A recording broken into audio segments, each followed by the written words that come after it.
but you never do. Sugar, there's a reason why we lose. You say you wanna cry, but you never do. Sugar, there's a reason why we lose.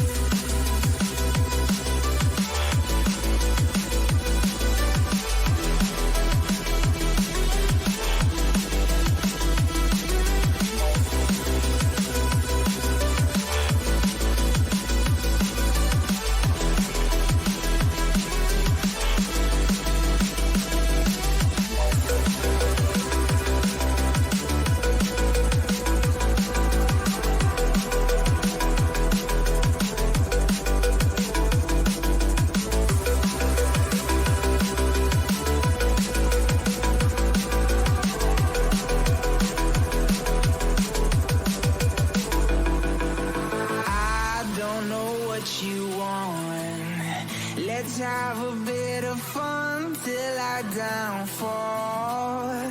My love, if you feel like I do right now, don't say you're on the run to the other side. My love, you say you wanna try, but you never do. Sugar, there's a reason why we lose.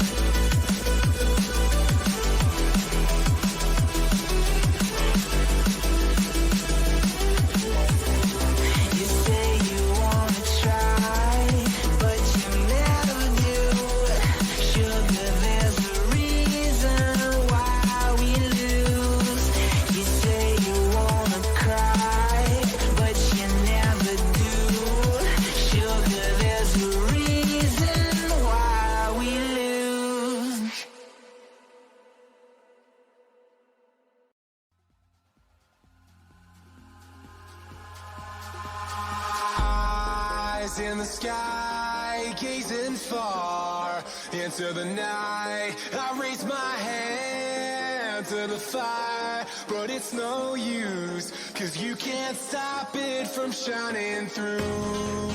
It's true, baby, let the light shine through. If you believe it's true, baby, won't you let the light shine through for you.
In the sky, gazing far into the night, I raise my hand to the fire, but it's no use, 'cause you can't stop it from shining through. It's true, baby, let the light shine through. If you believe it's true, baby, won't you let the light shine through for you, for you, for you, for you, for you, for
Hey there, everybody. Welcome to UCEI Holiday Invitational sponsored by Xfinity. So today we're going to actually have the best of three are going to be going to the grand finals against the best of five match against UCI. My name is Michael Miko An, and today I have Jamel and Aspirin. How are you doing? I'm doing fantastic today. San Diego and Berkeley here. Actually, it was UCSD that beat Cal in the winners bracket, only to get sent back down here by UCI. So we got an interesting little rematch grudge match going on, and I'm excited to jump right into Champ Select. Yeah, and of champs. Where Pantheon was actually not being taken out, given the fact that the champion has actively been banned out throughout the entirety of the tournament and also happened very high in prio of the Kespa Cup, if anybody watched it last night, just going through where one of the best Korean teams of all time were just brawling against each other, and then the champion's prio seems to be really high. So what do you think about that? Like, do you think that it's just a lack of practice, or was there a specific reason? Feel like you said, it's a lack of practice. Pantheon is a very, very strong, especially after the mini rework, changing him from not being a support to more of an aggressive solo laner, right? However, I think these team rosters, they want to play what's more comfortable to them. I know they're more jungle oriented. And as we can see from the picks already, we have Kha'Zix and Elise. Both of those are very somewhat carry junglers in different ways. I would say Kha'Zix, once he gets the snowball, can run away with the game very easily, but Elise can have more of an early game impact with that really easy level 2, level 3 cocoon into a free gank somewhere. That would be very interesting to look at, especially when we're thinking about the top side profile matchup, because we have to realize that while it wasn't actually showed on stream, that Aatrox was indeed picked into Wukong when it is normally considered a hard counter matchup in favor of the Wukong side. So it would be very important for Unstoppable to use the Elise setup to snowball this lane, especially with the early presence of Elise. As we're seeing the final composition form out, like we could also notice that there's a little bit of wombo potential on the lower side of UCSD with Suri, Frenzy, and unless just playing the like whammy champions that we'll normally just expect, right? Yeah, Just off that's of a that. very, very volatile bot lane. If Misfortune Leona can snowball, that is so good for the side of UCSD right here. It's just a very good sort of roaming potential with all those level 6 ultimates. Galio on top of Leona alone is just a very volatile combo just because Leona can get Galio a really nice ultimate into the back line, and then from there, Misfortune ult. One thing I do want to bring up is that top lane matchup. Although that is kind of rough for Aatrox, Dyson Spheres put a tremendous amount of time playing both Aatrox and Shen a whole lot. Shen got banned out, so obviously Dyson would feel a little more comfortable. I think even though it is an uneven matchup, Dyson Sphere might have played enough times either in solo queue or in scrims just to feel confident enough to play it. But we'll see what happens when the junglers are there to interfere as well. Yeah, and speaking of the junglers, the early game pathing is actually going to be very interesting from my perspective, just because it is generally going to be a mutual consensus on the elite squeak clear. For information for people who are not like very familiar with that, it is usually a three camp clear to a silent gank, and it would be really curious whether or not like, the Rex required would be pathing away from topside for the first three levels, or actually pathing towards it and potentially looking for an early game invade because Dyson Spear champion being Aatrox is just actually going to get first two shoves early because the Wukong counter matchup doesn't actually kick in until around level 5 to level 6 when you're nearing the ultimate um, point, and then you're just able to 100 0 the champion with just the sheer amount of damage that you have access to with the CDR reduction on the part of your ultimate.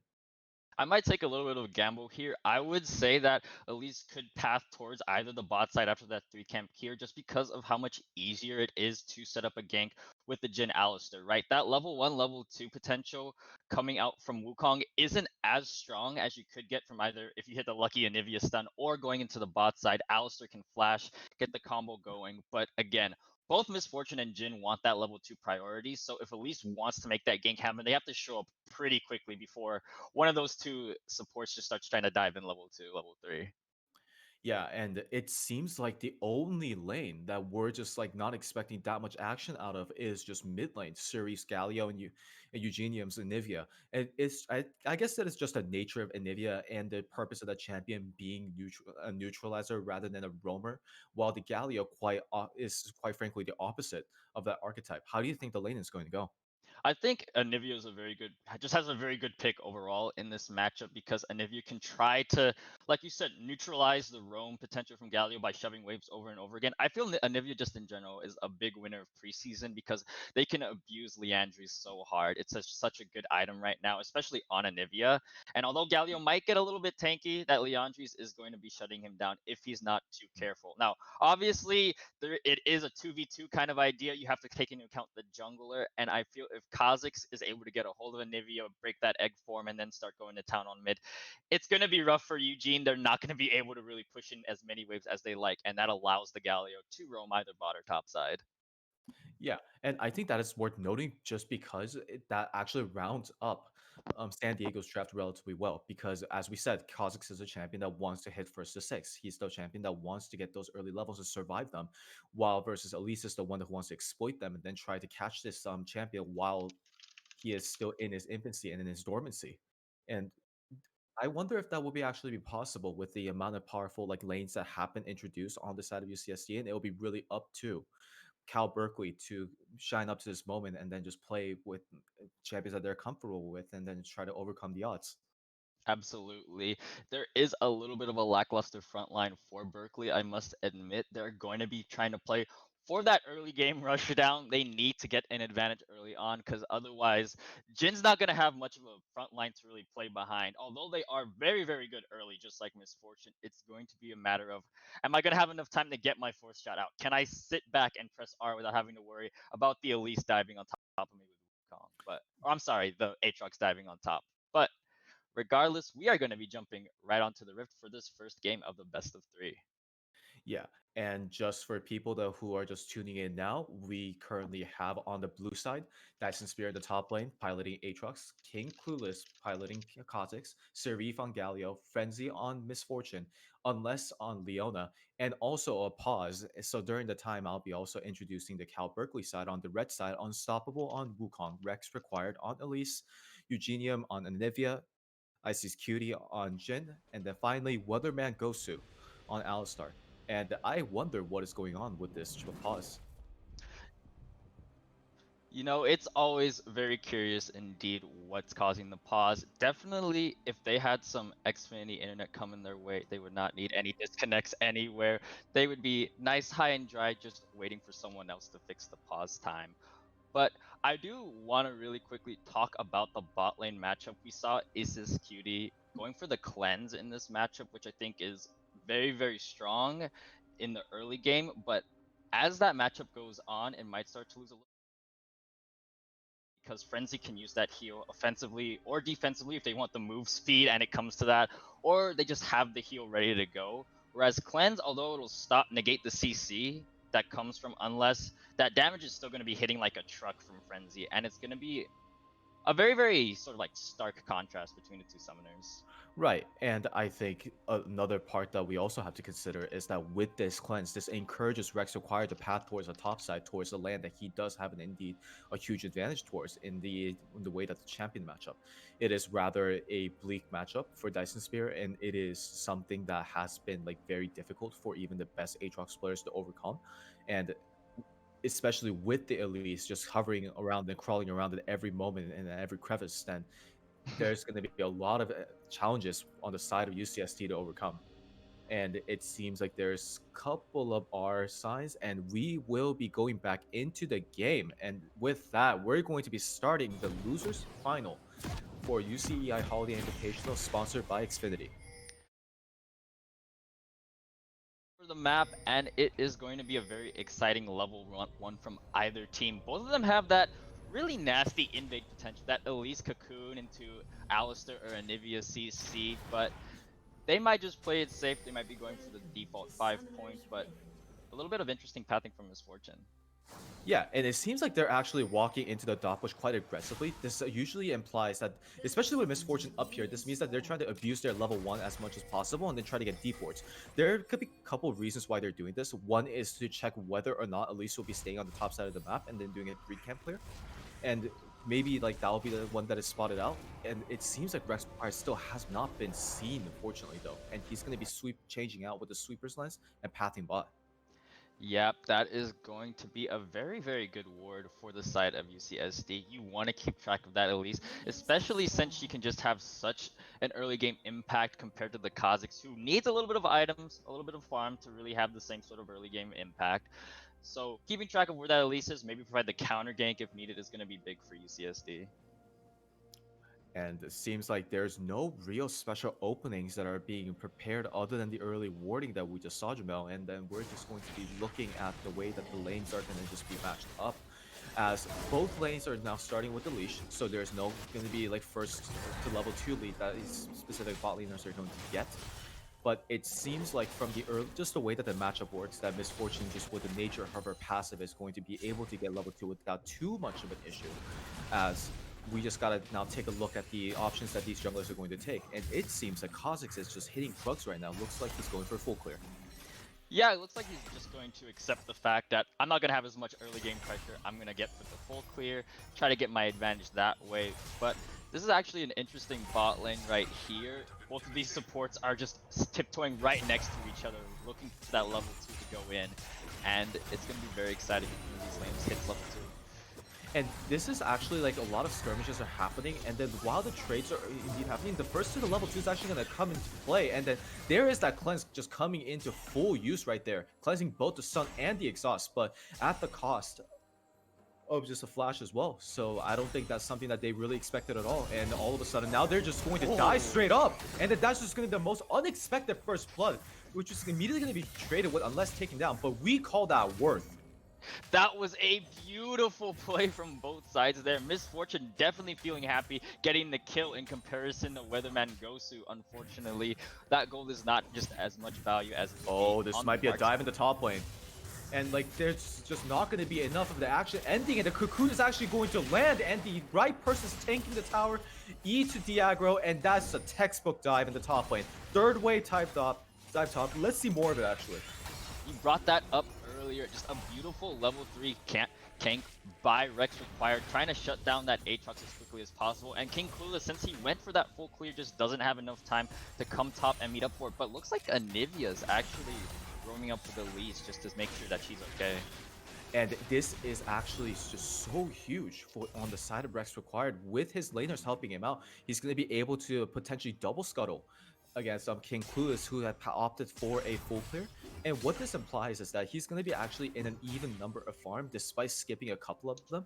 And then despite the level disparity that he's going to get, then if he's able to secure this also, then it's just going to be potentially putting himself in a great spot. But it seems like he's not going to choose to do that. He's just going to be looking for the full optimized reset of clearing his entire red side, which happens to be very valuable camps.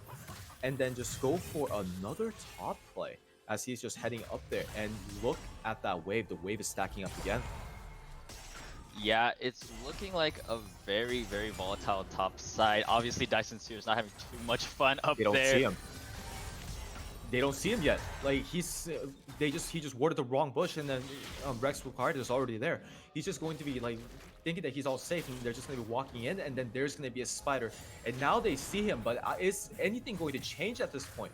You just got to save some of your abilities, and now there's a TP, and that's most likely going to discourage the dive. But that is yet again another thing that you just have to expend in order to save something. But the taunt maybe is going to do anything, but reactionary flash is just going to be going away, and then Rex Required just skitters away back into the jungle.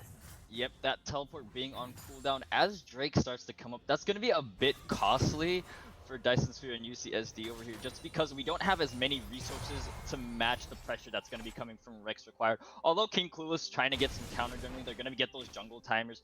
They're not going to have as much power when it comes to this jungle fight for the Drake coming up. But that being said, Rex Required has spent so much time topside. If King Clueless is able to get some power bot side and use that advantage from Misfortune, they might be able to take that objective relatively clean. He still hasn't reset, and the wave is actually pushing back down towards the side of UCSD. And remember, SSQD still does not have any summoners, so this wave is actually in a really bad position as they're just going to walk into the Kha'Zix, but he currently does not have any items, so he's not dealing that much damage, but maybe it will change with the introduction of Leona. And at this moment, Weatherman Gosu is just standing his own and actually protecting SSQD with his best interest, but he's just going to still go down. Is the Jhin going to go down? It's the real question, as he seems to be able to survive for another day, as Dragon just lies right in front of them, but King Clueless critically is just too low for them to pursue this objective safely. Yep, that is gonna be a reset. Unfortunately, Dyson Sphere just doesn't get to play the game today, I guess. Yep. It's going to be another bot lane skirmish coming in now. Yeah, excuse me. Like, while that entire thing happened, Elise just ganked top again. She still hasn't reset, by the way. None of these junglers actually have reset, and King Clueless finally was forced to reset because he was sub 100 HP. But right now, Rex Required is just going to shove the lane back. They know that he doesn't have TP, so all this wave that is going to be going in is going to be the one that are directly going to be lost on the side of Dyson Sphere. And now you just have to wonder that they just really have to go for some of these objective trades because at this moment, it's looking bleak. Yeah, it's very tough. I feel that we're just getting a lot of aggression coming from that top side, and that's going to be an impact that's felt throughout the early and mid game just because you don't have that solo laner priority from top side. You had to use a teleport, as a matter of fact, to go top and just try to stave off those consistent dives. That means Rest Required, after spending eons in the top side, after they get the reset, and can just come to this Drake and get relatively uncontested, even though Misfortune had that advantage in the early game. And it's quite heartbreaking because just off of the objectives that they want to take. Because Cloud is something that they definitely want to take on the side of UCSD, while on the other hand, Cal doesn't really use it that well. But the fact that they denied away from the enemy team is the one that really matters, because look at some of the ultimates that are present on the side of UCSD. We have Misfortune ultimate, we have Leon ultimate, and heck, we even have Galio ultimate. And some of these ultimates that having the 10% reduction will be just mean the world for them. But unfortunately, that's not the case, and we're just not going to be able to see that. And so far, Elise is dominating. Yeah, definitely want to take advantage of your early game jungler while you get the chance. Right now, I want to see how we sort of transition this lead in the bot side on UCSD's front. Because although Marksman is the weaker role, we meme about it a lot, I feel that if they're able to get some of those turret plates early on, while Weatherman goes through roaming like he is right here, maybe just try and keep creeping up that CS lead, they'll be able to influence something, because in that mid game when people start creeping up, the only real tank is Weatherman Gosu. Misfortune can have a field day in these team fights if they're in the right position and they don't get dove on top of. Yeah, well said, because I think that without Weatherman Gosu even having Flash, there's actually effectively no way that Frenzy is going to be solo dove under the assumption that Wukong does not pose too much of a threat and is in a controllable position.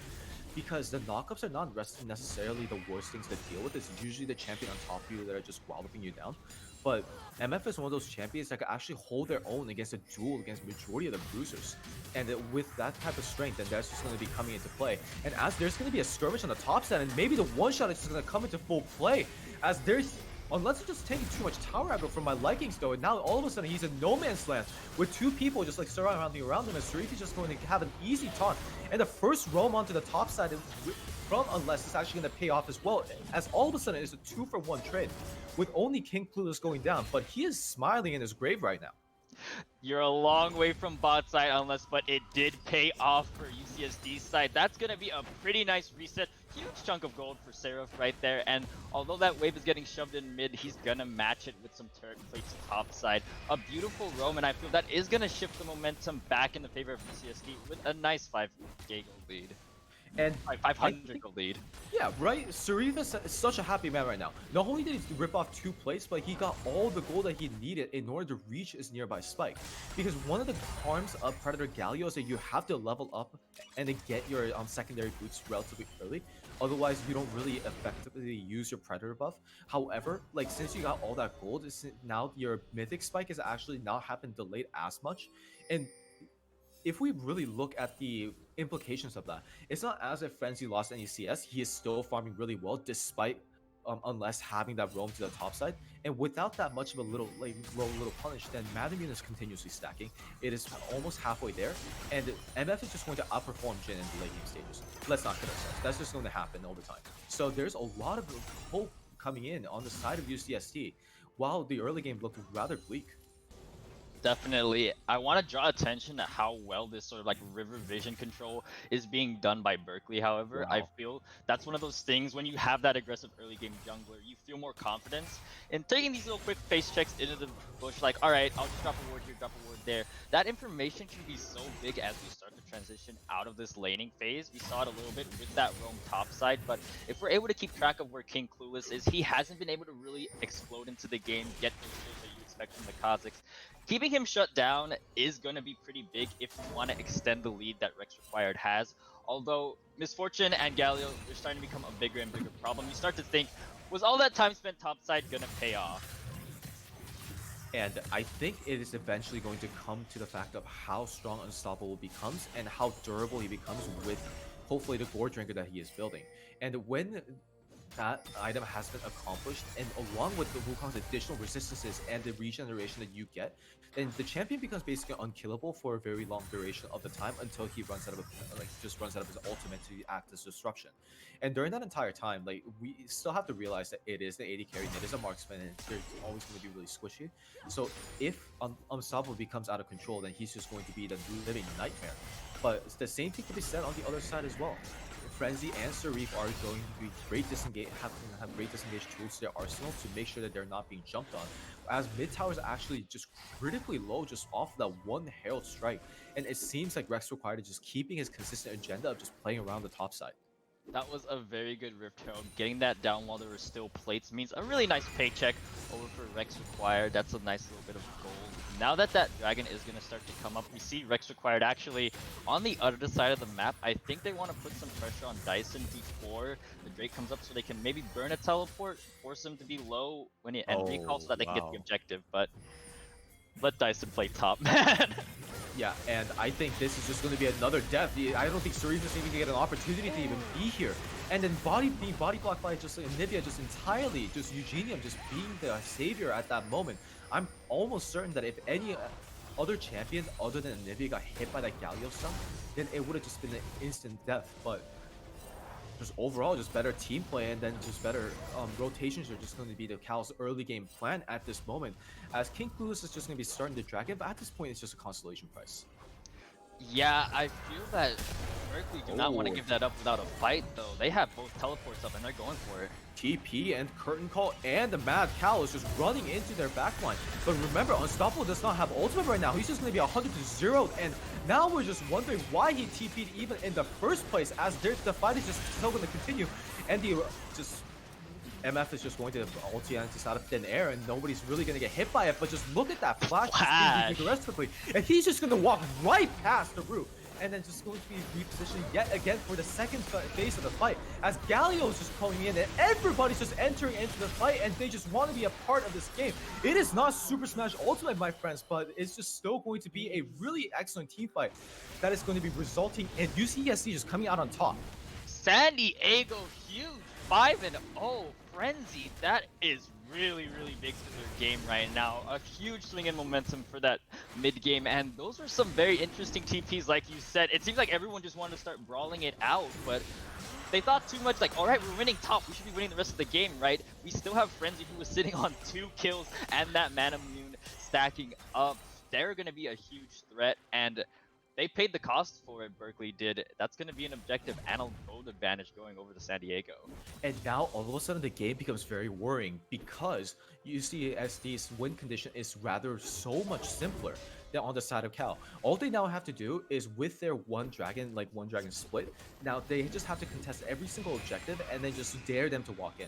There's a very low chance that Cal's composition actually survives against the likes of UCSD, especially in a 5v5 situation, and it is going to be up to Cal to create those creative plays, create those creative picks that Rex Required and Unstoppable has been doing, along with the assistance of Eugenium. And there's just going to be constant skirmishing on the top side, but now we just can't help but think that it is just for naught, as he just walks into the bush and he just sees a constant. He's, you better flash for your life because that bug is deadly. And then he's just gonna jump right back in because there's gonna be the backup from Serif. And I wonder if the fight is ever going to escalate into anything. As remember, King Clueless is just poised on the top side and just looking for just every single fight that he can. And so far, no blood, but we never know what's going to happen. One thing I do want to bring attention to, as both of these teams start to stare at each other, hopefully no skirmish happens just yet, is that the mid lane turret for San Diego is down. And although the gold advantage is in favor of them, Rex Required did a beautiful job of setting up the mid game to be favorable macro-wise for Berkeley. Having that mid turret down means Rex Required can do what he's been doing the entire game. Invade the jungle, this time with more advantage from the solo laners, get the vision down, and look for those picks. Although the lead right now is like in favor of San Diego, there are going to be more opportunities for Rex Required and friends to look for picks, look for that vision control, and find something because they have still a very, very deadly burst potential with that Elise. And they could look for something like right here. They're going for this top lane play, and they know 100% they have control of top side, and they're going to be taking this turret because of the Yeah. vision they set up. And I'm a really big fan of this just because that indeed Frenzy was in the bot lane just farming on his own and that he finished out the entire bot side. So this is a consolation feat as they are just doing the cross map play and then getting the objective they require. But now we just have to look at Frenzy's items. A whole item difference right now. We're sitting at one and we're staring at one straight between his eyes. As Madamune is almost being complete, and along with Gale Force, this MF is just going to be just bonkers in the next fight. Definitely, Jin is just not going to be dishing out as much damage. You kind of rely on the snowball to be a threat as Jin because you have that immobility, even with Gale Force. That's like on such a high cooldown that you can't walk up and threaten as you could with Misfortune because Misfortune has a little bit of mobility with the W, has the slow to get the gap closed, and has the Gale Force to chase you down. It's going to be very tough for Jin to sort of match in these team fights, and it's going to be a lot more of Elise looking for the pick, getting the cocoon, and then Jin helping out from the back line until we start to see the items try to even out and the game progresses. Yeah, right. And I think the overall theme of this game is just going to be determined in the next dragon. The real question is how Cal is going to react to that. If they go for the contest, there's a high chance they're going to lose the game there and now. But if they try to look for a creative play and then try to make a play on the side lane and then try potentially just garner enough of a gold lead to lead it to a skirmish win, then maybe that's the way to take it back to the game. And as things are forming up, then Rex Required is pathing again up to the top side. Unstoppable is not at current present, but the Cocoon is going to land and he's just going to go for the root. And Dyson Spear, just using Flash there, he might have assumed that there may be other friends nearby, but there are a lot of pink wards present on the blue side jungle, so I wonder if that Flash was necessary. It's just unfortunate because honestly, in a 1v1, Rex Required could dish out enough damage to solo kill Aatrox, it feels at certain points. Dyson Spear he's been camped all game. He has to sit there, catch waves top side, and not really do anything for the rest of the game. And that's just gonna mean that Berkeley feels free taking this Rift Herald, and they're gonna be able to use that Rift Herald to alleviate pressure once the Dragon fight starts in the next 30 seconds. Or they could just say, alright, forget the Drake, we probably don't win the 5v5 even with our advantage on the Elise. Let's just cross map, let's push out that bot side or mid and get in the lead that way. Yeah, and I really think that they are actually positioning towards getting this dragon, so we're gonna have to see how the Herald is actually being utilized, because now with the mid tower going down, the Herald will have to travel a little bit more in order if they are actually waiting for the bait play. And as they're just face checking, base check, push after push, Sarif is going to get interrupted, so the major taunt is going to be denied. And now they know exactly where the UCSD teammates are, and now they know that they're looking for a fight. And it's the question of if they're going to actually allow that to happen. Unless it's just going to get taken out just like that. And he's just going to have to flash away for safety, and that's just immediately MF Ultimate just being taken down, and the curtain call is now opening up. Now the Dragon is currently being taken, and the Rift Herald has just happened summoned in the mid lane. So he's spending a lot of time in the front line, and let's see the Wukong dive happening, and then Drake, massive chaos, and he's still not dying. And during the entirety of the time, Cerise Flash is going to survive for a little bit at a time, but still going down regardless. And what do you know? Cal Berkeley just coming in and rallying, and they just won that fight. San Diego coming out ahead of that fight. It felt like Unstoppable is living up to the namesake, trying to kill Frenzy off, but unfortunately, too much damage getting dished out, and they're not going to be able to win that fight. That Rift Herald not taking the mid turret, but still chunking it out pretty big. And I think the real difference maker during that time was how much Frenzy got much of the aggro. Because with the Gale Force, he dodged a lot of the abilities, notably the Anivia Q, which allowed him to survive for 3 more autos. And then also, like, with his usages of summer spells and also just being able to kite him around, Unstoppable was in a much of like a goose chase rather than just being able to just walk Goomba Stomp and just stomp down the enemy threat and just immediately move to another. And that is something that is very promising as the MF is just going to get increasingly stronger, as Unstoppable would most likely not want to build any type of defensive items to prevent any form of incoming damage on the side of Frenzy. So most likely it's going to get worse from here. It's just going to feel worse as it goes on and the Misfortune gets more and more more items.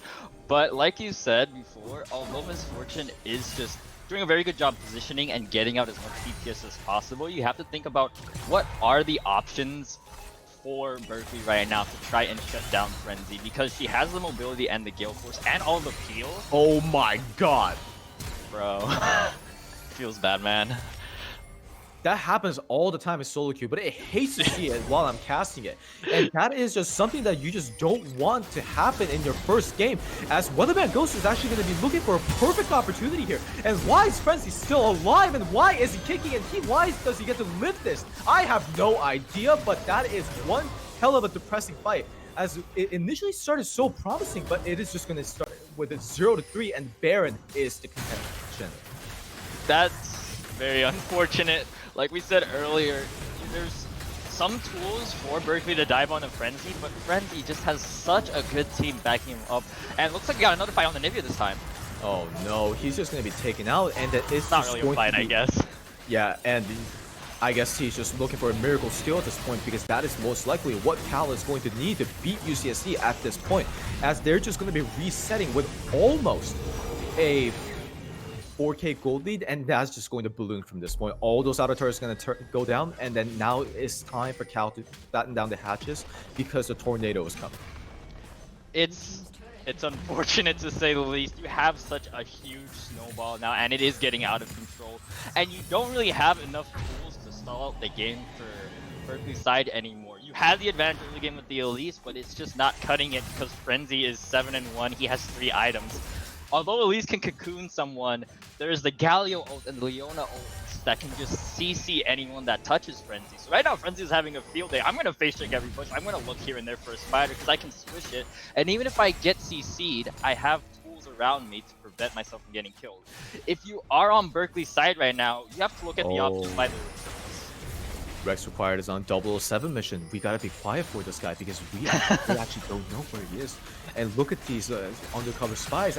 As just Unstoppable is just gonna be going in, but like the Gale Force, my friend, is just too powerful. And what are you going to do against that? And he's just going to be just hiding away and just killing 2 of them all at once. And it's just gonna be 2 for 1. And finally, Frenzy gets taken out. But at what cost? As they're just going to be counterattacking it with the numbers advantage. Maybe they'll be able to push out mid lane.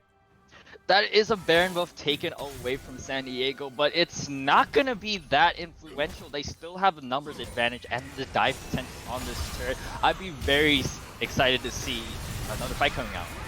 And that's just going to be the amazing Leona ultimate that's going to be catching up Eugenia. Remember that he is the only form wave clear, so him being taken out just means that every tower from this point on is just going to be taken out along with the Baron buff minions. Because at this point, what is SC Security going to do against the Juggernaut that is just going to be there back from this front line? And Frenzy is almost coming up, and the Dragon's coming. The stars are aligning all for UCSD at this point. Dyson, like a phoenix from the ashes, rising up from the top lane camp, going back to an even KDA, and they are starting to dish out the damage you need from the Aatrox in this mid to late game scenario here. It just feels so overwhelming now because a lot of members of San Diego either were ahead from the beginning of the game or they're bouncing back from the deficit created by Rex Required, and it kind of sucks when you're on the Elise's side because you put in a lot of work getting that Aatrox shut down, and he's already back into the game, and the lane you kind of ignored on the bot side is running amok, and even if you dive him under the turret with the Elise dive, it just didn't work out for them, and now they're able to run away with the game. And I think these are the moments where Weatherman Ghost just feels like he's just not going to be able to do anything. Alistar and Leona, as the nature of champions, are just the ones that who just want to have fights and to start it out for them, as they're just going to be just constantly fighting non-stop. And look at Unless just being everywhere and just trying to just make a difference while Weatherman Ghost is just on the side. He cannot do anything because his teammates are just not there. Even what's the point of providing CC if there's just no damage to back it up? That is simply how it is when you get these sort of wombo combo teams where you get the CC chain. If you don't do enough damage while they're CC'd, are they even CC'd in the first place? That is going to be Unless and King Clueless picking up another turret, but another fight breaking out. And it's just going to be another Galio ultimate. I'm wondering if this is going to lead up to anything, as Weatherman Ghost still does not have ultimate just being channeled right now, and he's the one tanky cow at this very moment, and Eugenia was just dishing out so much damage. Excellent wall usage that encourages of wall being used and flash being used immediately, as they're just all lining up for Frenzy because the Jin ultimate was just going out, just aimed straight at him. The Street just went in. And what is that type of damage? As this is going to be another fight all over again. As Unstoppable is trying his best to take out Frenzy, but nobody can. Everybody wants a piece of him, but he's just not going to let it. He is a proud man, and he does not like being touched by anybody else but his own teammates, as he's just going to be taking everybody out one by one. And man, that is just some good MF gameplay.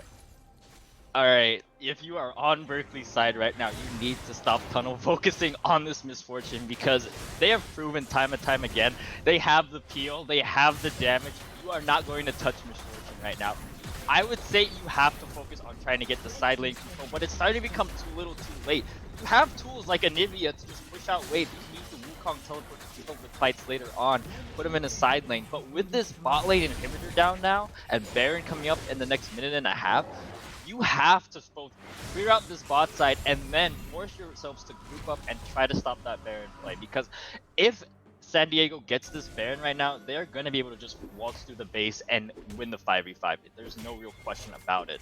So it's bleak for Berkeley, but there's options. Just none of them involve trying to dive Misfortune again.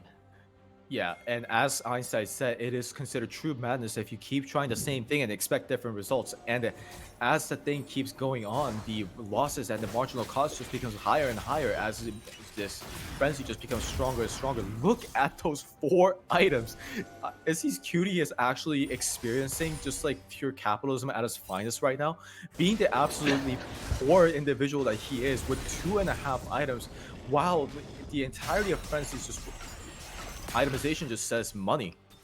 We need to bring communism to the Rift, give ADCs some more gold so they can help out here. But a cocoon that won't lead to too much here as King Clueless and San Diego get ready for this next Baron, which can be super pivotal for either team. I would assume that Berkeley don't want to give it uncontested. They have the Jin, which can be something, but if they engage in a pure 5v5, it's going to be really tough to come out ahead for Berkeley. I think this is when you just have to rely on Eugenium to just stall the game as long as possible. Anybody who played League of Legends around like Season 6 to Season 7 have experienced the 40-minute victor stalls that we will see just off a superior wave play that the champion is capable of having. And it seems like they're just playing right around it, and unless this E is actually going to come to miss, but the ultimate is just going to land like every single time, as this fight is just going to be starting right underway. And the fact that you just have to use taunt, just ultimate like that in a defensive manner just means that Unstoppable is just going to be useless as a diver himself. And what use is Wukong if you're not able to dive the backline, as just Cal just runs away bruised and scared, as UCSD are just going to have an uncontested Baron at this point. Yeah, looks like they're going to go for the reset already. Eugene's just going to go clear bot lane out here, but the Jin curtain call is coming forward. The body blocking coming through. We're going to see another fight. Okay, why did Clueless leave the pit? They're just going to go for the fight, I guess, and they dare just say that we do not need Barons, we just want all your lives because that makes you more miserable, and we like it just like that.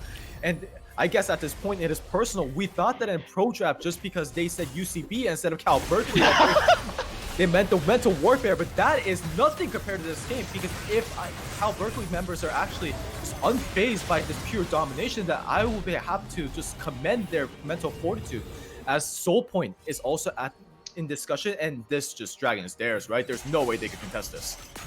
Yeah, I would honestly have to agree. I try to look for the bright sides or like the alternatives in these sort of situations, but right now, Baron into Elder, it's a true combo, it feels like at this point. They have the bot mid hit pushed up for Berkeley, I will say, and they're trying to get some more distance in the top and mid lane here. If they are able to push these waves out as far as they can and then stall the game, play behind Eugene and hope his magic R can just clear out as many waves as possible, they're still going to probably get dove, but yeah, if you're able to survive that dive and then they have no ults to dive you with at the turret, this might be able to stay a little bit longer. But yeah, we'll I think see. there's a lot of ifs, and I think a lot of those ifs are conditional, and I think the kind of way to put it out is optimistic. But we'll have to see yet again, because we have seen those games where Anivia has just hold the fort, and most likely not going to happen because Misfortune is probably going to kill her in 2 hits, but we'll just have to see as the game is just going on. And look at Frenzy just building just pure pure penetration at this point, because he started realizing that the only way that they actually have any chance of withstanding his damage is to build armor, and that's just going to prevent that, along with the lethality that is just going to be provided by Collector. An amazing item, by the way, one of my favorite changes to the entire season. Oh, I love Collector myself too. I am a humble Jin spanner, just like the rest of everyone else in the marksman role. And now with the crit changes too, hold my thought, we're just gonna have another fight. Oh my, and then just, unless it's just not die, he's just standing there just taking the pain. And maybe it was just too much pain for him to handle because he just got taken out like that. Gale Force immediately used by Ice's Cutie is going to put him away from the... Wait, again? We've seen this before, but we've also seen this moment before where MF Ultimate is just going to be coming in clutch for everybody. And now, like, he's just still a little bit out of range, and he's just walking in, just daring them to get into her range, and then she's just playing with fire. Oh my god! And she's just going to say, nope, I don't care about your cocoon, because you're just going to be dead, and nobody's going to respond to your crowd control. And still, to this day, Frenzy is still alive, and that's the only member that they need, because I'm pretty sure they just go for the end here. That is disgusting. Frenzy's a little over-aggressive right there, but he can match it. He has the life steal. That fight was started 4v5 for San Diego, and it didn't even matter because Frenzy is just dishing out so much damage. They don't even need Unless to puke for him anymore. He is peeling by killing any diver that tries to dare get on top of him here. And this is going to be just routine cleanup, get the inhibitors down, and start ending the game. We are in the death grips for Berkeley right now. Unless they're able to get the miracle Hail Mary kill on Frenzy, I don't really see a way to get back into it just yet. So they're going to get a large influx of gold off of this, but most likely it is not going to be enough to bridge the 10,000 gold lead that have already been produced. And it is worth noting that with the full item being finished by Frenzy, now this is technically, well, if you think about it optimistically, MF cannot possibly get stronger than this. Maybe with another item, but while the gap is massive, like if the spectator is kind enough to see the gold difference between Jin and just MF right here, then the entirety of 7,000 gold lead that is partially contributing to the entirety of the gold deficit is, if we think about it like that, there's only a 3k gold lead if we exclude MF. So if Frenzy just decides one day just to be the generous overlord and just gives them a one chance by just flash healing and then into the middle of their team, then maybe there's a chance. But most likely it's not going to happen, as he has been impeccable with positioning as of late, and he's just going to go in and then just try to just steal damage. Even with Alistar and Wukong just right in front of their face, he does not care, because he knows for a fact that there's not enough damage for them to back him up and try to kill him. As maybe that'll do it, because Olivia is the only person that could actually potentially do it, and maybe the caster Jinx is just going to come to fruition, because now there's only a 3,000 gold deficit with MF going down, and it is just the easiest cleanup from this point on. Oh my the root is going to god! land, and then maybe, just maybe, with Elder Dragon coming up very soon, they're going to get invaluable amount of shutdown gold on their pockets, as now they just got to go for the Hail Mary fight, right? The curtain closes on Frenzy's reign of terror. It's going to be Jin for Berkeley, picking up a just amazing bounty. Like you said, that misfortune is holding a lot of the advantage for San Diego, right? But giving up the shutdown gold to Jin no less puts Issy's Cutie back into the game almost. They are down a lot of items, right? But there's still enough damage on them to start dishing damage to the Aatrox, to the Kazakhs, to Galio. And that could start to mean that Jin can start picking apart this front line. If they're able to stay a mile away from Misfortune, there are room for team fights where Izzy's Cutie and the rest of Berkeley can look for an advantage. But there is still a lot of things going in the favor of San Diego. They still have the triple inhibitor down. It's going to be another miracle fight just like that coming in from Eugene to really put these things into an even scenario. Yeah, it seems like Eugenium is actually very close to hitting full items on himself, and maybe that is the positive news, because that's the only type of late game damage scale that you are going to get. And it seems like Frenzy is the only, Eugenium is the only champion that is just going to have a really hard time, that Frenzy is just going to have to deal with. And until the problem gets solved, then maybe the solution potentially would be just focusing on the Anivia. Because if the Anivia is gone, then the wave clear is gone. Most likely half their entire damage is gone. And at that point, then it's just going to be the free Nexus and then just a free game. But it seems like they're just going to be playing safe, as they're going to get every single objective possible. If this isn't the Grand Slam, then I do not know what else is. As poor Baron, look at his HP just chunked down. Is this a neutral minion? Yeah, it's just very unfortunate because We have the triple inhibitor, and it looks like San Diego is going to be able to pick up both those objectives and walk right into the enemy base with all those buffs going clean.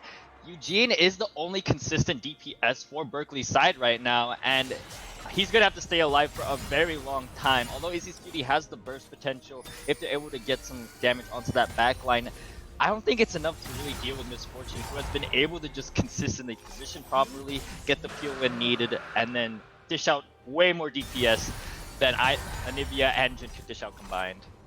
Yeah, and I think the overall point is that last time, if you remember, Unstoppable actually went for the machine gun charge World War I style, and then try to just like base tank the MF ultimate right into to try to go for the knockup. You cannot do that anymore. If you do that, you will 100% die. So now like, we just have to think about what the best way to play around this Elder buff, as they Unstoppable is saying hard initiation all the way, and that is the only thing that I was created to do, and that is my purpose. And your purpose, unfortunately, has been fulfilled as you are just dying, and they don't even need Frenzy at this point. The Elder buff is just going to full fruition, and King Cruz is just going to take them down one by one as the first game comes to a close with UCSD. A little bit of a hiccup in the middle, but still a dominating win. Yeah, that was a very, very strong showing from both teams. Unfortunately, it's going to be San Diego that takes it with that excellent marksman gameplay in the bot side there. I really just admirable to Frenzy, his ability to just carry the game out of laning phase after Rex Required did so much in the early game is really shows his prowess as a marksman. And I think it is worth noting the fact that he actually had the less participative jungler out of the two. King Clues, while he contributed quite a lot in terms of pressure, and also because that one good gank where they had the face check against him, majority of the leads were indeed produced by Frenzy and Unless. And Unless is also the unsung hero of just landing every Leona ultimate after the other. And just overall, it's just very well executed game with a rather, given the fact that the composition is relatively easier to execute, but still nonetheless it was a very good game to watch. Absolutely. Very exciting from both teams here, and it felt like a really interesting early game. We thought it was going in Berkeley's favor for so long just because of how dominant Rex Required was in that early game jungle pathing, but in the end, the lane he gave a lot of presence to wasn't the one that was going to be carrying the game, unfortunately. Yeah, and if you're in Cal's shoes right now, Jamal, like what are you going to change? Like what is the immediate thing that you need to look on in order to make sure that you just don't go 2-0 and then just are sent to pack for home?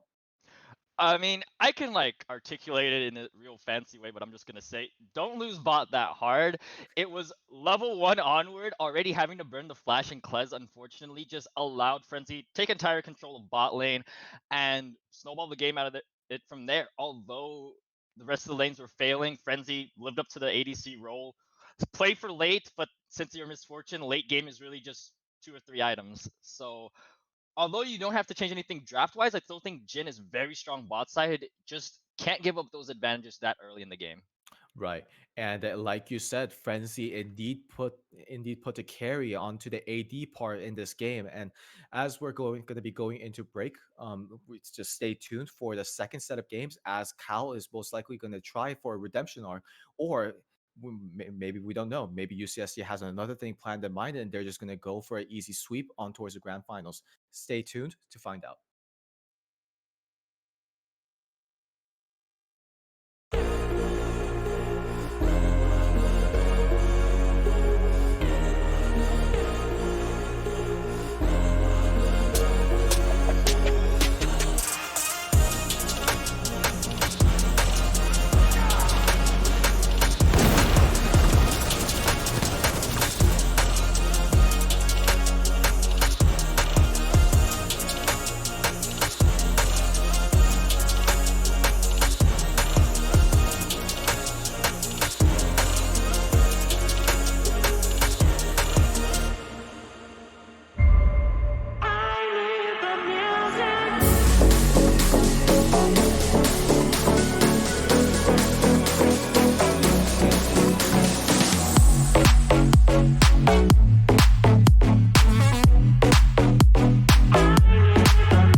my name is Stephanie Hawkins, and I took the UCEI Esports Management Program. I am a Partnerships Account Exec at Immortals LLC. I enrolled in UCEI's Esports Management Program because I wanted to learn a little bit more about the business side of esports. I wasn't sure what kind of business experience I could use in my own background to get a job in esports, and I also just wanted something to add to my resume that might hype it up a little bit. I think that this is a really good way to kind of set yourself up, figure out where you belong in the industry, and create a network of either friends or potential colleagues or potential opportunities. So I would definitely recommend the UCI Esports program to help you do that.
Craig, you still with me? Yes. Great. What's the equation of the slope? Y equals mx plus b. Sea that borders Europe and Africa. Mediterranean. Darren Froth, Dance of Screen, line 4. For to be more alive is to live out of line. Incredible. Okay, that's enough for today. Let's Oh, so freaking good! Craig? Oh, sorry, I'm not. We're friends. You're my teacher. I'm happy. Just excited to learn. Really love learning.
And welcome back, everybody. We're in for the second game of the losers final for UCEI Holiday Invitational, sponsored by Xfinity. A huge shout out to our additional sponsors of MSI and Corsair for making this event possible as we are in way for pick bans, as now we see Kha'Zix being banned. So that is an adaptation if I've seen any. Yeah, definitely trying to take that Kha'Zix off the table, making Clueless play on something a little bit more or less comfortable, I would say here. But bringing out, we saw a little bit of the like what happens when you leave bot lane unhinged like that, even though you're able to take a lot of things out top side and try to get your advantage going for Berkeley's side here. We saw a lot of damage dishing out from the bot lane of UCSD. So seeing that Leona ban, as a matter of fact, I think is just trying to make Frenzy not as unkillable as he was, because when you have the Leona misfortune, you kind of have it all with the peel, the engage, and just a lot of things that can enable Frenzy on his misfortune. Yeah, and speaking of which, it seems like UCSD got the notes of what worked out in the last game, and they just said, "Okay, let's crank it up to the top," because now we just got a full dive team fight composition on the top three with just Ornn, Hecarim, and the Galio. So if we have the AD carry as a cherry on top, then that would just be dandy, and most likely that is what we are going to get with Frenzy piloting an AD carry champion. And let's see what is going to be. And that is just going to be the misfortune again, most potentially being picked. And that is just a wombo comp all over again, right? Yeah, I want to just highlight King Clueless switching from the cut now that the Kha'Zix is banned off, playing that Hecarim. I think suits his playstyle a tiny bit better in these scenarios because although you might not be able to match Rex Require because he's playing the Graves, he's still going to have that clear speed advantage, the early game advantage. But Hecarim getting that farm, snowballing slowly, just getting as much experience as possible, and then in those mid game team fights, being an unstoppable force in the back line, I think suits King Clueless a little bit more. You don't have to feel so pressured to match Graves and try to snowball. You can just farm up, get that Divine Sunder or Triforce, and then go to town on the back line when you're ready to go. Combine that with the fact that Frenzy has shown themselves time and time again. They have the agency bot side. You have that sort of lane you can rely on, and since the other two solo laners are tanks, it's not about snowballing them. It's about keeping Frenzy alive and enabling him. hmm And I really like Cal's adaptation this game because it seems like it is a game of rock, paper, scissors. And ultimately, in terms of the way that the competition stands, Cal's actually provides a very strong answer to the dive threats that they do have on the side of UCSD. Mordekaiser is a notorious champion that is able to disrupt and then just interrupt one like dives from happening just by removing one champion along with them from the game for a period of time. Ash and Braum are going to be much safer roles, and then also provide the hyper carry situation, like late game scaling option that Jin was not able to provide. So there's a lot of different pieces on the side of Cal off of their adaptation that they did have, and only thing that didn't change is the bird in the mid lane. Yeah, I think the Nivea is still just a very good pick for the comp, even more so now since the Nivea in that late game is additionally with the Ash. Very, very good late game DPS and able to start melding through those tanks like the Ornn and the Galio, while Ash won't be able to do that until they get to their 3 or 4 items because Leandri's just so strong on this patch right here. I do want to go back to the Mordekaiser, like you said, very good for disruption. And we saw a lot of the issues with Berkeley in the last game was even though they were able to find picks here and there, onto the Frenzy, like especially towards the end of the game, Frenzy was just unstoppable. Even if you were going for that full on dive, ignoring the rest of the team, San Diego just does a very good job of folding back onto itself and protecting Frenzy. Now with the Mordekaiser, you have more options in these team fight. You could go for the straight up ult misfortune and then let the rest of the team fight be a 4v4 and hope for the best. But you can also choose to pick off, maybe get the Galio top side in a side lane, ult him so he can't ult onto the team fight and make it easier to dive onto Frenzy. You can stop Hecarim from diving onto your backline. There's a lot more outplay opportunity with this composition from Cal, and I think like it's a very good adaptation, like you said, taking into account what they learned from last game and also from earlier in the winners bracket when San Diego sent them to losers in the first place. And it's going to be a really funny game on the side of Weatherman Gosu because this is the Braum paradox. If you want to ultimate like block the or an ultimate, then you have to shield back. But if you ever shield back versus Frenzy, then he'll be more than happy to respond with a bullet time of her own. So it's just going to be a careful game of weaving and then maximizing that shield value, because that is going to come in clutch, and that is going to be the first line of defense along with the Anivia Vol for the upcoming UCSD dive.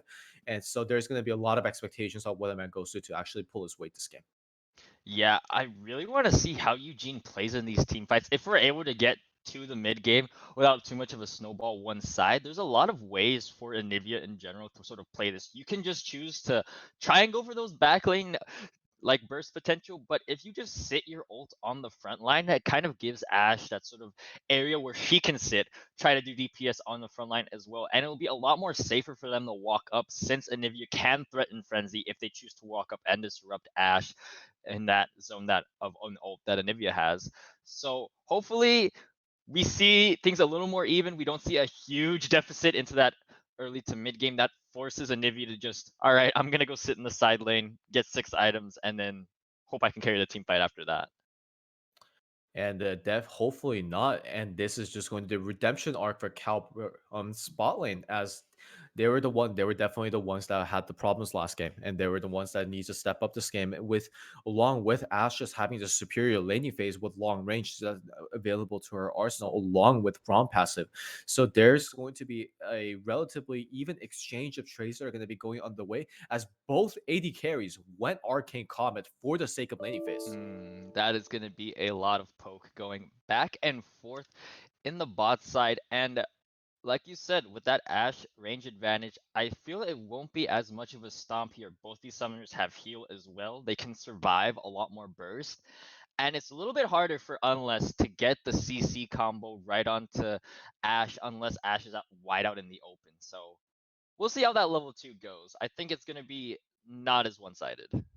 And as the game is just going to be going out, the sides have been reversed, and it will be UCSD on the red side, just fully fielding a full dive composition. And in response, Cal, now on blue side, are going to be going for an anti-dive composition led by Mordekaiser and Anivia, along with Prom Disengage. And this is just going to be another great game. I could already feel it. One thing I do want to take note of is both bot laners starting the tier. I used to honestly hate the tier starts just because I felt you gave up so much in these offensive stat when you're in bot lane. However, in these more controlled scenarios, 5v5, I feel it pays off in the long run much more, because you don't have to worry as much about jungler interference bot side. You have a jungler keeping track of that. You have the communications. So trying to get your mana immune stacked up as quickly as possible, especially since both of these laners are taking Comet, it can pay off much more than a Doran's Blade in the early game right now.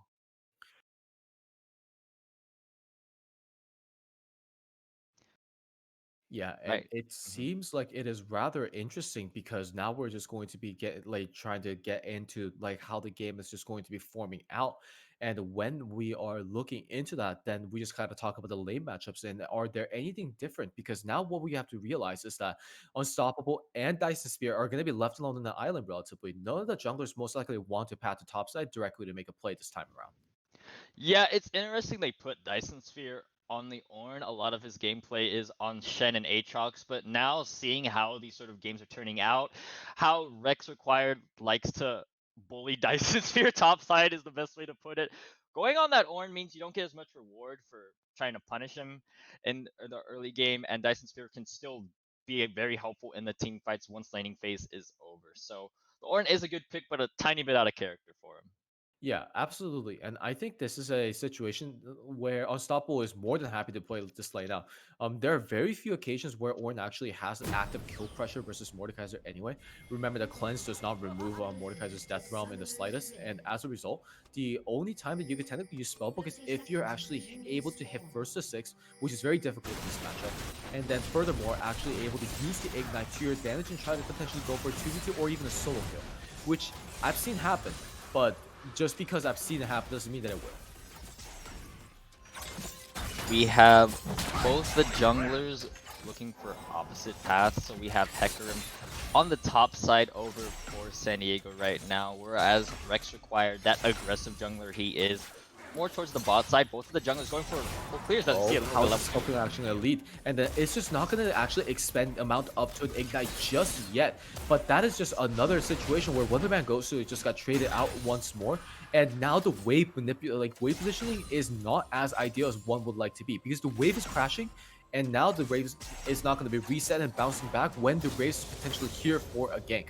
So now they're going to be able to secure the Scuttlecraft control simply because King Clueless is nowhere to be found on the boss side of the map. But that is not the way that you want to start the fight, lady phase at all.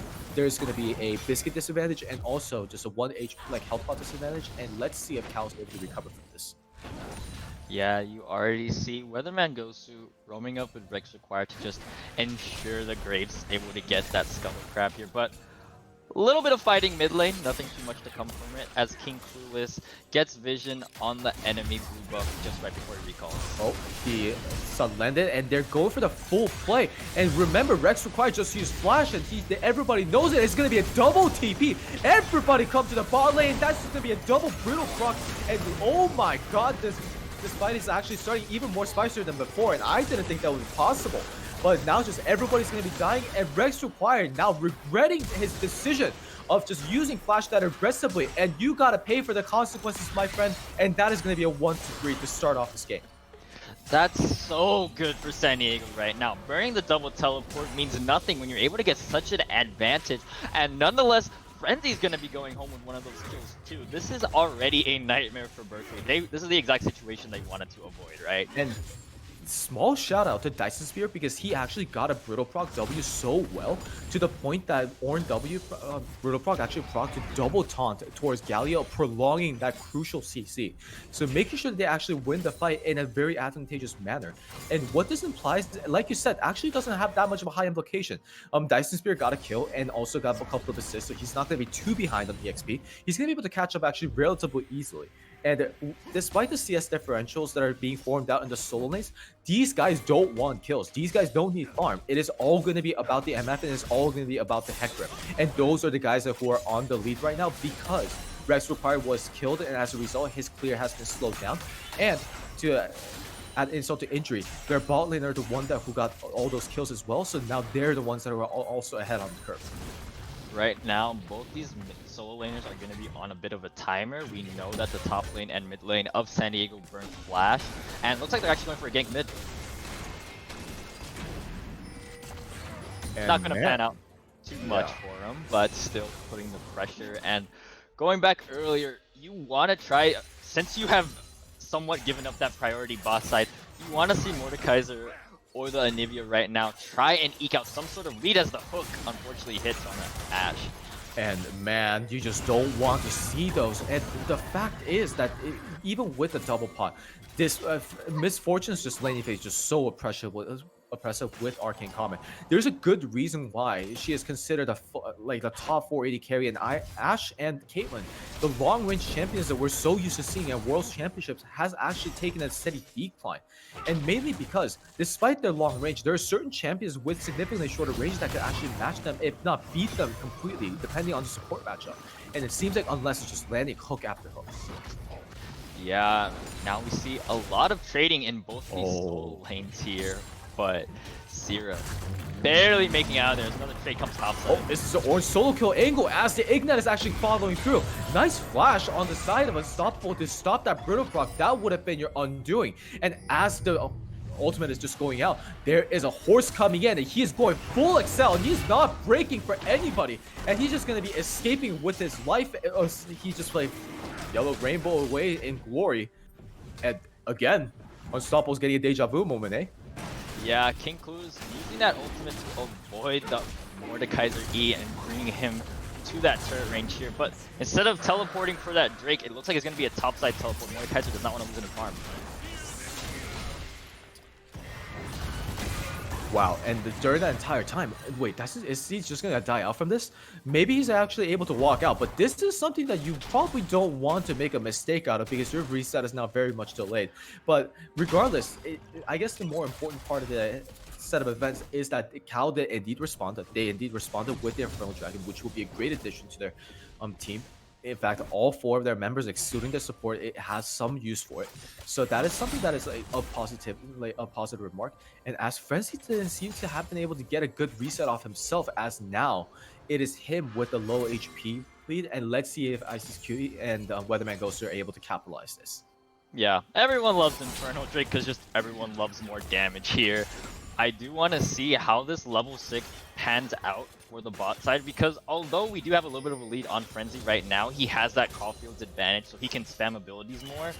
Once that level 6 comes through, Aces Cutie on the Ashe, that ult can be pretty devastating if they're able to get a pure 2v2. But as I say that, King Clueless is pathing bot side, and he can be ready.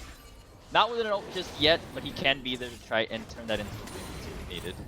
And this is why potentially that warding that bush, right, the noob rush right there is like very dangerous, because the presence of the blast pun is that if the jungler actually just prone to use that and it hugs to the lower end, you actually do not see the jungler coming into that dark lane bush. So luckily enough, King Clueless will not be looking for such play, and as is Isis Cutie and Weatherman Gosu wisely are playing back and then just not giving him the opportunity. And at the same time, look at the CS differential that is forming out in the jungle. This must not be normal, right? Yeah, that's the power of the full Hecarim clear. Looks like a fight going both sides of the map. And it just seems like it's just going to be skill shots missing left, right, and center for both of them. As, oh wait, that's a very strange interaction as Serif tries to punch past that icebreaker with his just burly fist, but it's just not going to work out. Maybe he just needs to get a little bit more protein content into his Brox before it starts working out. And till then, I guess just the end byproduct is just happens to be that Ashe just used double summoners again on the bot lane to barely like escape a trade because of Unless's hook. And to top it all off, King Clueless is the one with the Herald. Speaking of that CS difference you highlighted earlier, King Clueless is doing a phenomenal job of just, like we said in Champ Select, get that lead through experience and farming up, get kills when you need it, instead of trying to match the tempo of Rex required, and it's paying off. They have the advantage in the CS.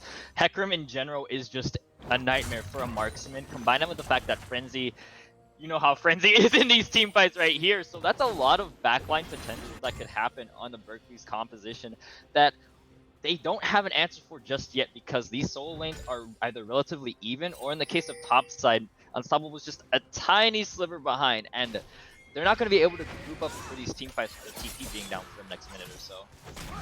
And I think this is just a moment where they just have to see the way Dragon and just wait for the Rift Maker spike on Unstoppable. When he gets the Rift Maker and is able to effectively duel, then he's going to be able to ulti King Clueless whenever he's trying to dive.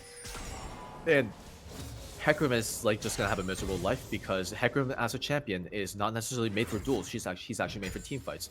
And fortunately, Mordekaiser is a king of duels. So in that situation, no matter how behind Unstoppable is going to get, there's going to be some utility of use.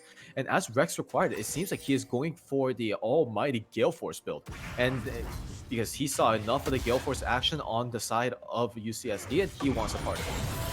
And yeah, I guess Unstoppable just wants to just get really a kill on the Ornn right here, and then as they're just going to be sitting right here at the edge, and this man just cannot escape as the exhaust is just completely useless because of the face rush movement speed ignore, and looks like there's just a cross map play over and over again as UCSD is like, oh yeah, you just take out one of our people, then we're just going to respond with 2 people on the other side.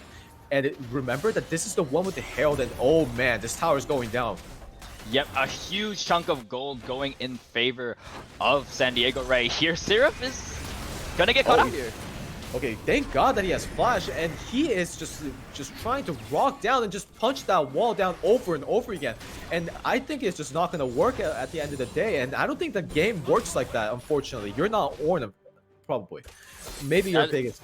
Maybe bot lane turret opening up right there is going to be really nice for San Diego right here. Although they did lose out a bit top side, I feel they're just very proactive. And even when they see an opportunity while top lane's getting killed like that, all right, we have Rift Herald. Let's get all this plating gold in the pockets of our laners, get an advantage, and now they're poised for this dragon take, which I feel just completely trumps having a kill on the top side and not even getting that many plates on the top lane turret. Yeah, and it is so terrifying because it is ocean as well. And what I was about to say is that both the potential dragons that could have become a soul point is so scary on the side of UCSD.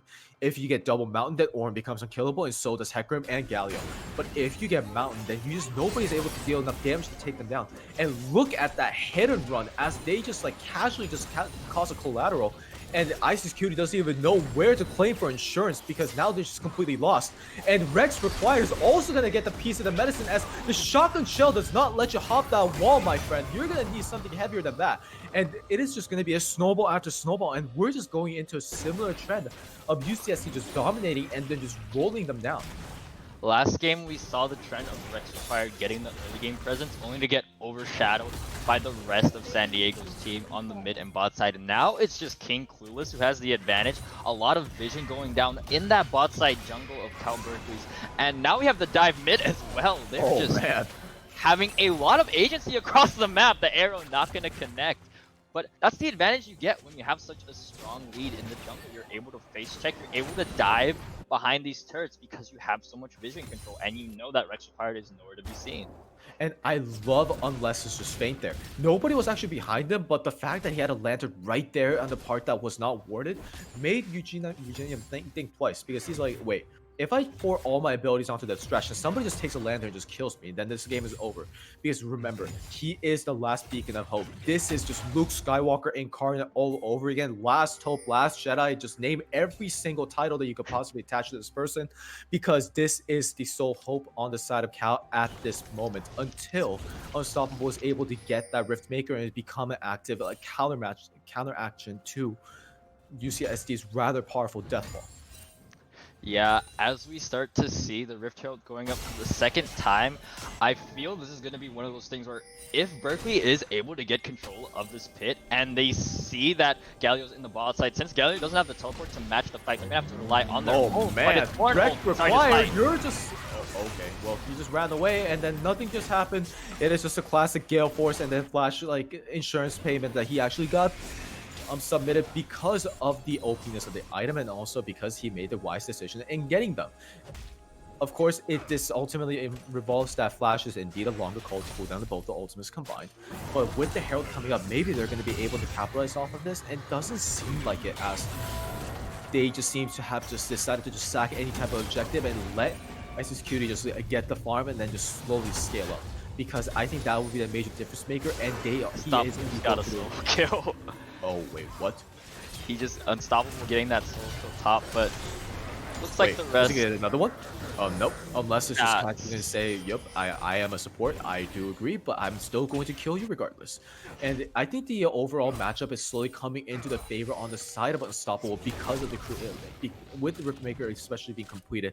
It's just going to be only just way up from here because Demonic Embrace is also an extra item on Mordekaiser, and that's going to complete up to a very strong 2-4. But that mid lane wave clear coming from Eugene is gonna try to be the saving grace for Berkeley right here. They need to just try shove waves in, get Eugene on 2 to 3 items before they can really start these fights off. I think it's just a little bit of a tease right there. They're not gonna full on engage, but as of right now, it's very easy for Berkeley to let this game snowball out of control just like last time.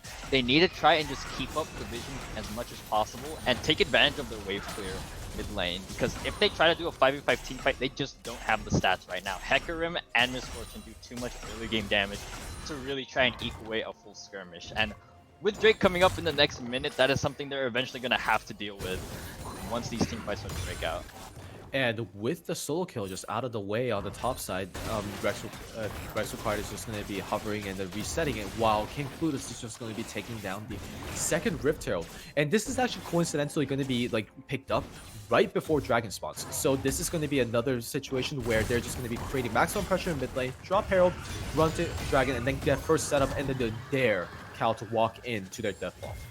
Yeah, we saw a similar thing in the last game as well. They had the Rift Herald ready to go before Drake came down, so that as soon as the team fight broke out, They dropped the Rift Herald and then let things fly. And we all remember last game, we had a bit of a lead that got thrown away just because Frenzy existed in that Dragon Pit and went to 5-0 and started to take away the game from there. So maybe we'll see a repeat, maybe we'll see Frenzy pop up again, but this time the lead is not as substantial. It is only a 1-0 misfortune. And I feel that Ash can do some damage and open up with an ultimate to turn things in their favor. Double teleport is being ready on the side of the top when they're unstoppable is the first one with the shove. And he's most likely the one who feels far more comfortable TPing at this point. And it is the question of whether or not Caliper wishes to use that trigger right now. And it seems like the answer is no. And King Clueless seems to have sensing it, chooses to not use Rift Herald and decides to save it for a later time. As they're just consistently just getting it. Never mind, they're just going to drop the Rift Herald right here, right now. They're going to try to take down the mid tower. But again, Eugenia is standing, just watching and just waiting for that Rift Herald to just charge in. And Shelly's just going to have a very chilly weather apparently, but as they're just going to go straight into him. And the flash is not going to matter too much as Galio ultimate is being utilized. And everybody's just coming in and they just want this bird to die. And who can blame him? I personally would like to do that against Anivia every chance that I can because of her annoying wave clear. But maybe they have gone a little bit too far because Unstoppable's now in the middle of their team. And King Clueless just casually just delivers the enemy AD carry right into their front line as all CCCC landing, and as Grom just doesn't know where to exactly begin. Where was your shield to block that ultimate, my friend? And again, it's just going to be another situation where it's going to be 1 for 3 with San Diego just going up on top again. San Diego played that fight very well just because of that hard initiation onto Anivia. That's the only real win condition in these team fights right now for Berkeley, it feels like. And because of that, Frenzy knew that, alright, Anivia's down, I can position myself much more easily. I can walk up and come back out. You saw the fadeaway. As soon as Braum started to walk up and start to threaten Frenzy's zone of control, they simply backed up, waited for the threat line before they rejoined and continued the team fight there. And then it was just a matter of, do my DPS, get as many kills as I can. Alright, now where can we turn this advantage? And although there isn't that many objectives to take, we still see a little bit of vision control being established and a very, very nice reset recall coming out from CC San Diego. And as Baron is coming into coming really close, and oh my, like they're really trying to go after Eugenia. Remember that he does not have ulti right now, and that ultimate is actually gonna matter big because I'm pretty sure Frenzy's just gone from that, just from downtown, from mid lane downtown Texas or something, wherever it is.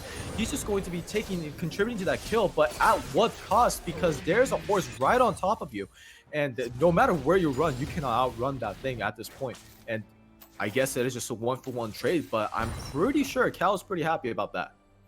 Yeah, that is a huge pick on the Anivia right here. You want to get that gold on the Eugene because of the simple fact that he's doing the damage in these fights right now. And although Frenzy is going to be able to still do damage, giving up that gold bounty means a lot for Anivia and could mean the next team fight when we get close to this Baron pit and we have another 5v5.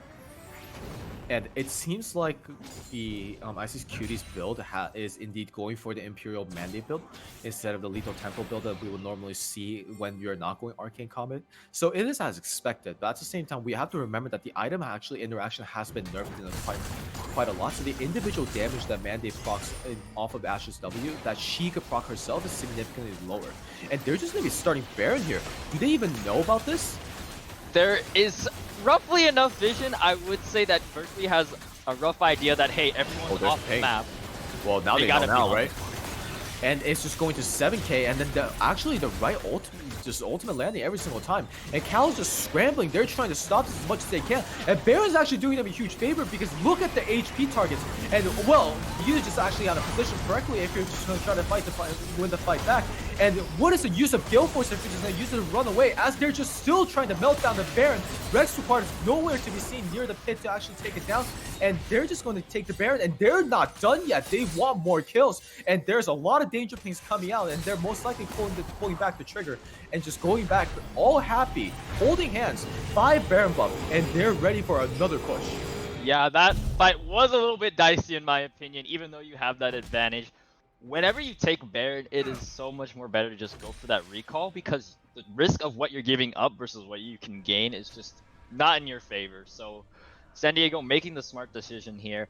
I want to see how they start to position for this next dragon fight, because when you have Baron, you want to be pushing the lanes more so than fighting. And that could be an opportunity for Berkeley, if they're able to play it right, to get a couple Baron buffs away from San Diego during either this dragon take or just maybe in a side lane here. But that being said, San Diego has played these team fights very, very cleanly. We've seen how well Unless and Seraph are able to peel for these teams, or peel for Frenzy, I should say. And it's very tough to go for that pure dive unless Unstoppable goes for that ult onto Misfortune. I don't really see Misfortune dying in these next team fights. Right.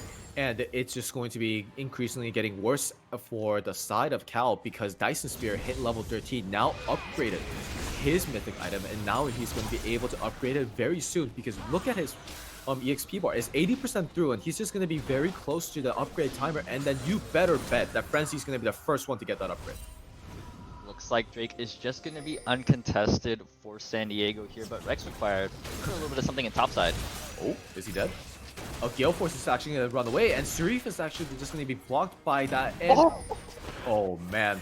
Well, definitely did not want to use that ultimate, but who cares? You got the kill. That's all that matters. Well played on the side of Rex required, making sure that the cross-map play actually happens. While on the other side, look at your base, my guy. They're just right in front of the doorstep, and they're trying to take their outer tower. I'm pretty sure they can't even finish it because they're going to lose the inhib at this point. Yeah, you see Berkeley they're trying to look for the topside plays, but unfortunately, you can't do that when you have Baron right in front of your doorstep there. They're going to lose so much more for what they gain. I can feel the need. All right, let's just try to get a kill. This person's picked off. There's 3 people mid lane. We can get this kill, right? But look at how much it's snowballing out of control now. Mid inhibitor down and a bot side turret for UCSD. Now, that being said, out of all the inhibitors to lose, you usually want to lose mid. You can start funneling that farm to super minions into a carry if you can, but I feel like it's deja vu from last game. You're trying to find the diamond in the rough and out of all these team fights when you can just avoid these fights, avoid these bad situations by not going for kills as much. And you just really have to understand that it is looking really bleak. So in some ways, I do agree that like sometimes like you have to go for those extreme plays that are just going to most likely 9 out of 10 times just fluke. But it's just San Diego playing discipline. They understand what they have to do, and that is just creating no like anomalies in a way that they're just giving any opportunity to help come back from the game. And it seems like Issa's Cutie is actually landing a good amount of Ash arrows. Some of them have obviously been field goals, but this one seems to land, but it does not matter because it was face front. And remember that longer the Ash arrow travels, farther the stun ratio. And unfortunately, when it's in front of the face like that, it doesn't really count as much. And I guess the ultimate being expended by Hecarim is rather huge, and it is something that is rather a win because of the Ashes build. He's going to be getting it back relatively quickly. That is going to be a lot of minions crashing into the Nexus turrets right here. You really need someone to just manage those waves right now. You can't be looking for those jungle fights with an inhibitor down. But as I say that, it looks like a big collapse from San Diego. And if this isn't a landing party, then I don't know what is. And Frenzy is just unattended. And for some reason, I have no idea how the Ornn ultimate got interrupted. I'll have to look at it again. And he's just going to be sitting in the middle. And Frenzy is just trying to fight his way throughout. But that is the Metal King, my friend. And he does not lose fights. And he's just going to be really healthy. And this Weatherman goes to just whiffs his Q. Don't know if it actually matters because his movement speed ability for Hecarim was coming up relatively soon. But that is a win on the side of Cal. They did hold their ground and they survived. That is a lot of damage going onto Frenzy right there. I can hear the comms in Berkeley saying, we got the misfortune, we're still in this right here. And it's true because you're getting a gold bounty and you're also taking off one of those high priority players on the field for San Diego right there. Taking away the misfortune in the team fight just shows the rest of them crumbled and there is a way to topple these giants. Now, you need to repeat that again and again for these next couple of team fights until you take that 8k gold deficit and nullify it. That's going to be tough, but if you're able to manage this mid lane and not get caught in a really bad scenario with the minions pushed on your next turret, it might be possible. You just have to wait and see as Baron starts to come up. And in that, like in lieu of that discussion, like the Ocean Soul is coming up, which is going to be giving immense sustain. the fact that you could get an Ocean Soul around like pre 30 minutes means that this objective in many ways is actually more powerful than Baron buff in certain cases. And another arrow just goes to whiff, and then most likely he's going to have it ready. 40 seconds is the cooldown. So at around Dragon is going to be ready up again. So a wise like investment in many ways, because you know for a fact that it's going to be ready for that crucial fight. Might as well look for a pick at that point. It feels kind of sad because I feel like Ashe is just getting reduced to an engaged support. They already have the support mythic. They're building pure CDR. I will throw my arrow and do nothing else, team. You guys get the damage. But Rex Revolve is getting caught by Unless, and he's just gonna have the burn flash, and is King Clueless going to chase after it? He's just going to satisfy himself with what the man goes to, and there goes all your wards when the objective is about to spawn. And what are you going to do, UCSD? I guess what we should ask right back is, what is Cal going to do against this horse and this rock man just beating down their respective carries, as they're just all scattered and everywhere, but they're just killing them left, right, and center. And all of a sudden, Eugene is the only one alive, and a sad bird in the mid lane trying to catch the minion waves, as they just get sold just like that. That is just textbook how you want to play the composition for San Diego right now. Galio Hecarim is an even deadlier threat, I would say, than on last game with Leona Galio, because Hecarim dive in backline, get the Galio ult down, and there's just no way to contest the Frenzy anymore. Eugene can't walk up because of how much melee CC can come through. So your one chance of killing Frenzy is gone, and now we have the Dragon down, we have the Baron down, mid inhibitor is still open for the taking. Not only do we have all that going, but we have 2 teleports from San Diego, whereas Berkeley only has 1, and Eugene doesn't want to be TPing in the fights, obviously. It's going to be very tough in order to try and get the kills on the Frenzy to make these team fights work for Berkeley. I'm almost certain that this game is going to be a different, like a similar situation where UCSD indeed has to play for the Elder Dragon, and that indeed have to use it to utilize them to win the game because of Eugene just prevalence and his massive wave clear that's going to be provided by Demonic Embrace and Leandri's like DOT like combo. But the major difference maker this time around is that somehow the Ashe deals even less damage than last time. It is a purely supported build, and in a lot of ways, you're allowed to spam W, and that is a rather large part of your damage, but you're not going to be the main damage. And in fact, the Rex required is going to be the one that was going to pick up the work, as just Unstoppable just decided to ulti King Clueless, and Dyson Spear just showed up here just for the fight. And now, like, we just have to keep an eye on, because this is the same exact place where Cal had the Miracle team fight and actually had a way to win the game. And now that you can see that UCSD is playing a little bit more patient than last time, because they remember what happened here. Yeah, it feels like deja vu. We will not give up the Frenzy death this time. We are going to play safe and take advantage of that Baron, which is exactly what you want to do when you're sitting there with the lead. Giving up a kill, trying to go for a dive or team fight here isn't ideal, especially when you can just sit there and literally let your minions do all the work here. There's just not enough wave clear without Eugene being able to cover both lanes to really stop this push coming in. And it looks like Seraph is able to match the quad side push since they have the teleport up along with their ult ready to go. Yeah, and when Seraph is like trying to shove the wave in, now he's ult into Galio range. So he is pretty much everywhere around the map now. The ranges on Galio after post level 11 is just ridiculously long. So like after that point, then you can just pretty much be anywhere on the map, and then you're just going to be covered as long as you're on the same side of it. So when this happens, then you're just at a really difficult situation on Cal, where they're just losing inhibitor after inhibitor, and top lane is the only one that remains, with large minion waves just piling into their base. Right now, unfortunately, the waves aren't as syncopated as one would like it to be, so there's not as much top pressure on the top side, but Frenzy's hitting it, and it's just going to go down. And maybe we're just going to lead immediately into a fight, but the hook is not going to be responded immediately, and the flash engage just immediately from the side of UCSD. Maybe this is the winning fight, as there's just going to be a lot of just disruptions, as I don't know what is happening, but I don't have the specific feed, as they're just going to be kiting right back and then retreating right back into their step. It's frozen for you too, right? Yeah, it froze for me. Okay. I have no idea what is happening, and I guess we're back now, and oh wait, we're not back. What in the world is happening? You know, well, it'd be like that sometimes. Yeah, it really do be like that. 'Cause I'm almost certain that this fight is actually the one that determines the entirety of the series, if anything. And unfortunately for the side of Cal, the game just doesn't seem to be cooperating, as I am not able to actually look at the game. I have no idea what is happening. I'm sorry for the inconveniences, as we are most likely going to try to get this broadcast back on track as fast as we can. You know, times like this, I like to think about really nice engine providers, such as Xfinity, just brilliant all around. Same thing with our peripheral supplier, Corsair, and our laptop supplier, MSI as well. Both brands, amazing products. I personally own a couple Corsair headsets and keyboards myself, and I can say top quality all around. And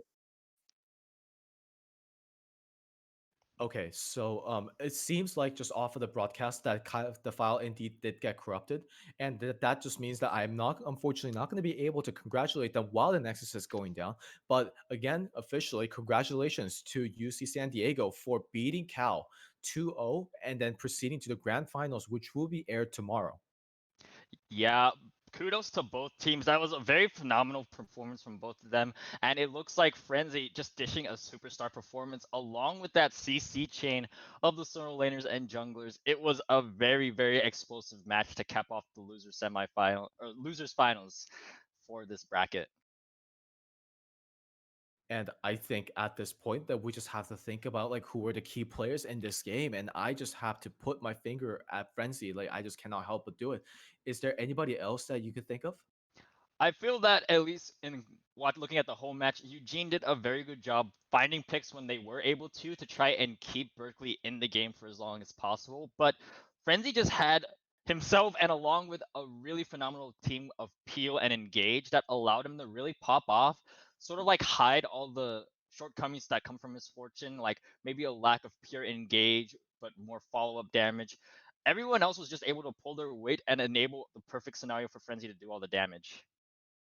Yeah, and while we are quite disappointed that this actually didn't go to a full match, like match three, it was still nonetheless a very enjoyable game for us to cast. Before we head out, we would like to again send our gratitude to our sponsors, Xfinity, MSI, and Corsair for making this event possible. And please stay in tune for the upcoming major grand final that is going to be coming in, where UCI and the current winners, UCSD, are going to be going for the first UCEI Holiday Invitational Championship for League of Legends.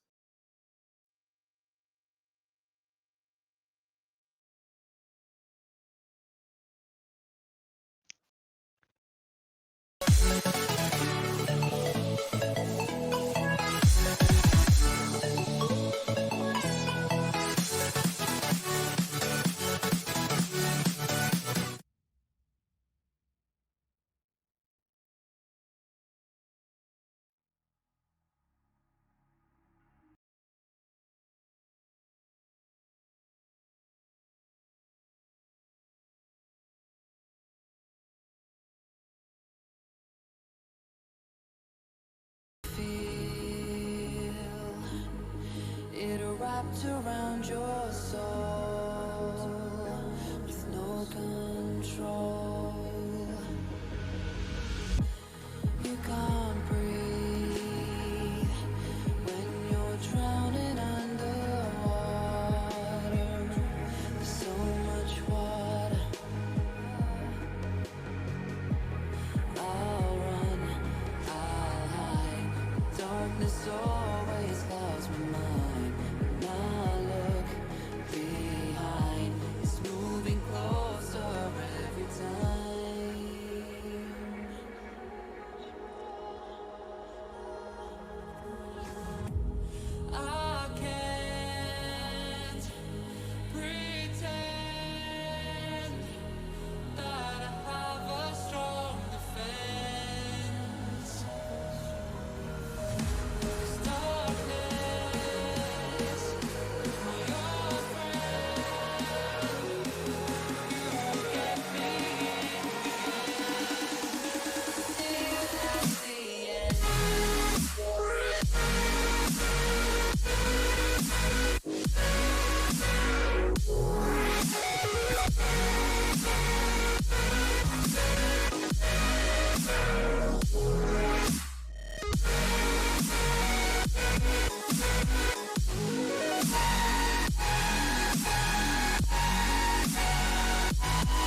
Can you feel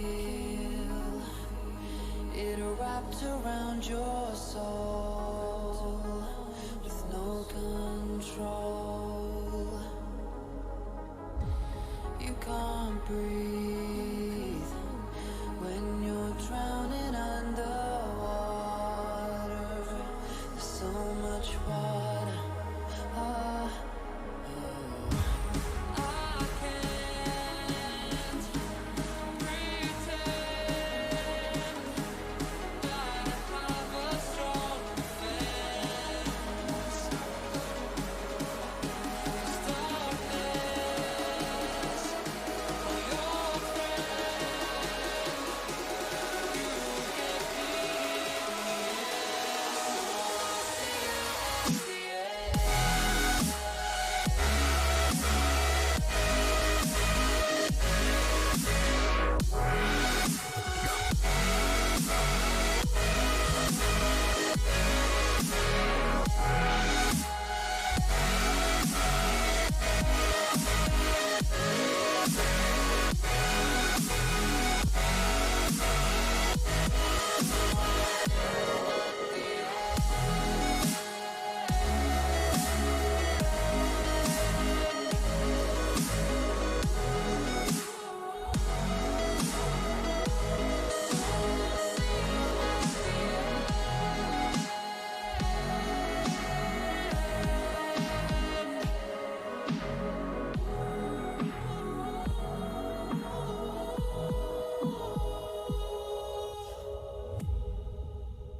Can you feel it wrapped around your soul with no control?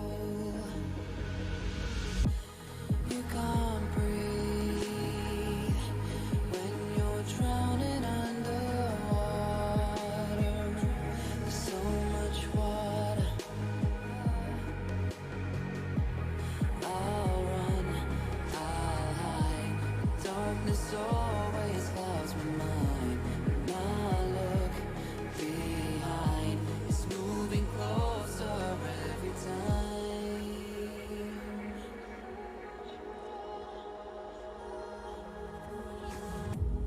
I can't pretend that I have a strong defense. 'Cause darkness, your friend, you get me till that's the end.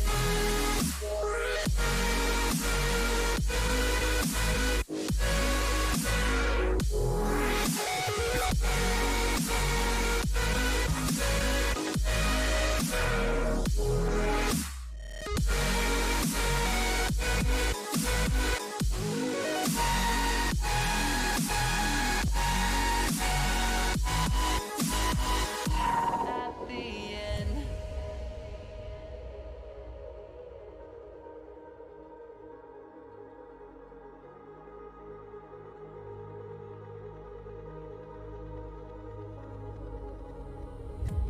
Can you feel it wrapped around your soul with no control? You can't breathe when you're drowning underwater. There's so much water. I can't pretend that I have a strong defense. 'Cause darkness, your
wrapped around your soul with no control. You can't breathe when you're drowning underwater. There's so much water. I'll run, I'll hide. Darkness always clouds my mind. When I look behind, it's moving closer every time.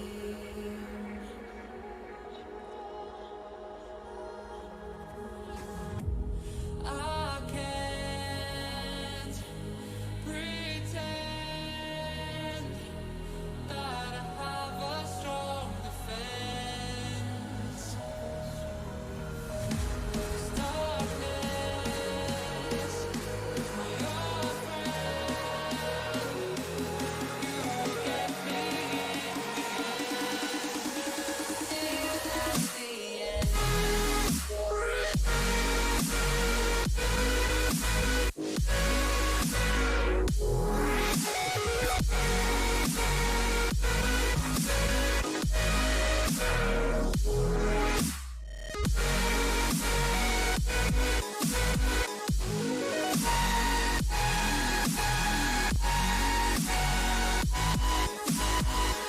At the end.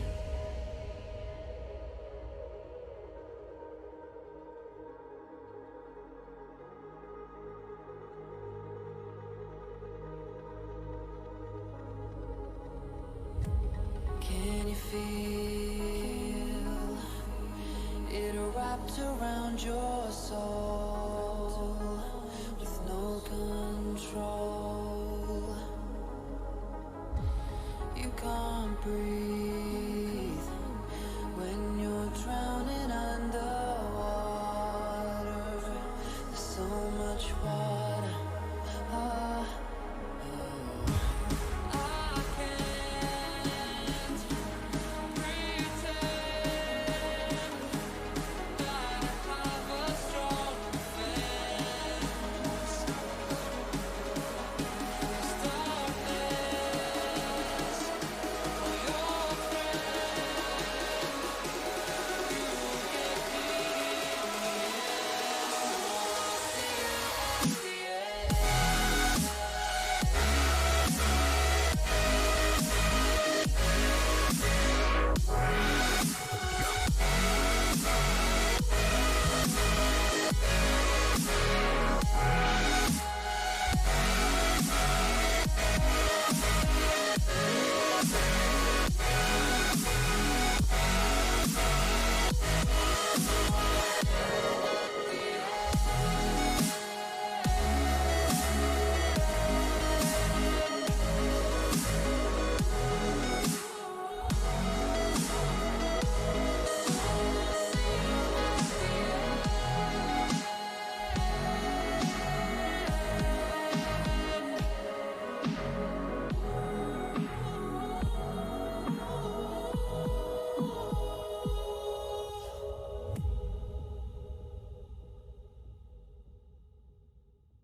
Can you feel it wrapped around your soul with no control?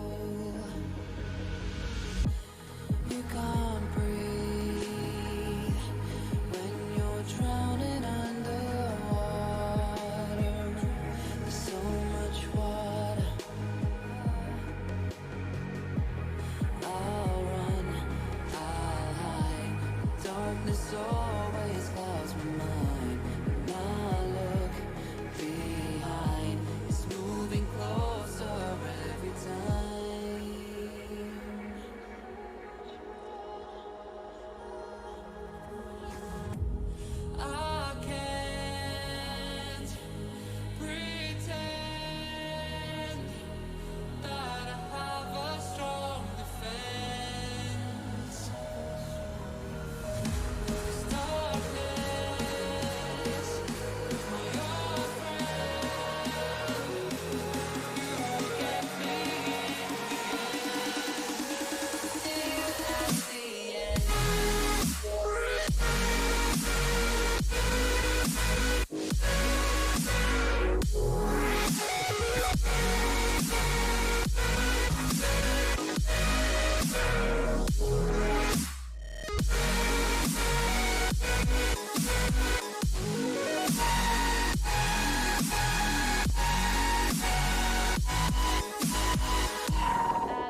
Craig, you still with me? Yes. Great. What's the equation of the slope? Y equals mx plus b. Sea that borders Europe and Africa. Mediterranean. Darren Froth, dance of screen, line 4.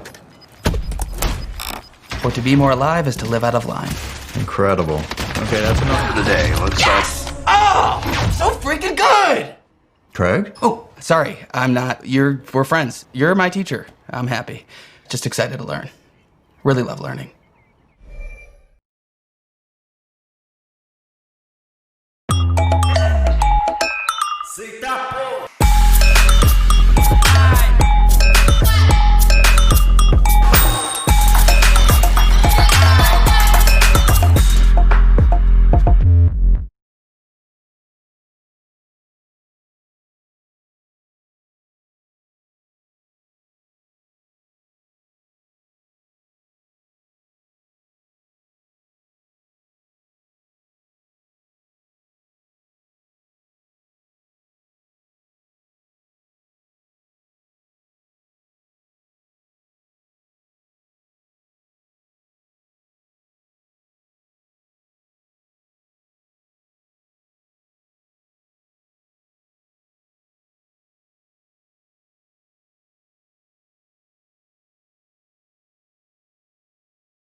Around your soul with no control. You can't breathe when you're drowning underwater. There's so much water. I can't pretend that I have a strong defense. This darkness, your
wrapped around your soul with no control. You can't breathe when you're drowning underwater. There's so much water. I'll run, I'll hide. Darkness always clouds my mind. When I look behind, it's moving closer every time.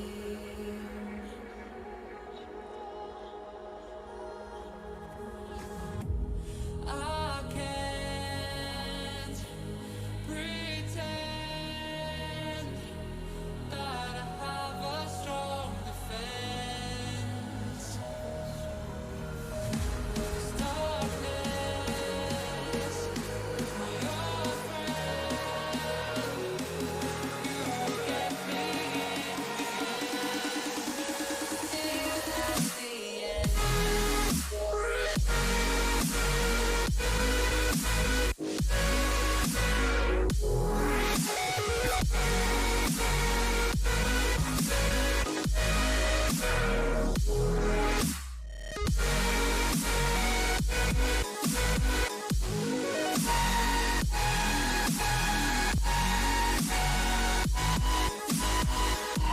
At the end.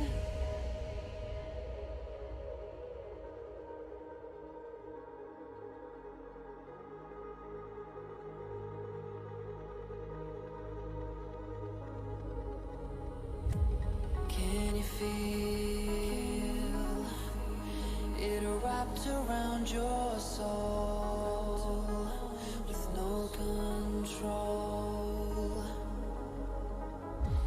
You can't breathe when you're drowning underwater. There's so much water. Ah, I can't pretend that I have a strong defense. 'Cause darkness, my old friend,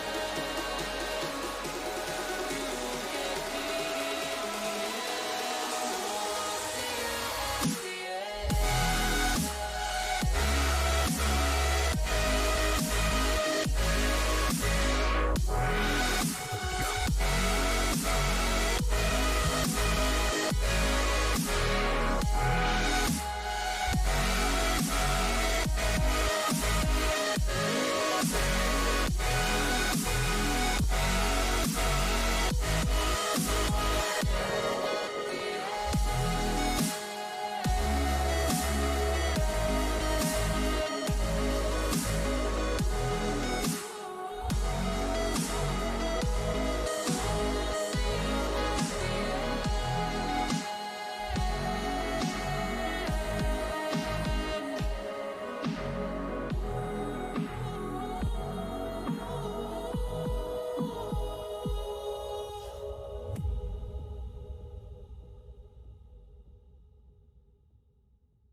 Can you feel it wrapped around your soul with no control?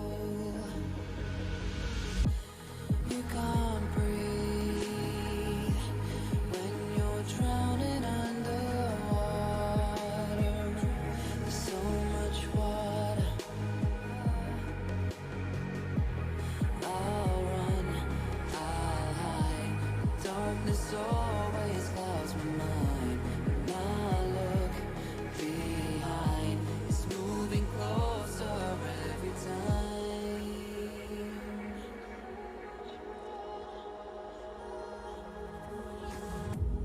I can't pretend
wrapped around your soul with no control. You can't breathe when you're drowning underwater. There's so much water. I can't pretend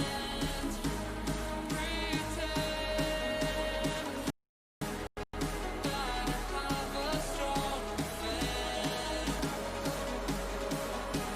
Stop this for your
Can you feel it wrapped around your soul with no control?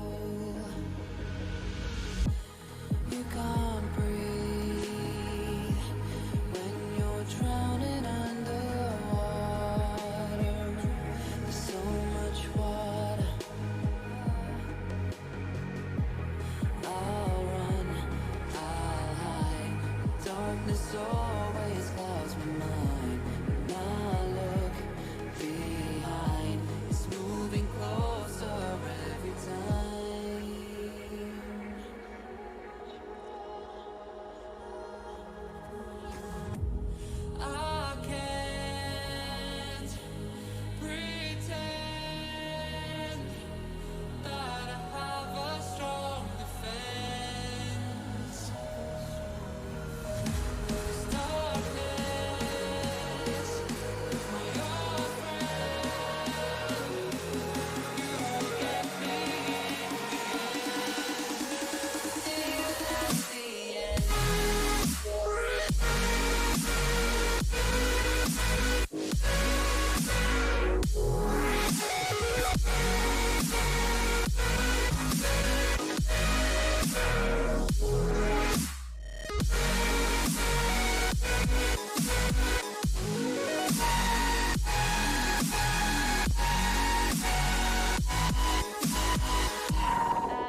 feel it wrapped around your soul with no control? You can't breathe when you're drowning underwater. There's so much water. I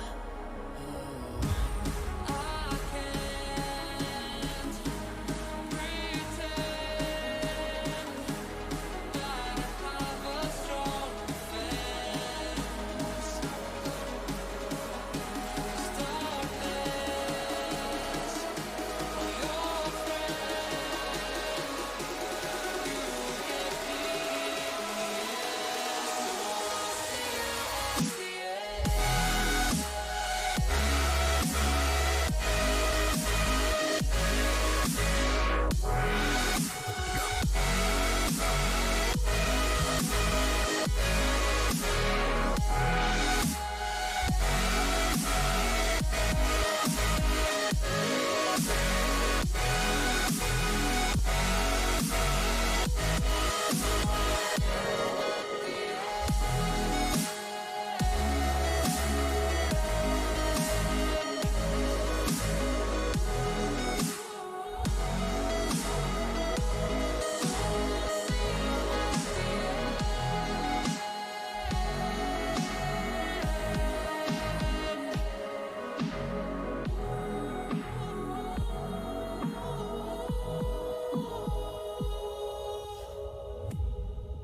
Can you feel it wrapped around your soul with no control?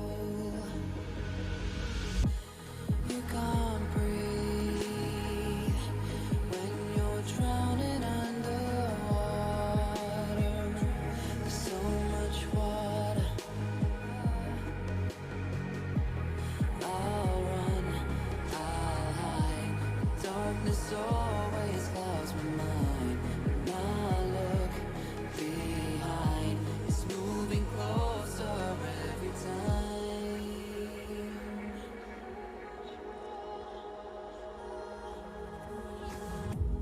I can't pretend that I have a strong defense. Stop this, your friend. You get me till that's the end.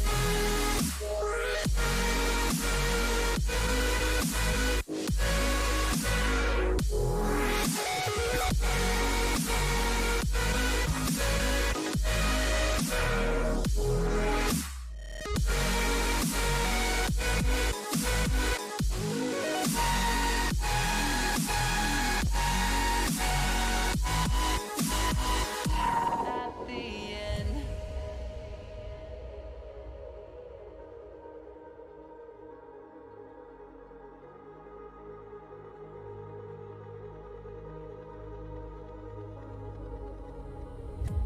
Can you feel it wrapped around your soul with no control? You can't breathe when you're drowning underwater. There's so much water. I can't pretend that I have a strong defense. Stop this, your friend.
is, will the results be different?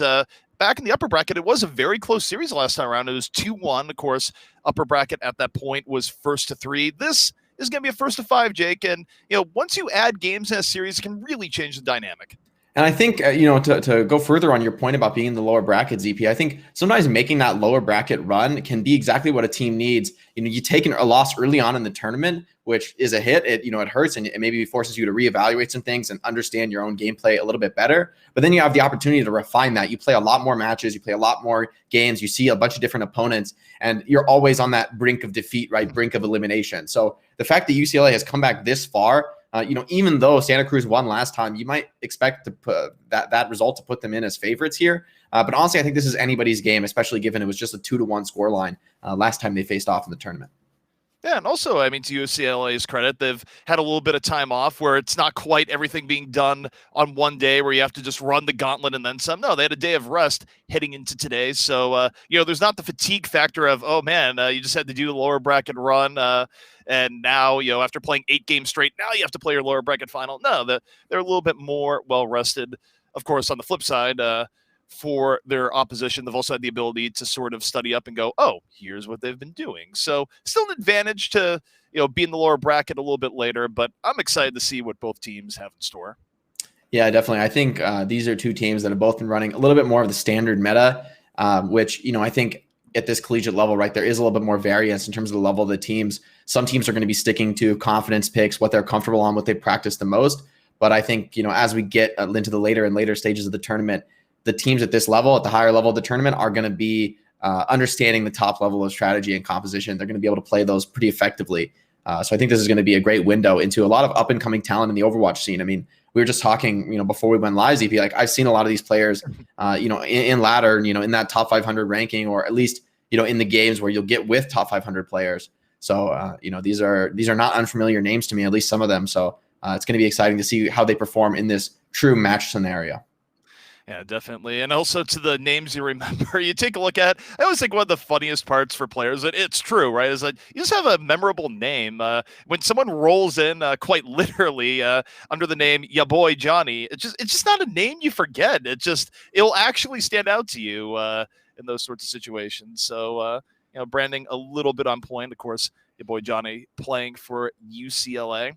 But for now, we're just waiting for the teams to be ready. Shouldn't be too long. And we'll get to see who will win the right to take on UC Irvine in the grand finals tomorrow.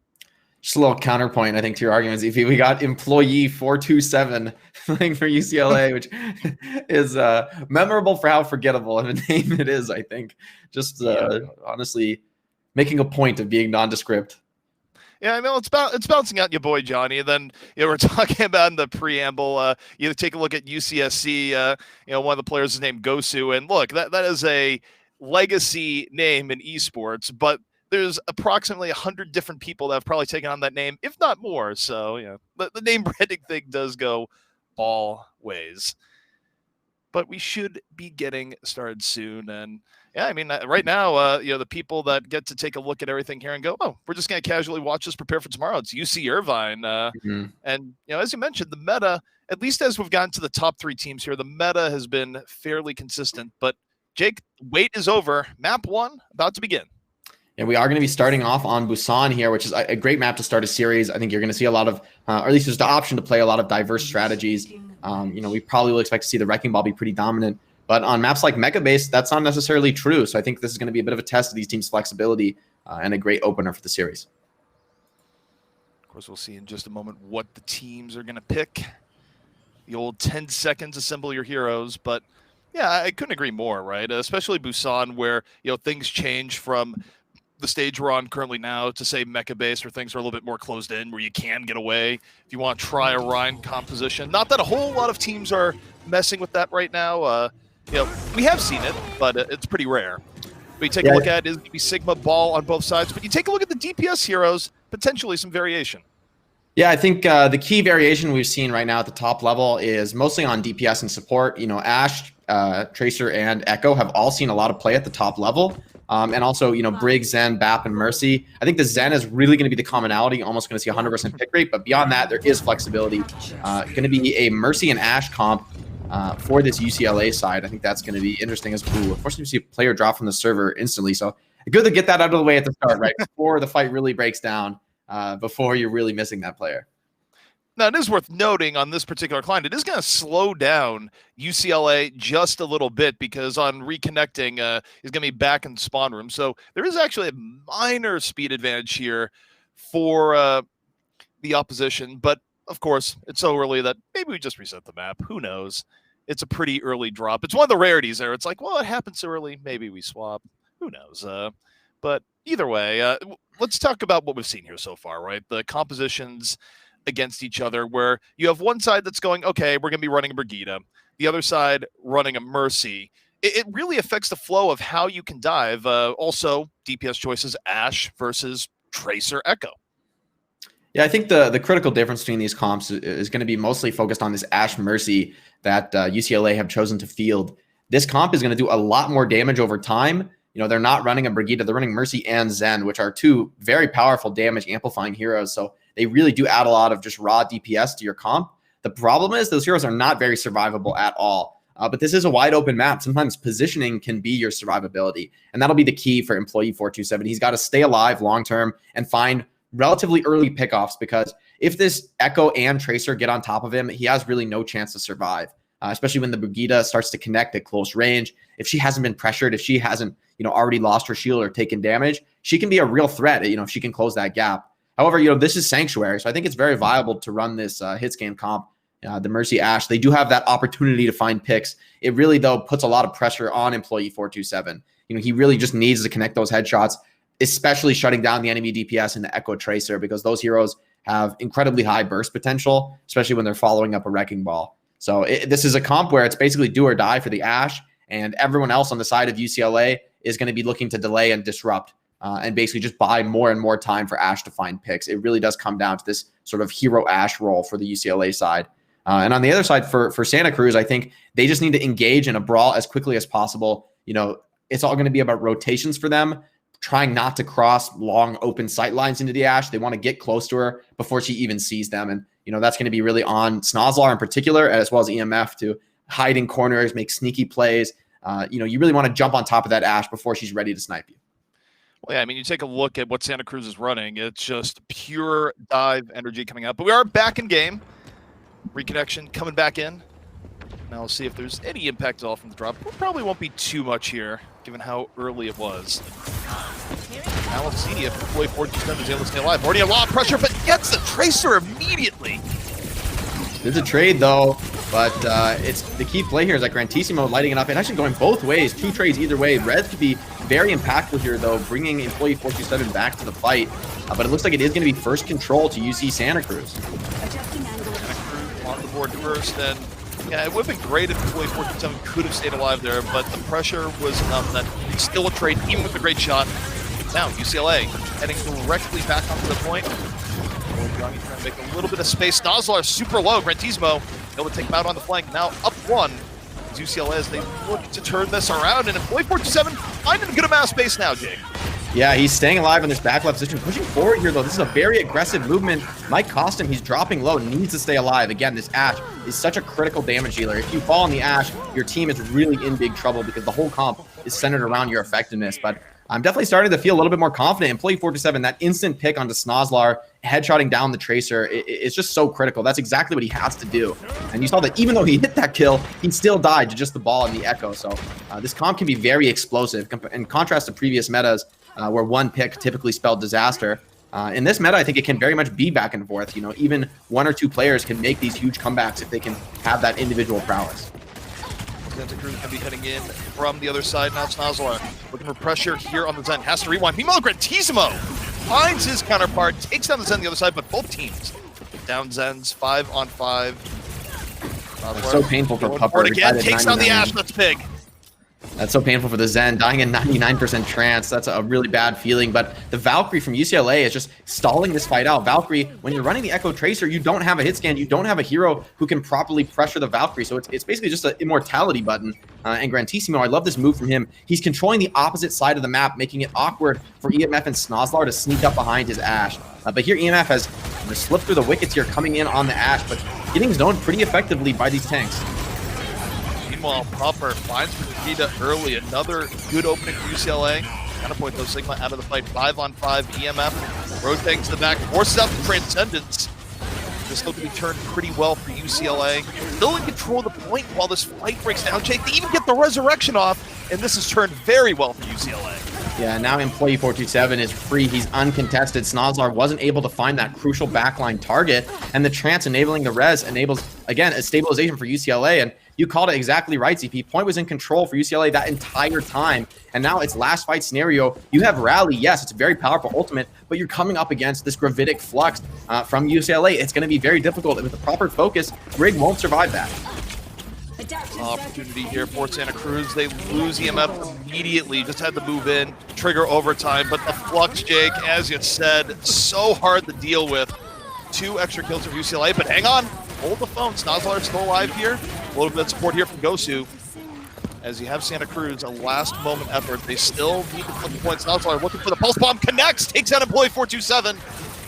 But Bob still remains, gets the Brigida at the end. UCLA still looking to maintain control. Yeah, it looks like Bob is going to be a little bit too much for Santa Cruz to deal with as well. Mercy and Zen playing together nicely there. The Tracer, she just struggles to get through that raw healing potential that Mercy brings to the table. So ultimately that Ash comp paid dividends there on Sanctuary. But I think, though, that is the best map of the 3 for this Ash style, for the backline hit scan style. So if UCLA elect to continue to play this style and they are just confident in Employee 427's hit scan, I think that can still work. But I think it's absolutely more difficult on a map like Mecha Base. There really is only one rotation path on Mecha Base, which is this circle of high ground that surrounds the point. And while it's very possible to make use of that as a hit scan, I think it's a lot simpler for heroes like Ball and Tracer to cut off the rotation. And we're actually going to see UCLA make a full switch over to the rush comp. I think this could pay off big time right now. They're up against McCree, Brig, and Bath. That's not very much damage. It's a lot of survivability, but I don't know if it's enough to deal with this Ryan Lucio rush. Typically, you need a Zen to burn through these heavy tanks. So I think UCLA has made a good selection, but can they play it effectively? We'll just have to see. Also, the free battle going to be very important here. As I mentioned, you run the Rhine. It's all about rushing into the other team, leveraging the pressure Rhine can have in close quarters. UCLA going for a longer rotation here. Both teams feeling each other out, but the Rhine isolated in the back. So right now, if you're Santa Cruz, you're trying to keep your distance. Yeah, definitely. Both teams dancing around the point. This is a critical moment, but remember, UCLA, they have the advantage of that speed boost. If this just continues indefinitely, it will be possible for UCLA to catch, but now point is open, so the contest coming into the point.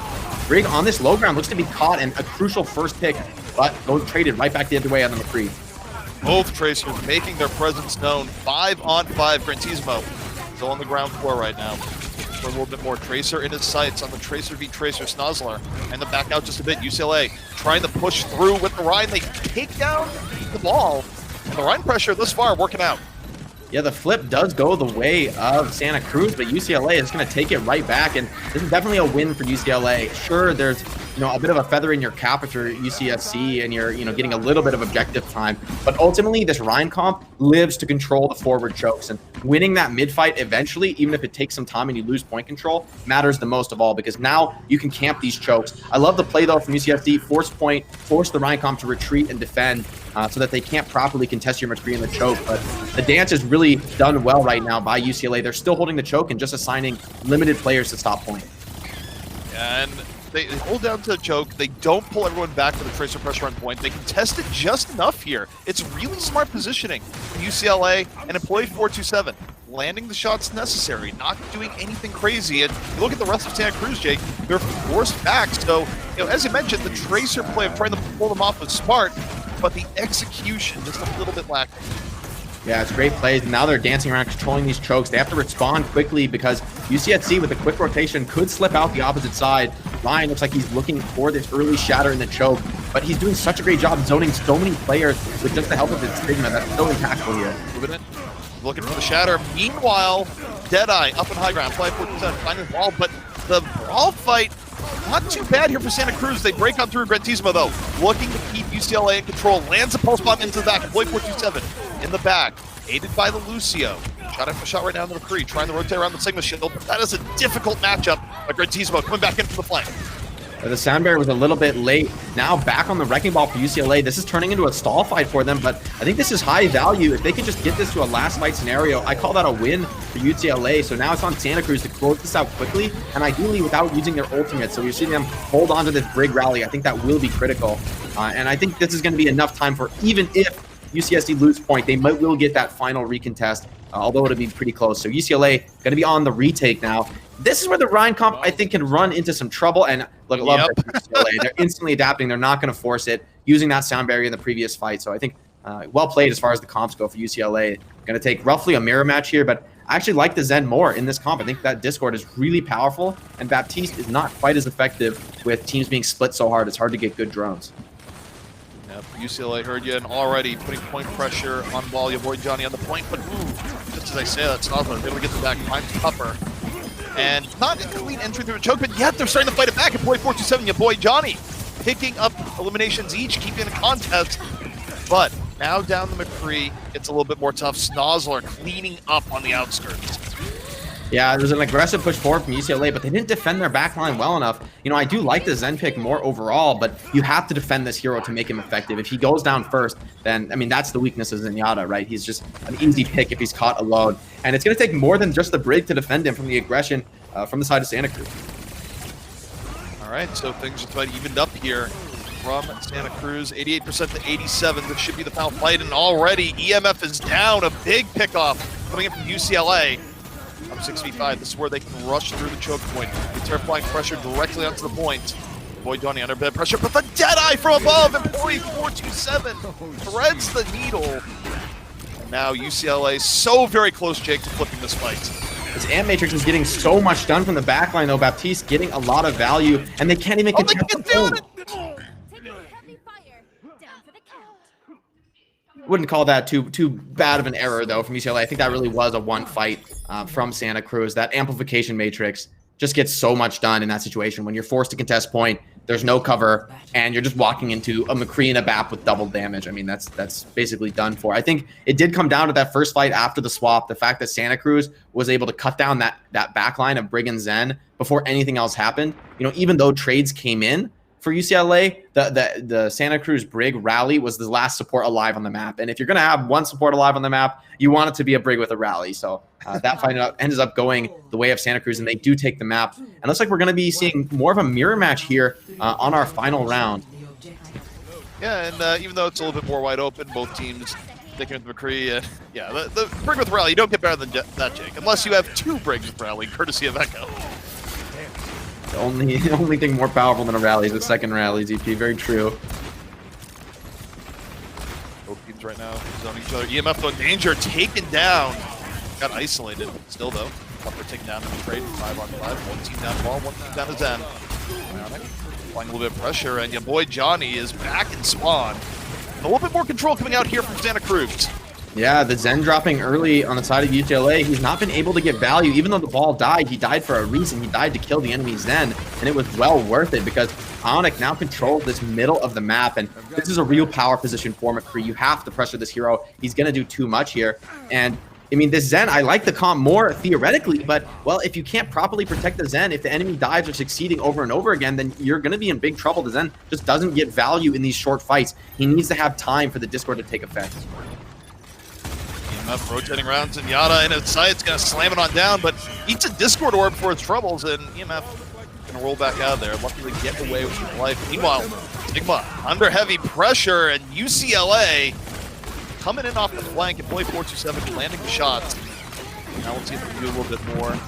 Still looking at the flip, 40% to Santa Cruz here so far, and Ionic starting to strike back.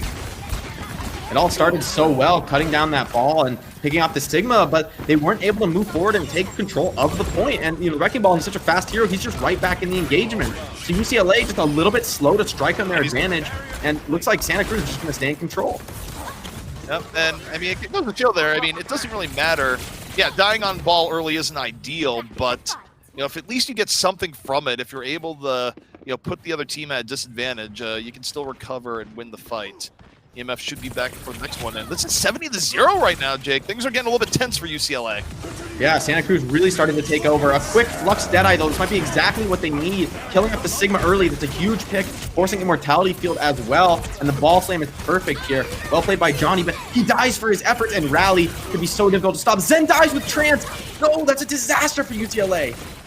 And Ionic is well protected all the while. He's been a raid boss. He just hasn't been dealt with. He takes down his counterpart. And you see Santa Cruz 4% away from putting this away. I'm not even sure if anyone from UCLA can still touch. You touching it in overtime, but this is going to be a tough ask right now, Jake. Swap to legs, the emergency transcendence. But this is all signs of desperation. Santa Cruz will put this one away. Deadeye to close this one out. Oh, and a beautiful three-piece insult to injury here. And Santa Cruz, just what a contested map, ending in an anticlimactic way, right? Santa Cruz just in total control. Yeah, I mean, it started out so well for UCLA, and then it kind of felt like Santa Cruz was just slowly remembering and going, oh yeah, we've beaten these guys before. This is fine, but they had really good adaptations, and they were able to deal with what I thought a really good opening strat from UCLA back on Mecha Base, where they opened with the Rhine. They found a way back in, and they recovered, held the choke well, and brought it all the way back after being down something like 85%. So really nice adaptability coming in from the Santa Cruz team as well. Yeah, I definitely have to praise them for that. I think for me, just watching EMF and Snozlar, I mean, EMF did go down a lot, but he's going down for good reason. He's always attacking the enemy Zen, trying to deny value from Pupper, who really struggled, I think, in that game, dying with Trance at one point. That was the critical fight for UCLA to win and get control of the mid. But because of that aggression from EMF and Snozlar, you've got Ionic just laying down damage from the back line. And I'm starting to understand why UC Santa Cruz wants to run this Baptiste. They want to run a more defensive hero that can just protect Ionic, who's really getting a lot done when he's put in this McCree 1v1 position, or even 1vx, right? As long as he's got his teammates with him, protecting him, he's got the BAP drone to rely on. They're really confident in his McCree and his core hit scan to be effective. And, he showed a lot of flexibility on the DPS lineup, I think being a key strength right now for Santa Cruz. Well, also one of the biggest changes we saw from round one, I feel like, to round three is that round one was a massive round for Grantisimo, right? As Tracer, he was getting early pickoffs. He was doing pretty much whatever he wanted. And then, you saw the change to the BAP.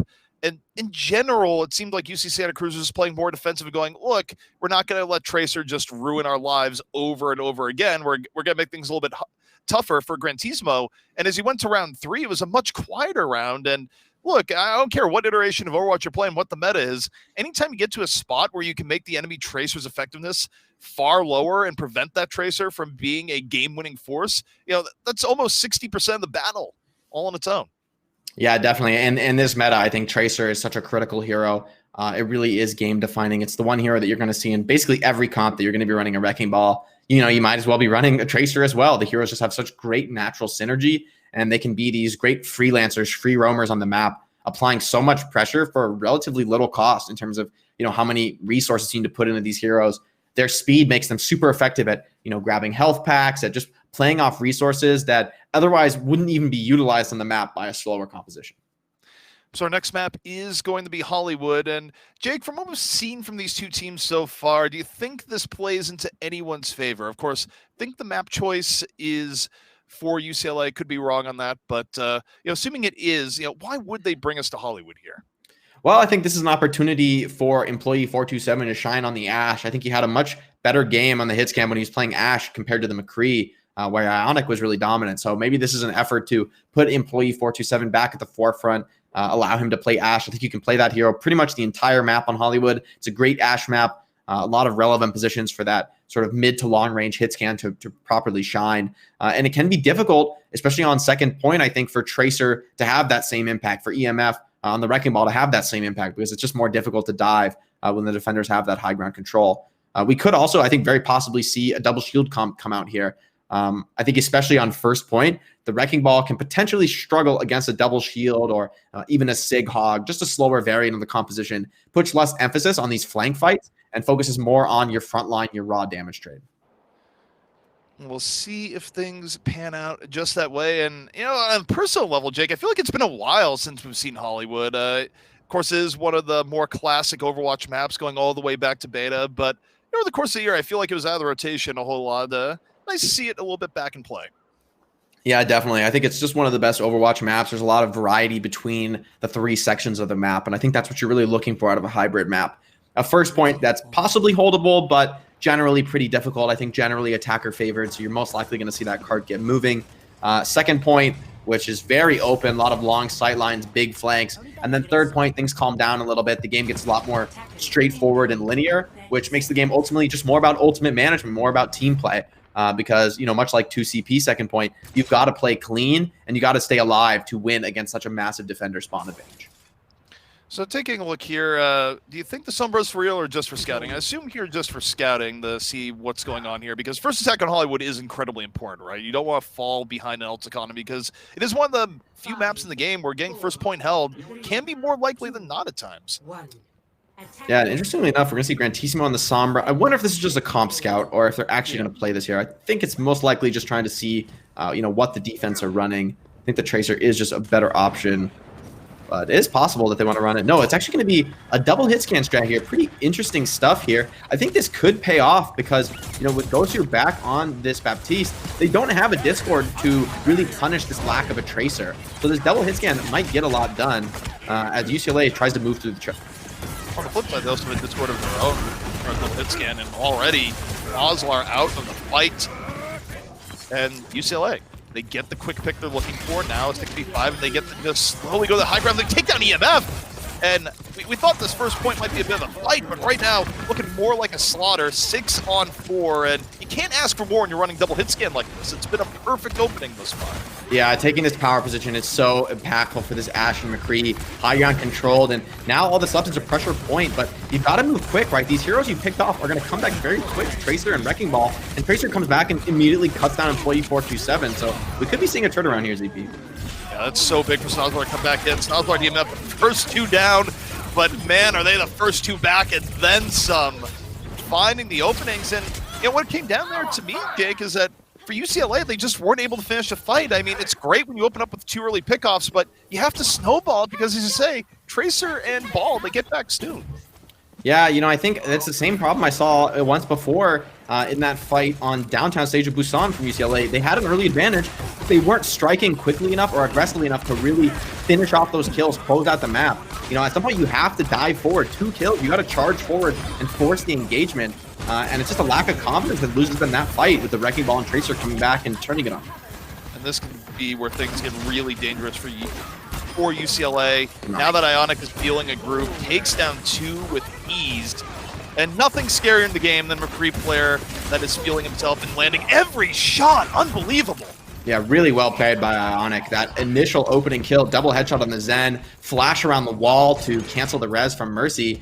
And, there's a big stack of ultimates here for this attacking side in UCLA. But the question is, can you really use them effectively? You're coming up against High Noon Flux, and sometimes it just doesn't matter what ult you have up against that combo. Trance is not going to protect you. All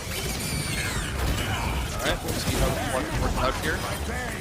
UCLA looking for their opening. EMF down immediately, so UCLA, they do get their opening 6 on 5. But remember, EMF is going to be back quickly, so this is where UCLA, they need to take advantage of the opening that they've created. They run into the mines for Tizmo out of the fight. Look at that, Employee 427 on the high ground, drops the bomb. Now back on the low ground. UCLA getting back into it. Yeah, this should be a closing out fight here. The Flux was just not able to come out of Limb Crimp there for UC Santa Cruz. I think that's going to be the reason they're not able to win this fight. Weren't able to control the attackers, and attackers were able to get all their ults off for their part, only holding on to this High Noon, which isn't really the most significant ult when you're talking about, especially an attacking position. So it is going to be a bit of a reset, but Ionic is going to switch over to the Ashe. And while I like this pick, I think it could be difficult since he's lacking a Mercy. Employee 427 is going to have that one-shot kill advantage. So Snozlar and EMF, they really need to activate and cut down this very greedy backline that that UCLA has chosen to field with this double hit scan Bap Zen. You need to punish these heroes. If you play slow, if you allow them to trade at range, they will just outdamage you. Going in, off the early stun, looking for the ball, into the air, Deadeye, ends up getting knocked off. Not quite ideal. Employee 427, under pressure, Snozlar, take down. But UCLA still keeping good progress forward on the cart. Ionic forced back a bit here from the Sigma pressure. The res comes in, and UCLA thus far keeping up good pressure on the payload as Ionic gets forced back. Yeah, great move by Salutis here, taking control of this forward high ground. Ionic is just not able to get into a strong position. He does have a Mercy now, though, so have evened up the duel advantage here, but he's just getting so heavily pressured. There's no, you can't even duel there. You're up against a Sigma, so great positioning from Salutis to basically secure that engagement. UCSC working their way back in. Pupper had a fight pretty early here. Snoslar on it. EMF, I mean, EMF, a very selfless ball, might be going down early in fights, but also making opportunities at the same time. Snoslar forced back. Got the post bomb, though. And this is where UCLA is finding this being a very long skirmish. Snoslar down immediately. This is a big opportunity. Employee 427 producing again and again on this Ash. Really a lot of damage, though, being pumped out from these dive heroes. EMF charges forward. He's got to get something done now. Need to make more space for Ionic, who starts to activate now, moving forward aggressively. And Grantissimo, he's under so much pressure. He does get one kill, but it's just not enough. Oh, that fight looked like UCLA was starting off on the right foot. Employee 427, a great opening, but you just saw the tank line there for UCSC just bring it right back. And you look at the time situation now, Jake, things are a little bit grim for UCLA. They still have a long way to go here on point B and only a minute to get through. And Snoslar, look at his chops set up for the pulse bomb. Yeah, and this is where it's so difficult to play this comp. Tracer and Ball, they have a huge advantage when they're playing up against this style. It is generally pretty easy to punish the backline. And even though Snoslar fails here and goes down, how much does it really matter? Because this comp from Santa Cruz is so slow to move forward and actually force the engagement. Tracer's likely going to be back, but this could be deadly. Not enough, though. The flux and, oh, the counter fire. The bomb just rips Sigma out of the air. UCLA looking to keep control. Employee 427 coming in, and oh boy, they knew he was there on the elevator. No surprises. Back gets a health pack, but look at that Ionic uncontested on the top. Snoslar working on the bottom. And Santa Cruz, Jake, 14 seconds away from this point B hold. And I think, honestly, this is a case of just excessive greed here with this double hit scan set up for the side of UCLA, right? Like, it's just too difficult to get value long term. Tracer is basically uncontested. If McCree doesn't hit the flash, there's just not another threat against Tracer. You're not running that Brig to potentially defend your backline, and you can see EMF is just making hay out of that. Lack of stuns, lack of control, and it's going to be an easy fight for Santa Cruz to close out. And that now this puts UCLA in such a tough position, right? Where you're on Hollywood, you didn't get a whole lot on point B. I mean, this is the classic situation where your ultimate win condition is just holding on point A. You have to get the first point hold, or it's just super unlikely to replicate the hold that we just saw that Santa Cruz did. So if you are UCLA here, are you swapping up anything comp-wise to try and increase the odds of first point hold, or are you just playing your normal composition and hoping it's enough? I think they really need to be fielding the Tracer. I think this double hit scan can work against certain very defensive backlines like the Brig Bap that we saw initially. But if you fail to capitalize and get the snowball rolling, or if at any point, the enemy does switch, they get off the Brig, since you're not running the Tracer, you're not forcing them to play Brig, and they play greedier heroes such as, Zen, Bap, and Mercy, then I just think you're in big trouble. And you see Santa Cruz setting up for a sim strat looking like on this offense. This could pay off big time, but it could also be heavily punished. A sim strat is just a huge risk. You got all these high HP pool heroes, so if they end up going down, they feed a lot of ultimate away. This is really greedy, I think, actually, from Santa Cruz. I think they could play this out standard, play their normal comp with the Tracer ball, and just eventually overwhelm with standard play, but they're just gonna go all in, push all the chips to the center of the table. And that is the confidence, to be fair, that you like to see. I just wonder if it's going to pay off. Yeah, I mean, you practice these strategies and hope that, hey, we'll catch a team off guard. And, it's sort of a no mercy almost looking at it, where you could go, oh, they're maybe not have to do this, but those, no, we wanted to play this even if it was a close game. So we'll see if it works out. They're committed with Symmetra and the Junkrat. Now trying to rotate around to the high ground. Still very contested, but on the same note, given that you're running a ball on the other side, you don't want to fight that too hard. Now they go for the teleport, Jake. Into the cafe. UCSC. Yeah, they need to catch some kills here, though, pretty quick. The Symmetra, though, starting to heat up, starting to get energized. Sigma's so low. It's such a contested brawl. And the Sim goes down first. I mean, that's usually a death knell of this strat. The Sim basically has to stay alive, has to get energized. Junkrat getting a bit of damage out, but it's just not enough. Well, the surprise factor is gone. The swaps are coming in. And, you laid out the entire framework, Jake. When something like this opening gambit that UCSC is going in on doesn't work, it really sets you behind. Yeah, I think this is actually a pretty big mistake that could cost them. I mean, this is the recipe for getting full held, right? Just full swapping, you're at a major ultimate disadvantage. Snozlar and EMF are going to have to make something happen without ultimates. They're just going to have to make, a low utility play and just get early pickoffs. But they've shown that they can do that. I just think that Santa Cruz is just making this harder on themselves. Well, Ionic, if there's anyone that's been a carry for Santa Cruz, it's been him. Damage boosted from the back. Down to Sigma early, though. It's definitely going to make the trades here a little bit more difficult. And, look, if you're Santa Cruz, you can't feel arrogant with your time here. You got the res back up, but you're already down 2 minutes on point A, and this is a map that's very holdable for the defense. Yeah, absolutely, especially with that early advantage. Amplification Matrix coming out right now, trying to punish these attackers, force them out of the sightlines. But Grantissimo stepping up, I think, over aggressively. They're not getting the immortality field in time on his high noon. They are going to Valk and res, but this is the whole ultimate advantage being expended just to hold on to the point right now.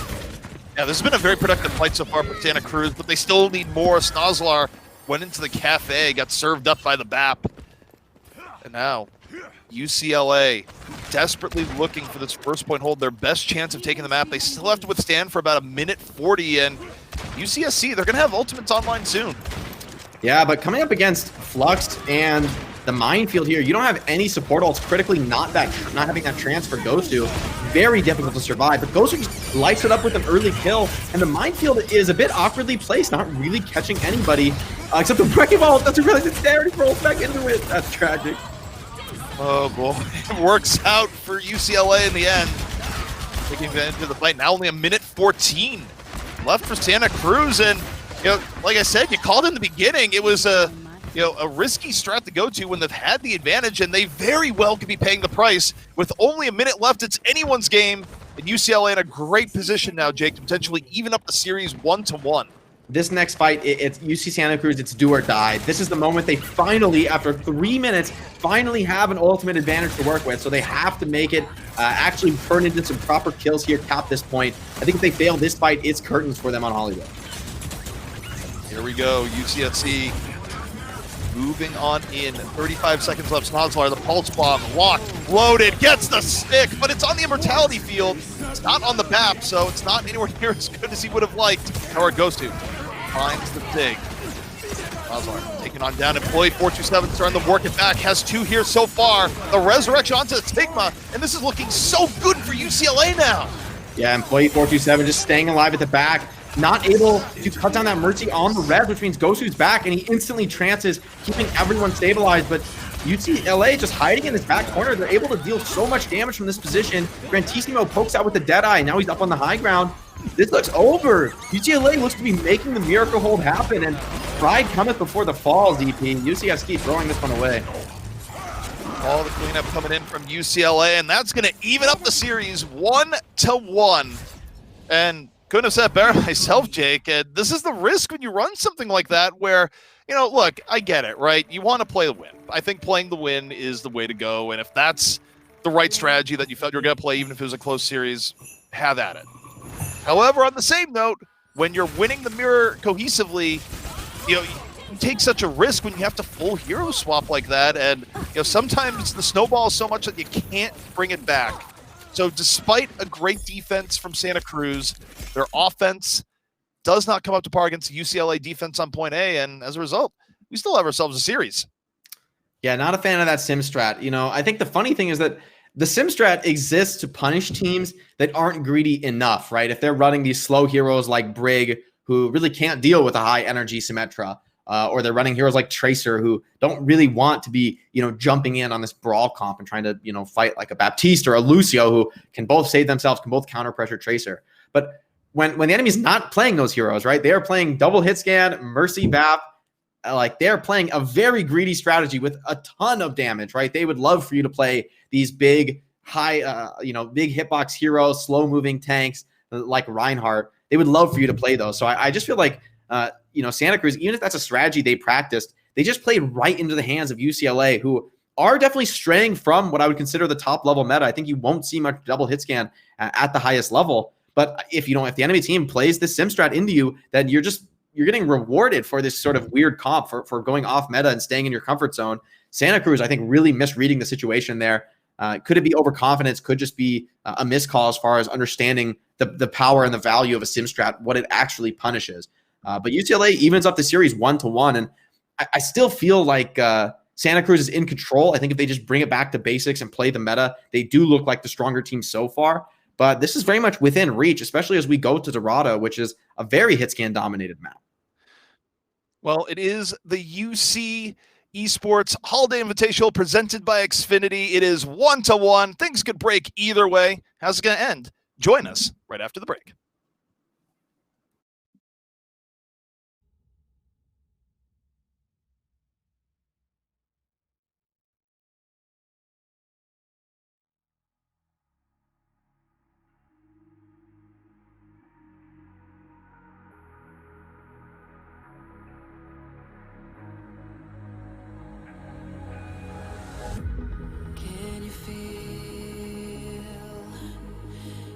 Wrapped around your soul with no control.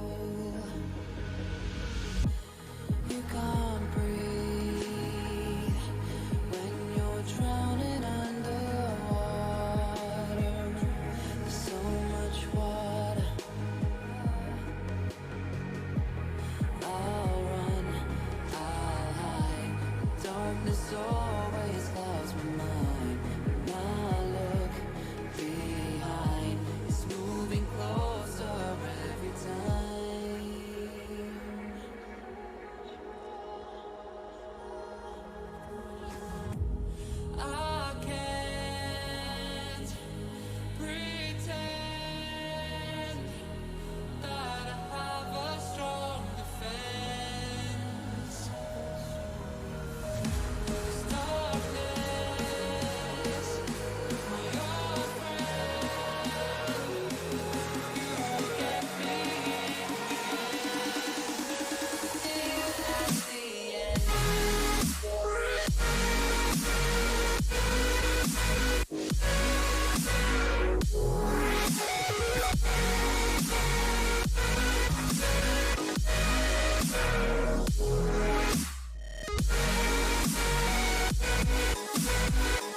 Around your soul with no control.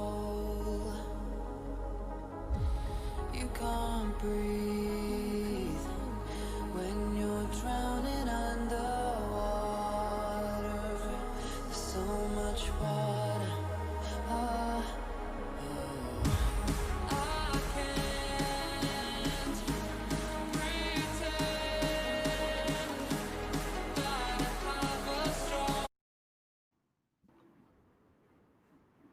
Welcome back, everyone, to the UC Esports Holiday Invitational presented by Xfinity. It is 1-1 in this battle between California schools here, Jake. And, as you say, pride cometh before the fall, and UCLA more than willing to capitalize. Yeah, and capitalize they did, coming up and evening the series 1-1. This is definitely a closer one than you might expect. I feel that Ionic and Snozlar are really strong. A really strong core of DPS players for UCSC to play around. And I think if they just can refocus on compositions which emphasize those heroes, like what they've been playing with this one hit scan, the Tracer and the Wrecking Ball, I think that is really how you enable these DPS, make a lot of space for them, distract the other teams so that they can't properly pressure or focus out your hit scan.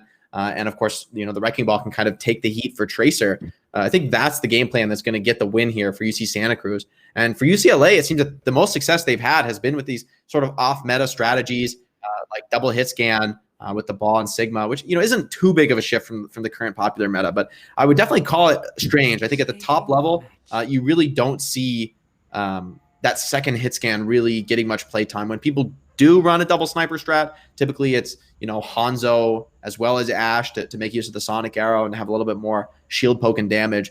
But I mean, the McCree Ashe, it worked last map, and we're going to Dorado, which is really a hit scan playground. So it's quite possible it could work again.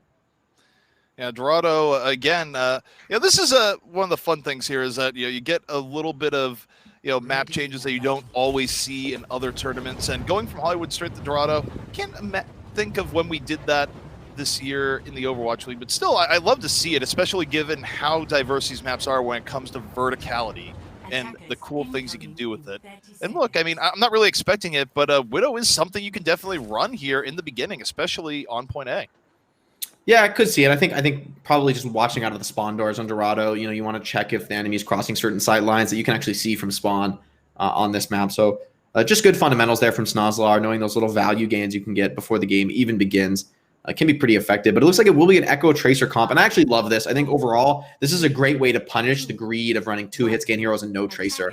Although you do have 2 hit scan who can theoretically pressure an Echo very effectively, Dorado has all these rooftops, and it's very easy to come around from an unexpected flank, slide on the rooftops. They really help Echo to be effective, and with no Tracer, as long as Echo doesn't die in the air, she's probably not getting chased down. Yeah, I mean, it reminds me of the good old days back when Pharah was more meta, and you would always see Pharah in this map for that very same reason, right? Is that you had so many different ways of engagement, and Echo being another flying hero can take advantage of that same sort of concept and is a little bit more relevant to the current meta. Yeah, definitely. And already gets the McCree early. That's so big. Even with the res coming in, it gives an opportunity for pressure. Just how well it's taken advantage of. Oh, but the Mercy a bit overextended there. Goto out of position and gets cut down. Although the trade's going back and forth, this does favor the attacking side. I think UCSC are going to be happy with this because they do have the close response. UCSC just keeping up the pressure, and Ionic all the while, so stalking it from above. Snozlar on the bottom. And this is where momentum really starts coming into play in Dorado, where you need a moment to reset because the offense can just continue to keep things rolling. Yeah, it's a huge problem right now. If the Ashe goes down right here, it's going to be a long time before UCLA can reset, get back in the fight. And the real challenge is getting value from these 2 hit scan. Like, yes, they can deal a lot of damage, but are they going to be able to actually stand and deliver with the amount of mobility that you're running on the side of Santa Cruz, right? Like, you just have to get these instant pickoffs on the hit scan. They're under so much pressure as they come out on the high ground. I mean, they're just going to be assaulted from all angles the moment they expose themselves. And I love this beautiful hiding setup here from Santa Cruz. And Echo, like, how do you deal with her when she's out on this low ground corner? Well, the swap to the Orisa, I'm not really sure that's the answer. Orisa already down to half HP. We'll see if it does anything to stall out UCSC here. Down early, Ionic. Signal clone. There's likely clone targets here. A little bit of damage on top, forth back, and a lot of this clone potentially falling to the wayside where it might not even get a flux off here, Jake. Yeah, it can be difficult to finish that charge, and he should actually cast the flux as he does convert back into the Echo, running out of time there. Rally is going to come in, though, so it could be still a contested fight here. Big flux here, gets a lot of damage on the tanks, and I think the minefield is going to enable Santa Cruz to capitalize. They push onto the recycler. Tizmo in on the top, was looking for the flank Deadeye to try and just quiet this down here for UCLA. And overall, Employee 427 the other side of Puffer doing enough. However, pressure still on the payload. UCLA need to evict the last few people left on the payload. Dynamite over the top of the shield. Still pretty good Ashe pressure as so far Santa Cruz not leaving here, Jake, although might be thrown off in just a moment. Yeah, with just how close these defender spawns are, the attackers have to be just a little bit more clean in how they close this point out. You got to keep those key heroes alive, especially your Sigma and your backline hit scan, or in this case, your Echo. But now Ionic is back over to the hit scan roll, over to this Ashe. And, I still like the comp more for the attackers. I think this Wrecking Ball can do a lot, knocking people off high grounds, exposing them, pushing them out of their shields when they're not ready for it. But you're coming up against Supercharger, and if you can't break that Supercharger, just the same thing that makes Hitscan powerful with these open sight lines makes the Supercharger a strong ultimate, right? It's easy to boost everyone on your team. And I mean the Orisa Gambit here working out so far, but got the ball, pushing the payload for that. Grantismo already down. Getting the resurrection off the table real early. Now Snozlar looking for the most bomb to put it away. Not quite connecting. Meanwhile, Imaf gave up his life for the opportunity.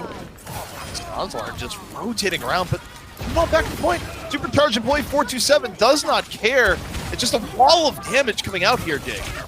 Yeah, would have loved to see that pulse bomb, on to the supercharger, but Limgrim does still have this high ground on Sigma. He's able to put out a lot of damage from this position, almost finished charging his flux, but it will come out first from the defenders. Usually they've got to cut down this Sigma. Mercy's trying to keep him alive as the counter flux now drops.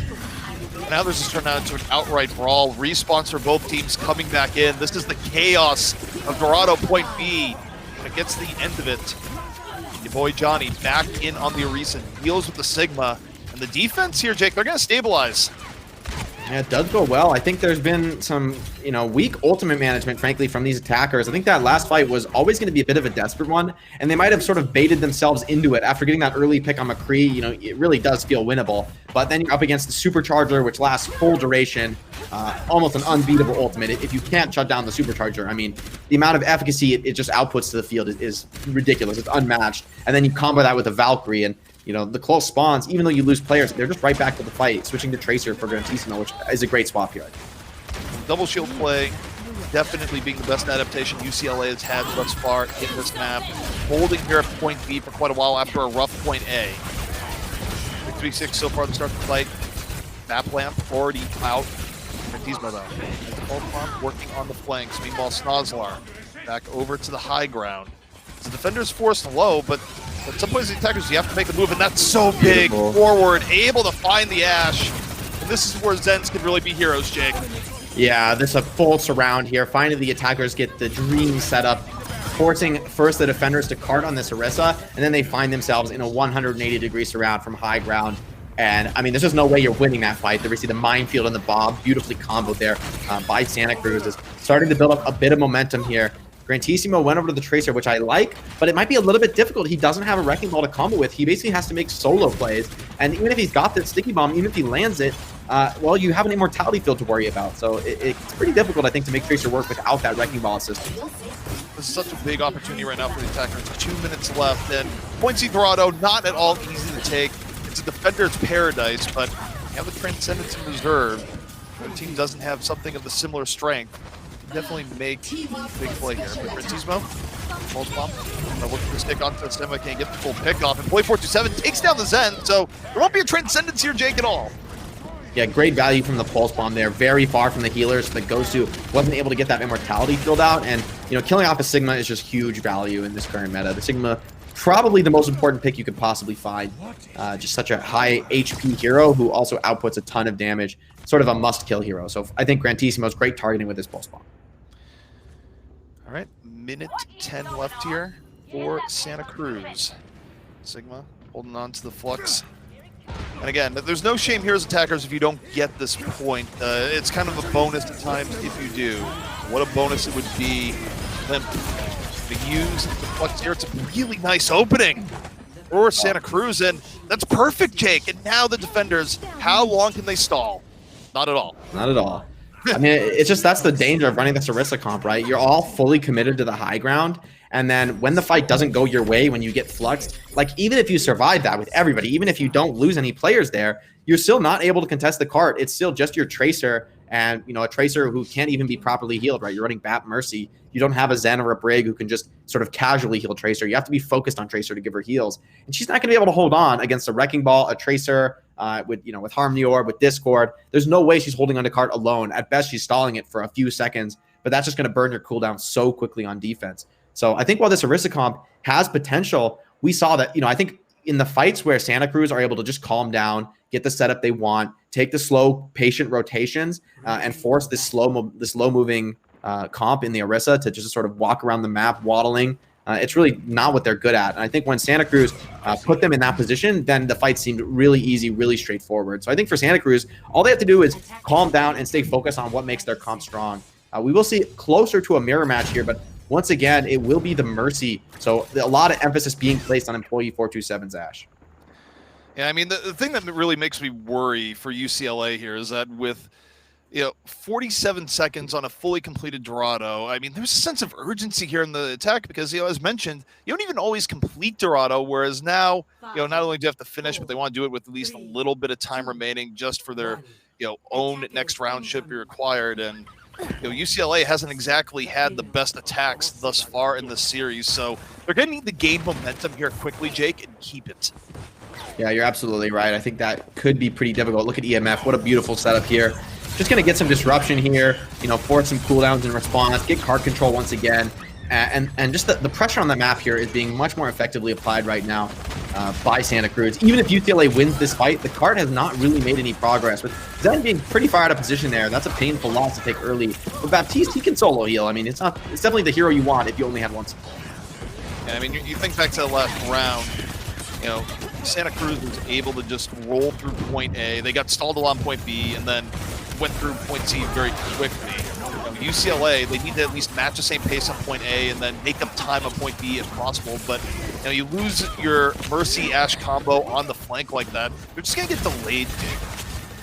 Yeah, and finally moving the card are the attackers, but even since they're losing this fight and in the positions they're losing it, it's just so painful to deal with. Stick is gonna come in, but countered by Immortality Field, and for UCLA, it's going all right, but you don't want to be trading like this. I mean, now this is going to be a reset losing Sigma, but even if you're winning these fights, it's not too valuable. You're still giving the defenders a recontest, and Santa Cruz are just going to get back in total control, get the exact setup they want.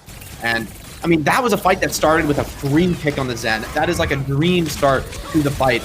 Snozlar overplaying his hand here. I think thought he had a recall, just barely gets in time. He's out of charges. He has no business surviving that. I think he thought he had the recall, but it was only on 3-second cooldown there.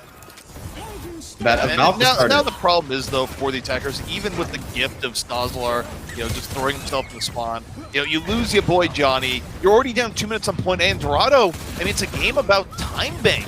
You want to get through with a lot of time remaining on these points to give yourself the best chance at point C. Already, regardless of how the rest of point A goes, this has been a win for Santa Cruz. Yeah, EMF is just controlling a lot of space on the map. Employee 427 caught again by Snozlar, and the attackers, they just cannot get their foot in the door. I think they need to take this top left high ground, but so far that has been really elusive with the aggression from Snozlar and EMF. Like, yes, you get this kill, but your Ashe is still running back from spawn. You get the Flux on too, but that's just going to be droned and tranced. So payload right now, the payload is rolling back. Yeah, they have to ultimate the fight.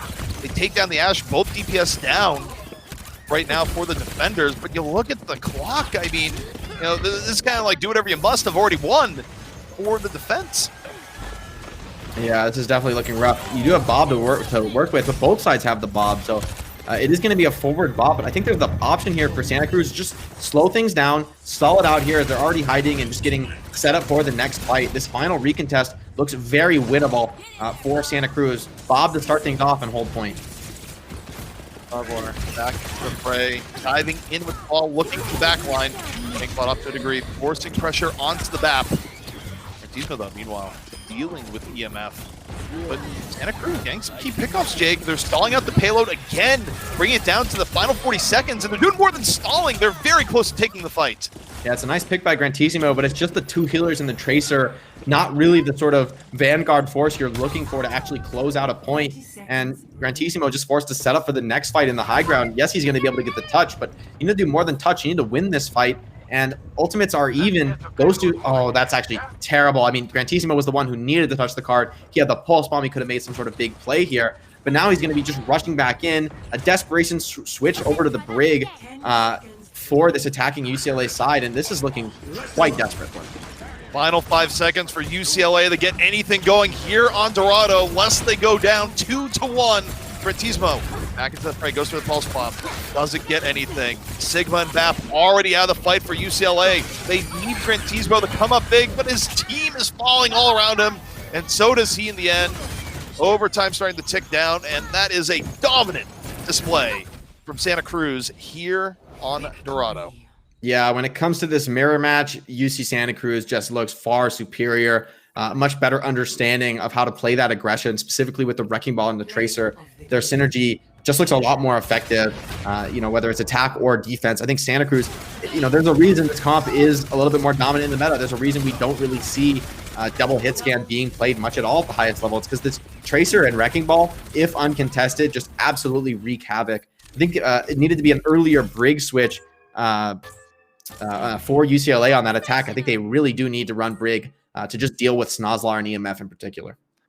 Yeah, and again, the one trend that I think we've seen all series long, and yeah, it's been mitigated at points like on Hollywood, but if anything haunts UCLA, Jake, it's that even when they make a great play and they get an advantage by getting a 6v5 to start a fight, part of it is that Santa Cruz is very good about retreating and dragging things out, waiting for respawns, and skirmishing to a degree to bring it even. But there comes a point where in Overwatch, if you have a big 6-on-5, or in some cases we've seen 6-on-4 advantage, those aren't fights you should be losing as an attacker. And it's the one part of UCLA's play that has to be cleaned up if they're going to bring the series back, because of course they are one map away from elimination. And should that come to pass, it's going to be Santa Cruz getting the rematch against UC Irvine tomorrow in the grand finals. Yeah, it is definitely playing a little bit scared right now for UCLA. When they get these leads, they need to be forcing these fights. They need to be taking the initiative and charging forward, while at the same time worrying about their backline and keeping those crucial support heroes alive.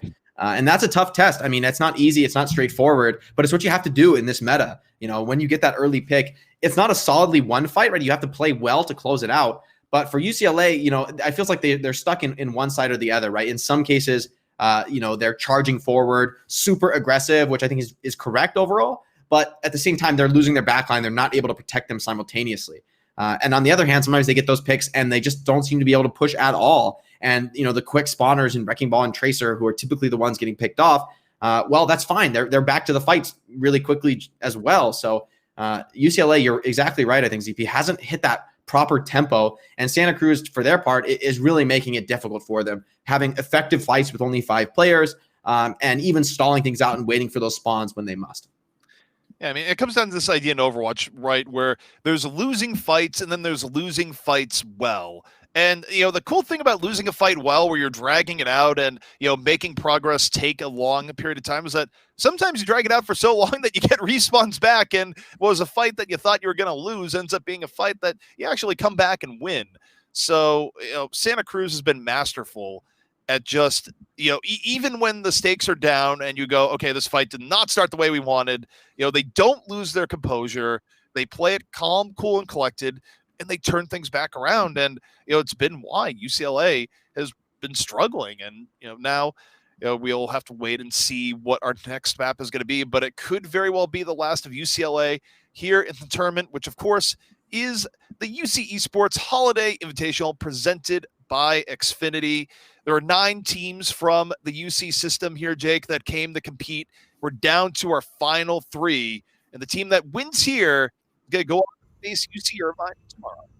Yeah, and Santa Cruz is definitely the favorite at this point. It seems that, when the game stabilizes and we get into these classic mirror matches, Santa Cruz just has a little bit better understanding right now of the tempo that this game needs to be played at. I think to highlight that point you made earlier, ZP, which I think is a great one, is that, one of the common features of all these heroes in the meta, which is definitely a non-traditional meta, right? These tanks don't necessarily play together in the traditional sense. Same is true for the DPS. There's a lot of synergy in the comp, but it happens from across the map. And I think that makes it a lot more difficult to play and requires you to have great game understanding across the roster. And that's why I think UC Santa Cruz has the lead so far. Well, we're into it. It's Lijiang Tower. The format a little bit different than the norm here, Jake. It's map 4, but it is control. And this is going to be UCSC looking to close it out. Lijiang Tower, one of the best tests of skill in all of Overwatch. Let's see if UCLA can dig deep and bring it back. Yeah, another fundamental to highlight right here from the Santa Cruz side is that they've been consistently using this sim teleport on Tracer every single Koth round, and this round it really pays off. They have total point control right now. The Tracer duel going on in the flank. Looks like UCLA just has no real way into this fight. They are contesting point, but it's costing them lives. It's costing them HP.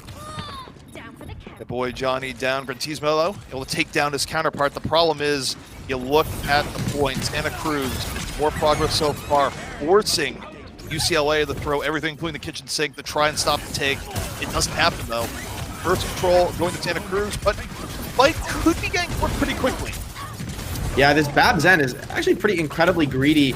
Because Grantissimo wins the 1v1, I think the fight really went the way of UCLA. I think that was actually quite critical here, but now this is turning into a major delay scenario, and anyone who's played this map before knows how dangerous that can be. You can really stall this point out for a ridiculous length of time. They're not able to do it there, though. Tracer does get cut down, so this is going to be, for this map standards, an extremely quick cleanup. I think you're going to be really happy with this if you're UCLA with how bad that fight started positionally with Santa Cruz taking total control. UCLA somehow brawling back off the back of a 1v1 victory on Grantisi. Yeah, I mean, you're not even down as much in progress as you thought you would be for that. So, yeah, I think if you're UCLA, you're thrilled, but you still got a long way to go. EMF being the sacrifice to a degree, again, drawing attention. The rest of Santa Cruz getting in position. Now they're committing. Sigma trying to get through the doorway here. Your boy Johnny gets caught. Boy 427. Oh, no! Huge from Cosmos back. Employee 427 rolling into his brig. That's not what you want to do. Deadeye getting countered, though. Beautiful one clip by Grantissimo. He's still in this one. Forward, though, fights it back. Oh, a flashy fight to be sure. UCLA still in control of the point, by the way, even though I expect Santa Cruz to be in position to take it back soon. Lux under pressure from Saludas. I don't know if that was the best idea there, Jake. Yeah, trying to desperately fight this one back, expending a lot of ultimates, and they're not even going to get too much point stall. Pupper switching over to Lucio. I don't think that's advisable here. Pulse bomb forced as well. And, he recalls right back on top of it. That is pretty unlucky. That fight went about as bad as you could imagine the fight possibly going, ZP. I mean, the McCree gets stuck and rolls into not just his brig, but his rallying brig. I mean, that is literally the worst case possible scenario. And now UC Santa Cruz are right back in control. No ultimates and nothing even close right now for UCLA. It's going to take a miracle for them to come back and take control. They need an early pickoff. They need a miracle from Pupper. They need Employee 427 to find someone. You need something to work with when you're down in this sort of situation. And look, if you're to be a champion, you need that moment. Pupper, there it is! Finds the Brigida, the exact opening UCLA needed. But Jake, can they capitalize? This has been their weak spot. Yeah, this is the trouble, right? Spawner's coming back in already. Forward, 90% trance, but he's so low HP. Forward, he has to stay alive. 97, 98. This trance is critical for Santa Cruz to hold on to the point. It is online now, so I think Santa Cruz should be able to do it with Ionic starting to take over. A valiant effort. They got the opening they needed, and they even transcend the very end. I don't know if they needed it to finish out the fight or not, but heartbreaker for UCLA, Jake, where they got the early pick. Still a bit off, and now it's final fight. Yeah, Snozlar very aggressive early position here. Does get out with his life. I think he's a little bit lucky on that one. I think just forcing that fight a little bit too early there. Ends up throwing his pulse bomb into the void. High noon, and crucially, this minefield on defense is going to be so effective. But, oh no, the early picks come in for Santa Cruz, and minefield still hasn't been deployed. Oh, this is going to be deadly when the mines come down on point. The cleanup is there. I mean, unfortunately for UCLA, they just had to throw themselves on the point, and the positioning for Santa Cruz was just far too good. Overtime's going to be ticking down. And now, UCSC, 1 round away, Jake, from getting that rematch against UC Irvine tomorrow. Yeah, they're certainly in control of this one. And, Employee 427 is going to be kicking himself for that one. Rolling into his rally brig with a pulse bomb on his back. Oh, no. Everyone's done that at least once in their DPS player career, but it is not what you want to be doing, man. Shutting down your own rally. It's going to be Rhine comps on this map, so a big shakeup. This is something UCLA showed that they wanted to play earlier in the series back on Busan Mecha Base, so we'll see if it's a strength for them. Both teams running this Sim Junk, which I think is the dominant strategy. Although with Grand Parrot on the brig, I actually think this is a misplay. I think Lucio is really critical because this comp is absolutely all about getting into the fight first, getting control of the map, and Santa Cruz is just way ahead. And also, Ionic wanted to run the junk back in Hollywood. Lucio dead. But your boy Johnny lands the fire strike. That's one way to slow down the other team. Just snipe the Lucio to kick off the fight. But with no speed boost, ZP, how do you capitalize? How do you get through this choke? You're up against Sim Junkrat. This is like one of the hardest chokes to clear in the entire game. Yes, the Lucio's down, but he'll be back soon. UCLA, they're trying to pin off their advantage. They take down the enemy Ryan. Your boy Johnny is making it look good so far, but the Sim is charged up on the flank. Nozlar does a whole lot to even things back out. But so far, it doesn't look like UCLA should be able to get the flip here. Nope, that first flip should go over to Santa Cruz. So the boy Johnny falling, and Santa Cruz are still going to try and fight this back. Lucio, Bap, and Ryan are a very potent delaying combo here. Forward has Amp Matrix, could use this just to protect his teammates. Early Sim Wall comes up, but Employee 427 drops. He's not going to be able to take advantage of that, and that means Snozlar is going to very easily be able to stay at max energy on this Sim, using the opponent's Sim Wall. Trades go both ways, but Tyre forces back the attackers, and Santa Cruz pretty lucky. I think they were able to hold on to control despite losing their Lucio. But although I think Brig is a stronger hero in the meta, I think when you play this comp in particular, on this map in particular, Lucio is a more dominant choice. The speed getting you through to the chokes first matters a lot. Yeah, and UCSC able to take well advantage, even with the setback of the early death. Makes you wonder how it's going to be at full strength. Limp, open it up here with the Flux. Next, off the grenades for a little bit, fall through. Wall getting put down. UCSC, ultimate power being used here. UCLA able to work around it. I believe 427 though gets caught. But now you're down the damage of Sim. Does quite a bit. These sort of closed in areas with a lot of shields. Rentismo's Tyre getting into the back though. Now you look at your boy Johnny, holding on to the Earth Shatter, looking for the opportunity, lays it down, looking for the Sigma, but gets pinned and charged the other way. And I think that might be the round and potentially the series here, ZP. That was really your best chance for UCLA to get back in and take control of the point. Now it's the full chokehold for UC Santa Cruz, taking control basically of the enemy spawn here. Your boy Johnny desperation switch to the Wrecking Ball. Yes, he's going to be able to get the point. Yes, he's going to be able to stall it out. But how are you going to win this fight when the Ryan gets sped boost onto you with a sound barrier and Riptire comes in as well?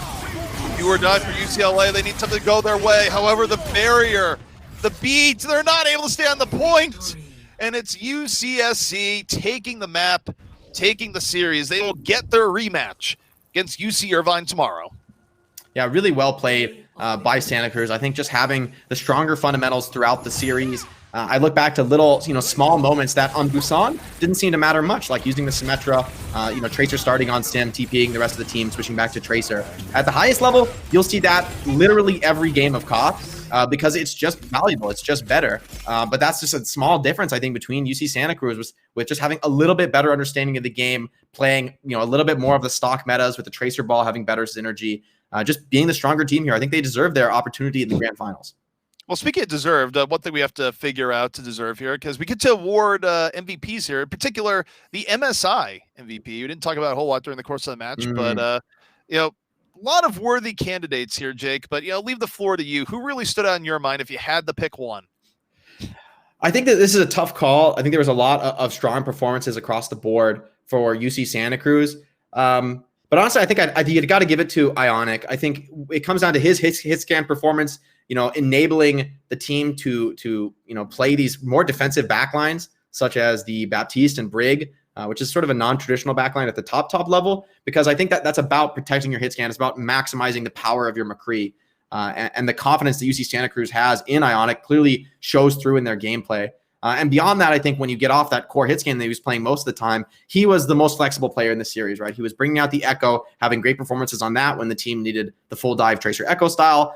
He played, other projectile heroes when the team's playing rush comp. So just being able to switch across the whole DPS roster and being this confident backliner that the team can trust to close out fights, I think that really showed through in Santa Cruz gameplay. I definitely honorable mentions as well to the diving front line from Santa Cruz. I think Snozlar and EMF, although EMF died a lot, right, he's getting something done and he's wrecking ball. He's back to the fight so quick off the spawns. I think that style really works for Santa Cruz. And those divers making space for Ionic definitely have to get an honorable mention.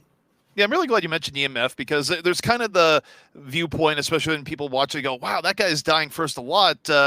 He must not be playing very well. And you can't always look at the circumstances of, the timing of the first elimination. You got to look at the aftermath, because if you're doing what EMF was doing in a lot of these fights where, EMF might have been going down early, but the opportunities being made for Snozlar and the rest of the team, the space being made for Ionic that you just talked about, they were really big. And it was something that really let Santa Cruz dictate the pace of the game, and also just, the raw aggression that you saw at points there. It was set by the front line. So, really, really glad you brought up EMF.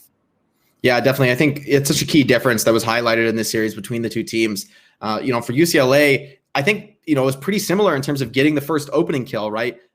Getting a good start to the fight. Employee 427, he played well, in particular on that hit scan. They were running a lot of comps that sort of maximized him, enabled him to be really successful, and he had success with it. But the capitalization, that was the key difference between these teams, right? It wasn't about the first pick. It was about what you do with it. For EMF, right, typically it was EMF taking the heat, right? If he goes down first, in Overwatch, the one thing I always talk about is you have to understand what's the consequence of dying.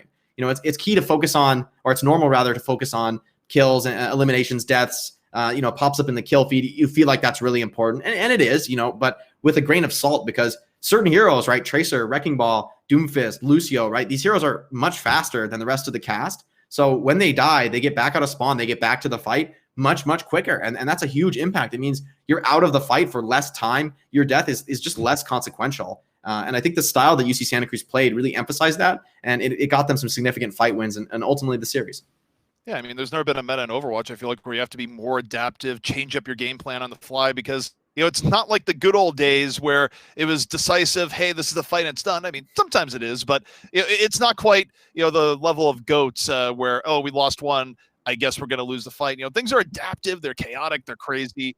The teams with the best team play overall, definitely able to bring it out. But, just to remind everyone, we started with 9 teams from the UC system here, Jake. Now we're down to 2. The stage is set for tomorrow. UC Irvine from the upper bracket taking on Santa Cruz. And, should be a good one. I mean, rematches are always great. And, UC Santa Cruz definitely earned it here today. Yeah, exactly, ZP. I'm excited to see that one. And then there were 2. And Santa Cruz, they're playing the meta. They're playing strong strategies that we're seeing at the very highest level of Overwatch. So props to these players because this strategy is not easy to play. I mean, I think beyond the very, very highest level of Overwatch, it might not even be right to play this strategy because it's so difficult. Right? If you can't play it properly, then it might be better to just play something a little bit simpler, a little bit more straightforward. But when you're executing it on a high level, well, that's the power of the strategy, right? It's so impactful if the team understands that cross-map synergy that they have with one another, hitting the same timings, even though you're playing in very, very different positions. And that's a key strength for Santa Cruz. So I wonder if that'll be enough to take on UC Irvine, who at this point seem like the juggernauts of the tournament. Yeah, UC Irvine has always been good in collegiate Overwatch, going back years. It's a great team. It's a great system. Excited to see what they do tomorrow. But that is going to bring us to an end for our Overwatch coverage here today, Jake. But don't go anywhere. Coming up next, we got some Valorant left to round out the day.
wrapped around your soul with no control. You can't breathe when you're drowning underwater. There's so much water. I'll run, I'll hide. Darkness always clouds my mind. When I look beyond.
Can you feel it wrapped around your soul with no control? You can't breathe when you're drowning underwater. There's so much water. I can't pretend that I have a strong defense. There's darkness for your friend. You get me in the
Can you feel it wrapped around your soul with no control?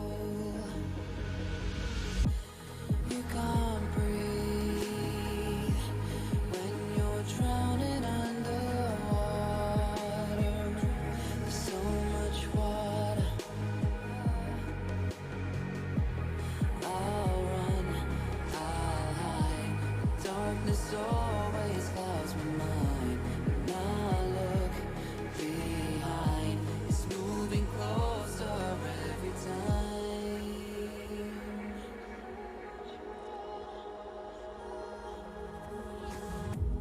I can't pretend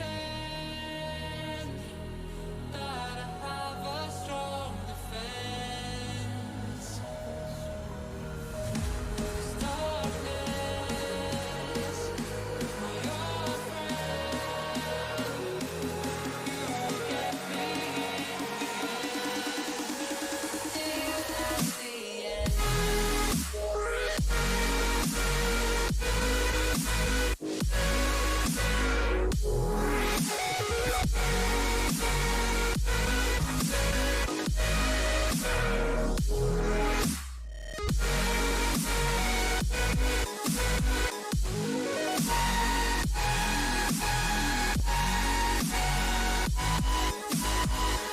At the end.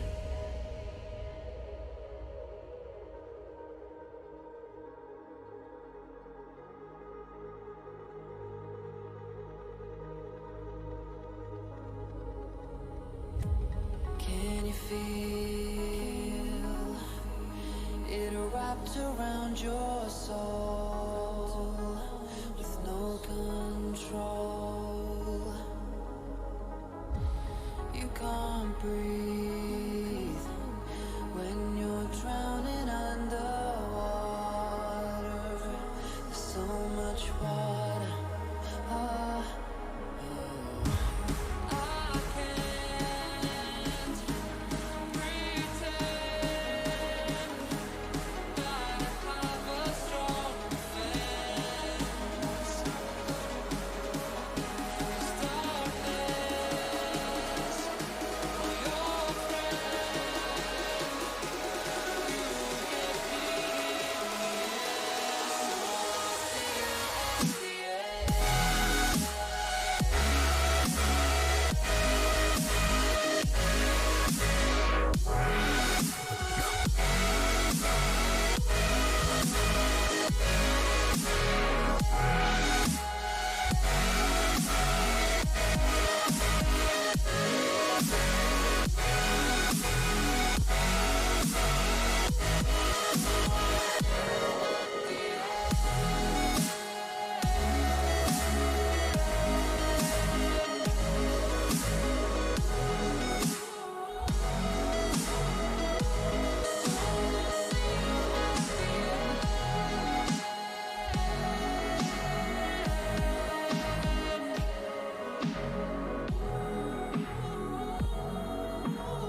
wrapped around your soul with no control.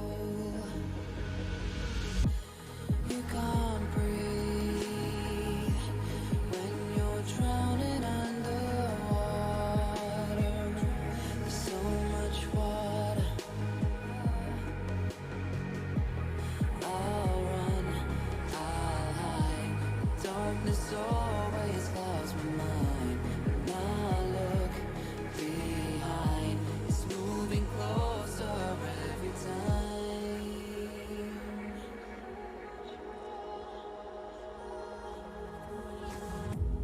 I can't pretend that I have a strong defense. 'Cause darkness, my old friend, you get me till at the end.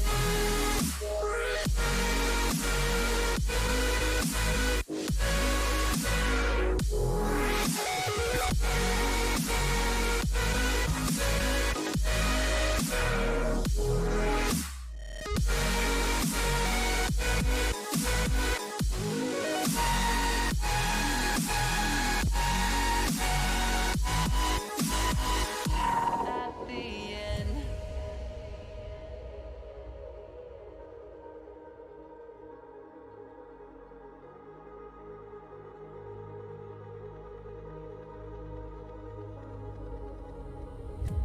Can you feel it wrapped around your soul with no control? You can't breathe when you're drowning underwater. There's so much water. Ah, I can't pretend that I have a strong defense. 'Cause darkness, my old friend, you get me till the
Can you feel it wrapped around your soul with no control? You can't breathe when you're drowning underwater. There's so much water. I'll run, I'll hide. Darkness always clouds my mind. And I look behind. It's moving closer every time.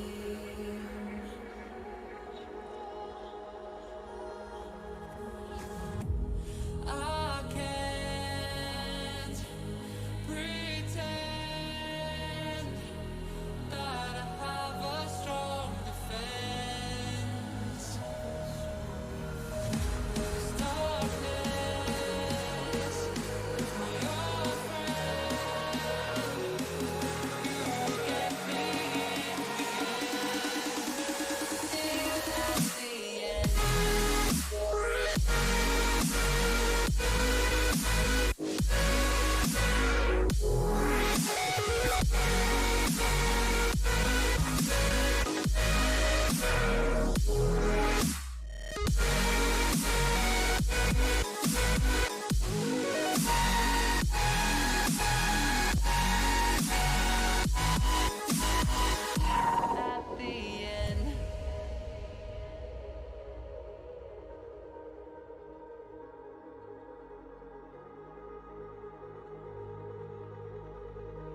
wrapped around your soul with no control.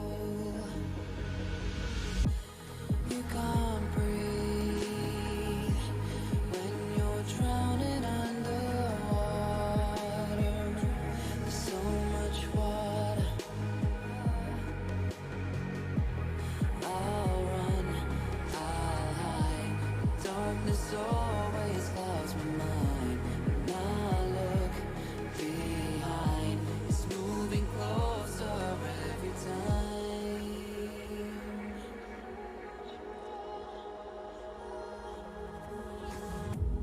I can't pretend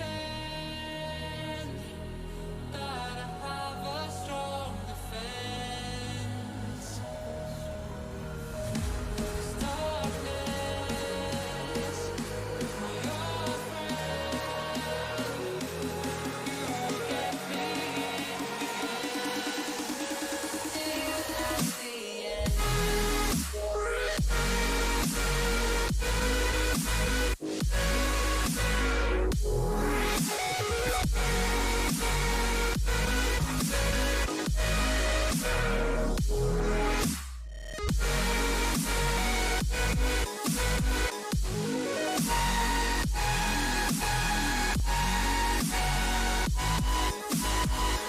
At the end.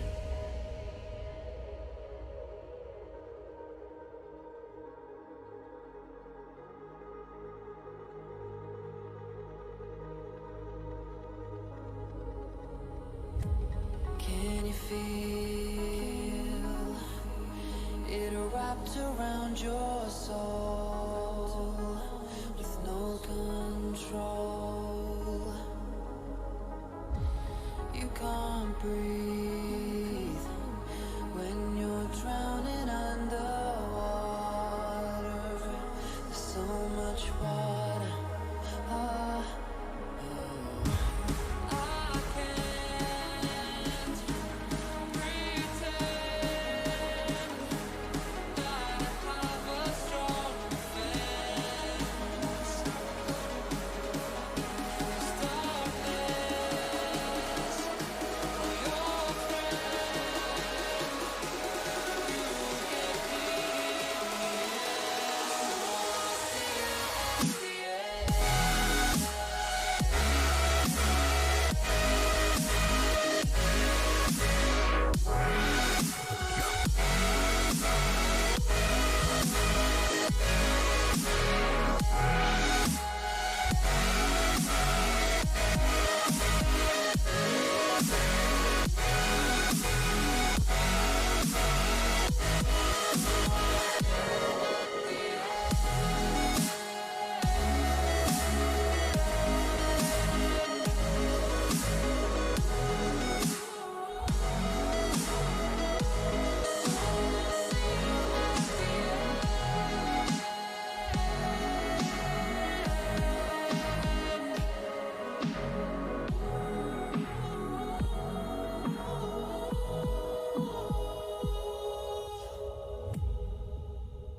Can you feel it wrapped around your soul with no control? You can't breathe when you're drowning underwater. There's so much water. I'll run, I'll hide. Darkness always clouds my mind. When I look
feel it wrapped around your soul with no control?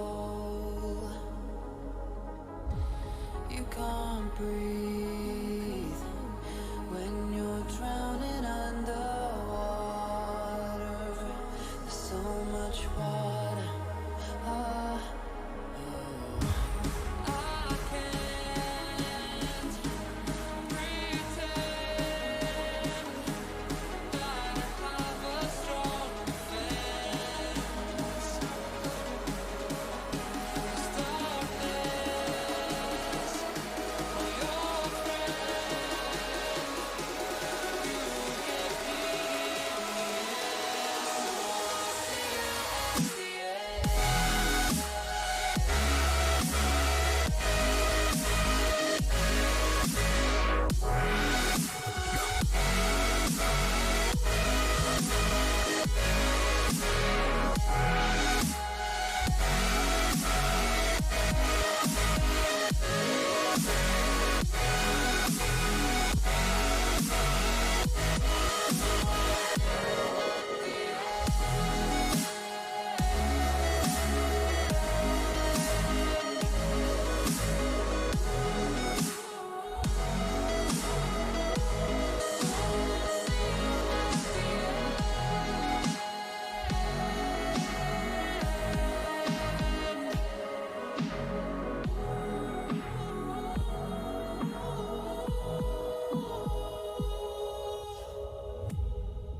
Can you feel it wrapped around your soul with no control? You can't breathe when you're drowning underwater. There's so much water. I'll run, I'll hide. Darkness always clouds my mind. When I look behind, it's moving closer every time.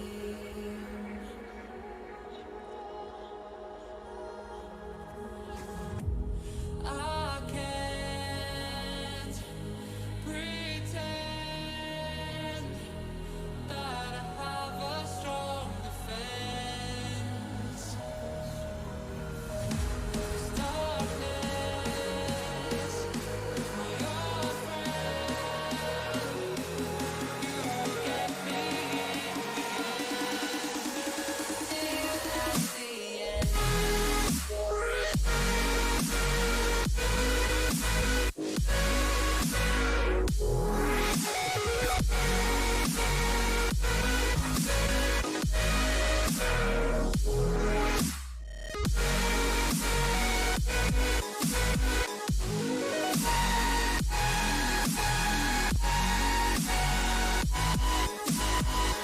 At the end.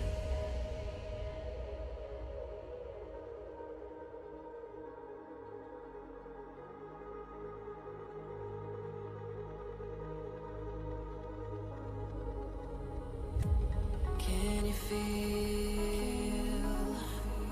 it wrapped around your soul with no control? You can't breathe when you're drowning underwater. There's so much water. I can't pretend that I have a strong defense. There's darkness for your friend.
wrapped around your soul with no control.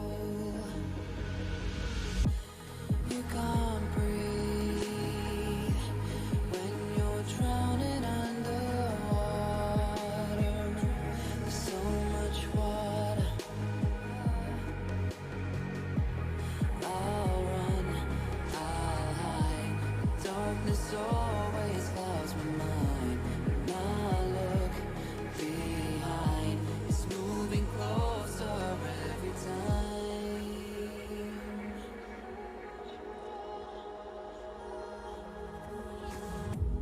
I can't pretend that I have a strong defense. Darkness, my old friend, you get me till at the end.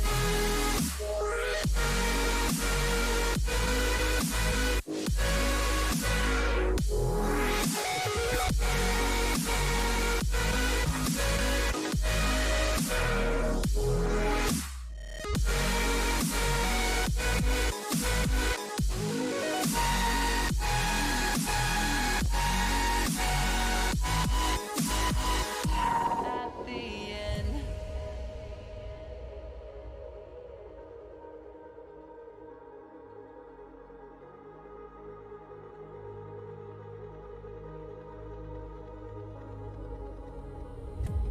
Can you feel it wrapped around your soul with no control? You can't breathe when you're drowning underwater. There's so much water. Ah, I can't pretend that I have a strong defense. Darkness, my old friend, you get me till at the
Can you feel it wrapped around your soul with no control?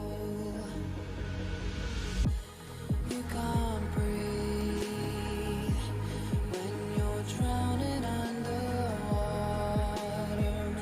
There's so much water. I'll run, I'll hide. Darkness always clouds my mind. And I look behind. It's moving closer every time.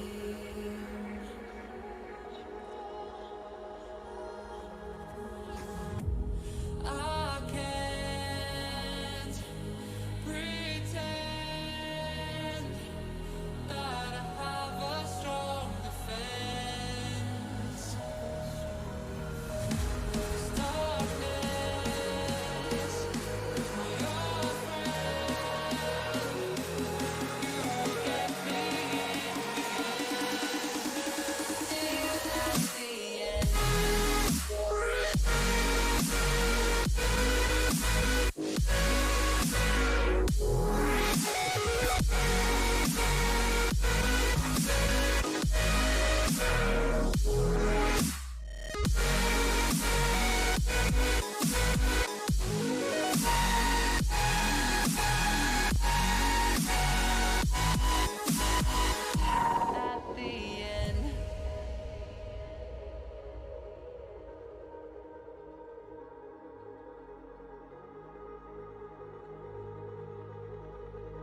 around your soul with no control. You can't breathe when you're drowning underwater. There's so much water. I can't pretend that I have a strong defense. There's darkness for your friend. You get me at the end.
Can you feel it wrapped around your soul with no control?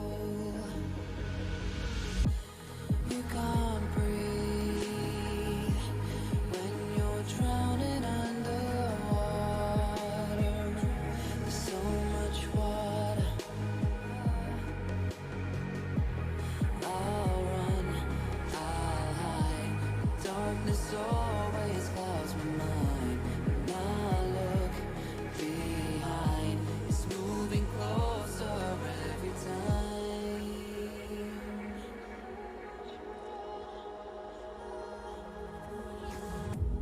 I can't pretend that I have a strong defense. There's darkness for your friend. You get me see you at the end.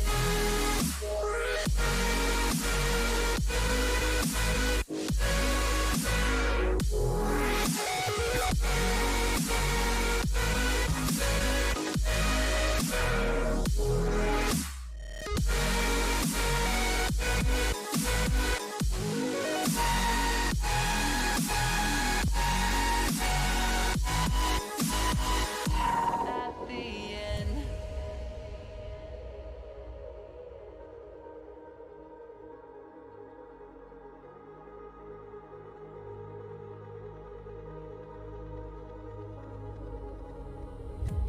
Can you feel it wrapped around your soul with no control? You can't breathe when you're drowning underwater. There's so much water. I can't pretend that I have a strong defense. There's darkness for your friend. You get me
wrapped around your soul with no control.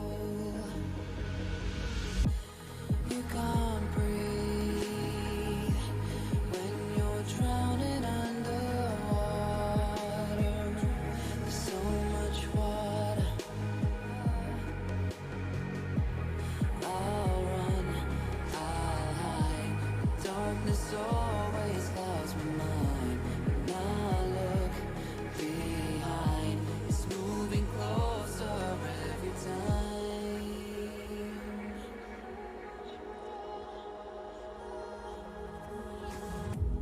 I can't pretend that I have a strong defense. There's darkness, my old friend. You get me in the end. At the end.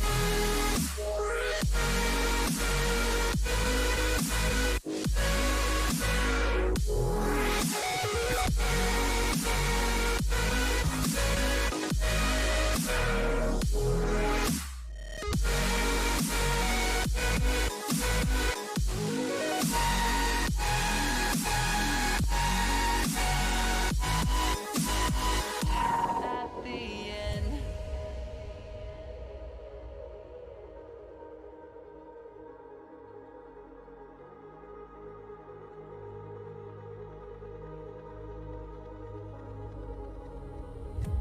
Can you feel it wrapped around your soul with no control? You can't breathe when you're drowning underwater. There's so much water. Ah, I can't pretend that I have a strong defense. There's darkness, my old friend. You get me in the end.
Can you feel it wrapped around your soul with no control? You can't breathe when you're drowning underwater. There's so much water. I'll run, I'll hide. Darkness always clouds my mind. When I look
feel it wrapped around your soul with no control.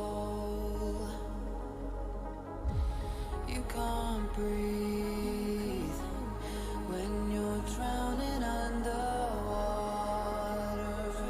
There's so much water. I can't pretend that I have a strong defense. There's darkness for your friend. You get me in the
Craig?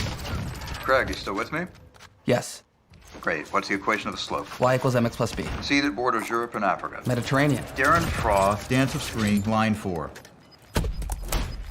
For to be more alive is to live out of line. Incredible. Okay, that's enough for the day. Let's Oh, so freaking good! Craig? Oh, sorry, I'm not. We're friends. You're my teacher. I'm happy. Just excited to learn. Really love learning.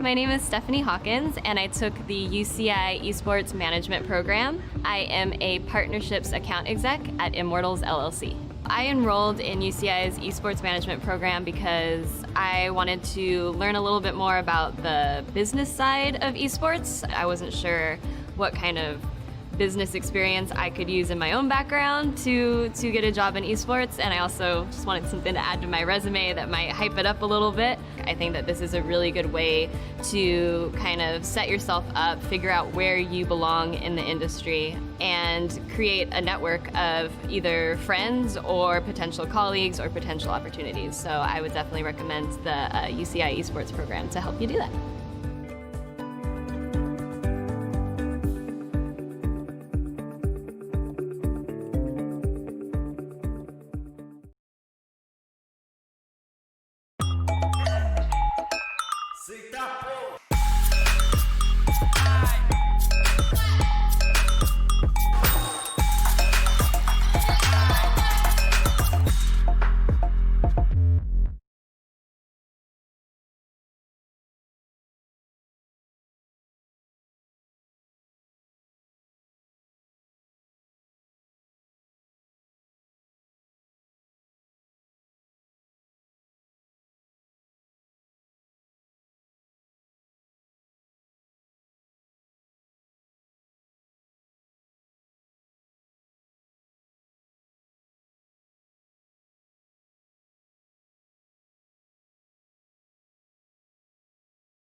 Good evening, everybody, and welcome to the UC Esports Initiative Holiday Invitational presented by Xfinity. I am Po'okela Dekai joined by my co-caster, Kevin Kanashi, and we are moments away from the Valorant All-Star North versus South Showdown coming up. Kevin, I know you've seen some of these matches before. What are you thinking? How are you feeling about it? And most of all, how are you doing today? I'm doing good. I'm so glad that we are finally on this break. It feels, this is the time to celebrate and be together with everybody, and that's what this whole event is about. It's all about bringing all the UC campuses together, and yeah, I'm really excited for this match. There's a lot of things that I'm allowed to like break down, like just take a look, peek into pick at their brains a little bit, when it comes down to some of these players and their chemistry. One thing that I want to talk about first off is NorCal does have 2 Berkeley representatives. They have Teagle and Boo. We see them blowing up in chat. Everybody loves them. They, UC Berkeley representatives. They get a large slot here, but also we have excuse me, we have Frosty B from Santa Cruz. We have Helix from Merced, and then we have the friendly NPC from Davis. I love that. I was talking with friendly NPC because my sister actually goes to Davis, so it was cool to talk to him for a little bit and just say like, okay, yeah, how do you feel about playing with these players? And he's like, I'm really excited. There's a lot of chemistry that this team has. The one thing that I'm really worried about when it comes down to all of these teams, obviously, is if people's roles overlap, right? If it's forcing people into different roles. But once again, this is all for fun. But that's the NorCal All-Stars. We got to talk about the SoCal Stars as well. We have Kelvin from UC San Diego coming in. Rar, I'm a Monkey from Riverside. Nibbler from Irvine. I heard he just hit Radiant. Congratulations.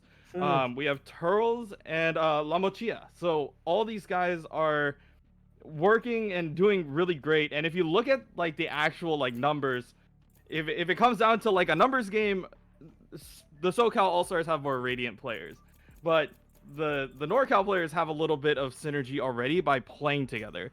So we'll see how that plays out, especially when it comes down into this. It's a show match. It's a best of 3, and we're opening up with Bind. So it is a very comfortable map for all of these teams, and I'm just waiting for them to pretty much just slug it out and see what goes on from there. Yeah, and just by, talking about looking at the picks that we're seeing rolling so far, I'm actually really stoked to see we got a Reyna Jet on the side of, I gotta zoom in here just to make sure, on the SoCal side, and then on the NorCal side, we're seeing sort of a Phoenix Jet. So I'm actually really intrigued to see how that kind of plays out, especially on a map like Bind, where you have a lot of angles that you can really flesh out with these Omen smokes already, and the rest of your utility just is to pound the middle of the site, especially on a place like B where you have CT elbow, that it's simple smokes for that Omen to throw. You got to be really creative on the defensive side, but we'll see the SoCal side take this. How do you feel about these comps so far and how they fit in terms of starting on offense and defense? Yeah, I think that this is pretty standard as is. There are obviously a couple of changes here and there. I do like the fact that when it comes to the NorCal Stars, they are running more of a traditional composition, using the Cypher, most likely trying to lock down B-site, getting a lot of information by using Sova's recon dart as well. That's gonna play out in their advantage, especially when they're gonna be starting out here and pushing this first point in this first half. When it comes down to defense, though, it was really smart that La Mochia decided to go with the Killjoy. There's a lot of lockdown you have, no pun intended, in terms of like the actual ultimate, but like you can pretty much like guarantee that a site is like hard to push onto, and they could stall out a lot of time just by being on site and staying alive. So it's going to be interesting to see how these two go. Another thing I want to highlight, Nibbler, once again, he's on the Raze, and this is something that during the Golden Coast Invitational, he made his name off of. Like, this aggressive push by Nibbler is something that we've seen quite a bit, and it is deadly if left unchecked. Definitely. We know Nibbler's known for swinging and not praying, but killing. Swinging and killing is the name of the game right here. And honestly, I want to talk about that skin a little bit because that's probably my favorite pistol skin in the game. And I don't have it. So I need to save up some money for that and wait for it to hit my shop. I totally missed it when all the when all the skins came out in that pack. Yeah, the Sakura classic skins are just kind of they just show up in the shop. It's not like something that was ever a bundle, which sucks. Have you gotten one yet? Have you managed to I grab it? have. I Nice. grabbed the sheriff and I grabbed the classic. Those are just two Ooh, of the them sheriff. that I definitely needed something to spruce up my gameplay, and that was one of them. Yep, and now the first engagement. Well, not quite yet, but about to come in. Ufu landing a nice shot onto Nibbler, but the response has been pretty nuts. Look at that nade right there, able to grab Frosty. Nibbler grabbing 2 early in the game, and that's going to feel good for the SoCal side right here. Yeah, it's just something that, you know, getting those right clicks off and knowing where the default plant is going to land was important for Nibbler. He's just like, okay, well, if I throw it here, we know that we have enough space to block him out, and they really took advantage of all the space that they were able to get. Yeah, and actually pretty textbook stuff coming out from SoCal here, zoning, getting the last few cleanup kills up short.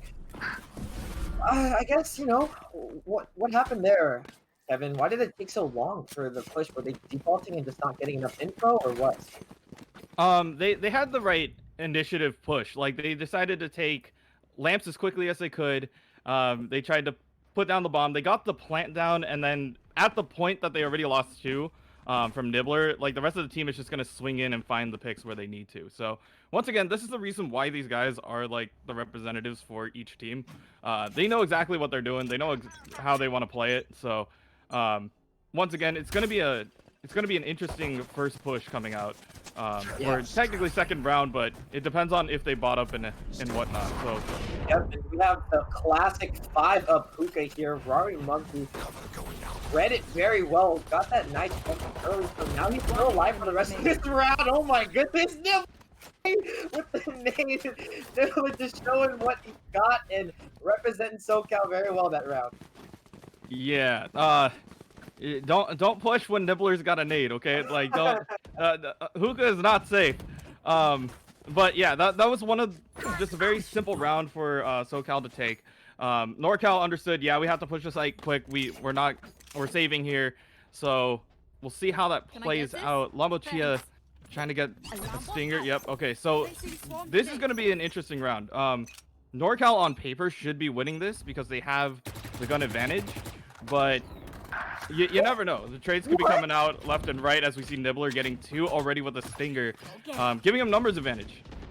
Wow, I mean, 2 early picks with a stinger. That's some pretty sick stuff coming out from Nibbler here. And as we head towards the middle of this round, I mean, NorCal gotta think, you know, who's where.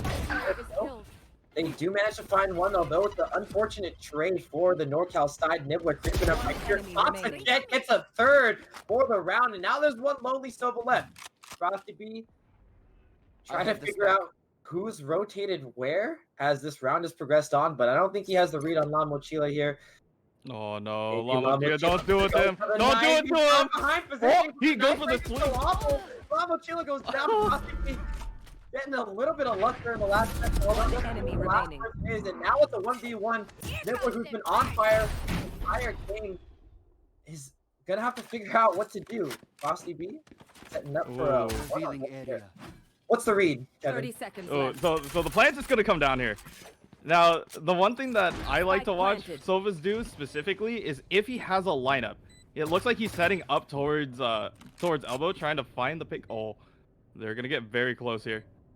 Yeah, the timing is what's got to work out, but unfortunately for Frosty B, doesn't catch Nibbler crossing. He has another opportunity to catch Nibbler crossing here. Nibbler holding for long, doesn't quite read it here, and Frosty B clutching out the round. If you're NorCal, you really need that, and now you can continue on with the game. Yeah, Frosty B was just able to play that nice and slow. He planted as if he was playing in either Octagon, hookah, or elbow, and then he just said, you know what, I'm not gonna go to either one of those. I'm just gonna make him think that I'm over there, which makes the most sense. But at some point you can decide to play something different, and that's exactly what he did. So good job, NorCal finally putting him on the board. Frosty B, you know, getting that point, but see if they can grab another one. I like the aggression coming out early this round. For the NorCal side, Frosty B able to finally convert a pick outside of Shower, something they've been lacking for the past few rounds. And now we're waiting for a set of nice kill for Nivlik. Yeah, he just gets a nice tap. Get the first pick here. Sova is going to be using this. Frosty B trying to get some information. Get two tags. You're crazy. Grabbing 2 with the ultimate. And now SoCal on their back foot this round. We're hoping to equalize it in terms of the economy at least, or grabbing another kill, but it doesn't look like it's going to happen soon. Do they even go for it here, Kevin? With the new changes in terms of saving, it depends on their money. So we'll see. I think La Mochia probably will try to go and get a gun, but for the rest of them, I don't see this being a very successful push. But then again, you know, I'm a caster. I just said they're not going to be successful. They're going to prove me wrong. La Mochia goes down, and Bufu takes out Rari Monkey at the last second. Looks like your predictions were right, Kevin. You are 1-for-1 on the day. How's that? 100%. You know, that's good too. that's gonna change 100%. I'm gonna say something. Like I'm known for casters cursing like some things, and I'm very afraid to do predictions because of it. Hey, you know what? It's all about the entertainment. So as long as it's entertaining, it doesn't matter if you're right or wrong. Exactly. We're tied up here 2-2 here. As we get down into the Valorant show match, we see how fast Turles wants to take this positioning. But does he know? He doesn't. I know exactly. That's great timing for Teagle. I mean, for Helix, excuse me. And Bufu again putting on that pressure and showers that the SoCal side once had so much control of in the first 2 rounds, and now we just see them kind of walk on the site. Yeah, they got the first 2 picks. They cleared outside as quickly as they can, and now it's gonna be a 3v5 coming out for the side of SoCal. So these are a couple of the players who I wanted to point out once again. Nibbler is still alive. You have Rarma Monkey on the Omen. They did well. I once again spoke too soon. But we'll see if the rest of the SoCal squad can actually get onto point, or is just looking to pick up a gun and leave. Oh, now nope, doesn't get the kill. And Lamakil alone in heaven. Yeah, he said, no, that's not going to happen. It was a good save round. They tried to get as much as they could out of that, but it didn't really go in their favor. But that means this round they can buy up, and that's exactly what they were trying to go for. I really do like how the SoCal side, though, is switching up their defense every round. Unfortunately for them, I think they switched it up a little too much and, you know, kind of ran themselves into an awkward spot. You know, NorCal able to take advantage of those changes in terms of play. And now we see 3 back on A. Do you think this is going to work out better for SoCal here? I mean, I guess it really depends on the offense. Whew. The aggression from Turles. That's exactly what they needed. They found 1 pick in B long, and that just shows, you know, there could be a lot more here. It shows at least there's some engagement heading towards B. So it's smart that they're rotating at least 1 over. And they're going to be doing that. Turles picks off another one. So if they do decide, if they do decide to initiate and get in here, it's going to take a little bit. Joke's over. You're dead. Probably a lot of utility too. Lavo Chila sitting in the cold corner. Do they take the flash? Down, nice dodge. Phoenix gets the angle right there. Doesn't grab the pick for the NorCal side, but Frosty and Cypher in form of Felix able there to convert. Now we got a 2v2. The TPs are coming in, and the rotations are already here for the SoCal side. Rari Mamonkey in the short position. They've decided, or they deduced where they are. Heard the plant go down, and now it's about this post-plant play. Can the NorCal side pick apart this defense? Yeah, they don't know Rarma Monkey is over here, and he's about to either. Yep, there it is. Rarma Monkey finds Helix. Now it's gonna be only down to Bufu here, and it's gonna be a hard one.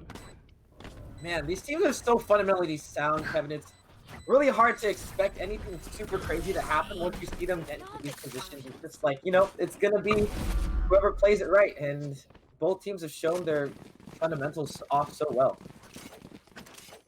Yeah, they're both playing quite default. They're playing as well as most teams, most coordinated teams would. And at first, I thought, you know what, there might be too many, chefs in the kitchen. What if they're all like shot callers, all IGLs, like they're all making different calls at the same time. But they're all Radiant players at the same time. They all know how this works.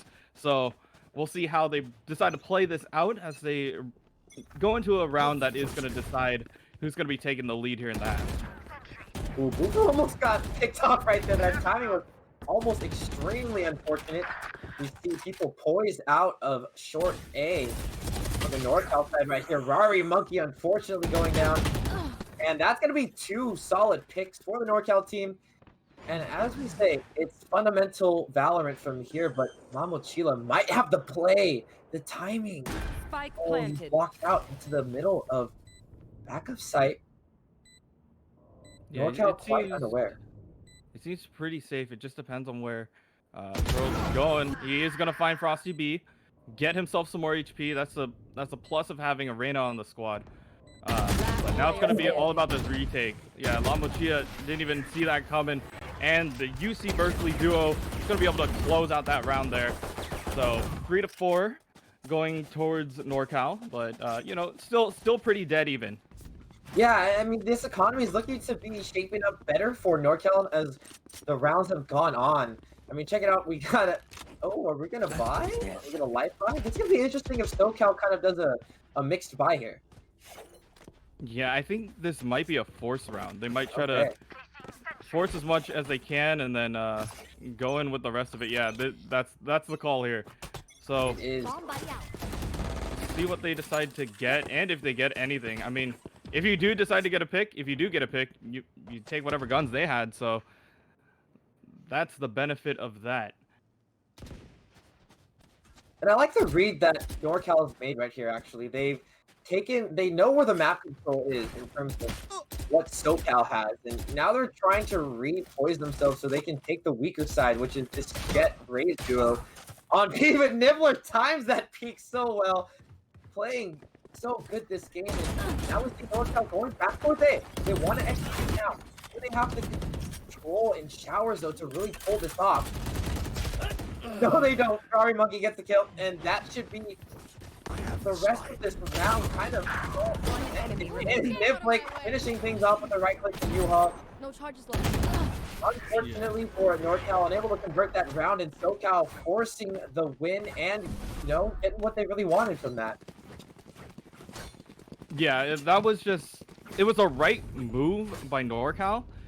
It just didn't play out in their favor. Once they started getting a lot of damage taken off by Lamochia when it came down to the swarm grenades in A short, it just started eating away at them. And the fact that they can't really push that out made it a lot harder for them to really take the site. I really like this default too that NorCal is running. I mean, I know it's a default, but I like it. I prefer the 3 up towards hookah default rather than the 3 up towards mid. Oh, Bufu grabbing 2. That's gonna be solid for NorCal as they start to entry into side. Bufu hungry for some more frags and may encounter Niblick right here at the crossing. This could be pretty big for NorCal. Yeah, playing it nice and slow here, but now it's going to be a 3v5 attempt at a retake here. It tries to throw out the leer. It just allows them to cross with Bufu. Bufu's there. Bufu almost grabs 4. Rari Monkey shutting him down last second, holding the cubby spot here. Almost 3-card hookah right there. Now the read might come in, both line up. He's on the right side, Niblick gets another. Those ones in hookah, has the angle, and now NorCal looking like they're poised to win this round right here. The score not quite in their favor. And Sova there to shut down the Jet, and NorCal will walk away with this round, bringing the score line 6-0, or excuse me, 6-4. Yeah, they played that quite well. They were waiting it out, nice and slow, and obviously from the far back, you just have to have Frosty B just chilling there, waiting with his ult and just saying, you know what, we're done. We stopped this. We locked this down. You're not getting this. So it's a good way of just saying, like, we want the point. We're gonna take it. And at this point, officially, it means that they have a little bit of the advantage going into the defense. The second that you get a little bit over 4, you're feeling a little bit more confident going in. Nibbler getting that aggressive pick. But Kelvin's going to be able to follow that up as well. Yeah, change that that. narrow theft will give NorCal all the information they're ever going to want and need for this round. The Omen keeping into TP. Don Wachila walks right into it and dies. Now we have Nibbler trying to find the angle here. Rari Monkey able to pick that apart, and now it's a 3v1. Haven't seen too many 3v1 clutches, but we make it our first one right here. Family NPC in a great spot, though has no information on quite where anyone else is. Here's the one showers, but does not think anyone is ready to go. Evan, they do see him, and Nivik will clean up that round. Yeah, it's gonna be a hard push for the UC Davis representative, trying to get in there, but he had the right idea. He did TP all the way back to their spawn. He ended up picking off 1, but at that point, you realize your spike is down already on A. It's hard to retake that, but yeah, he just had to get what he could. But scoreline, once again, this just proves that everybody's really strong here. It is 5-5, and it could be coming straight into, dead even by the time that we get to the half. I'd have to agree with you there, Kevin. Both teams are looking so good.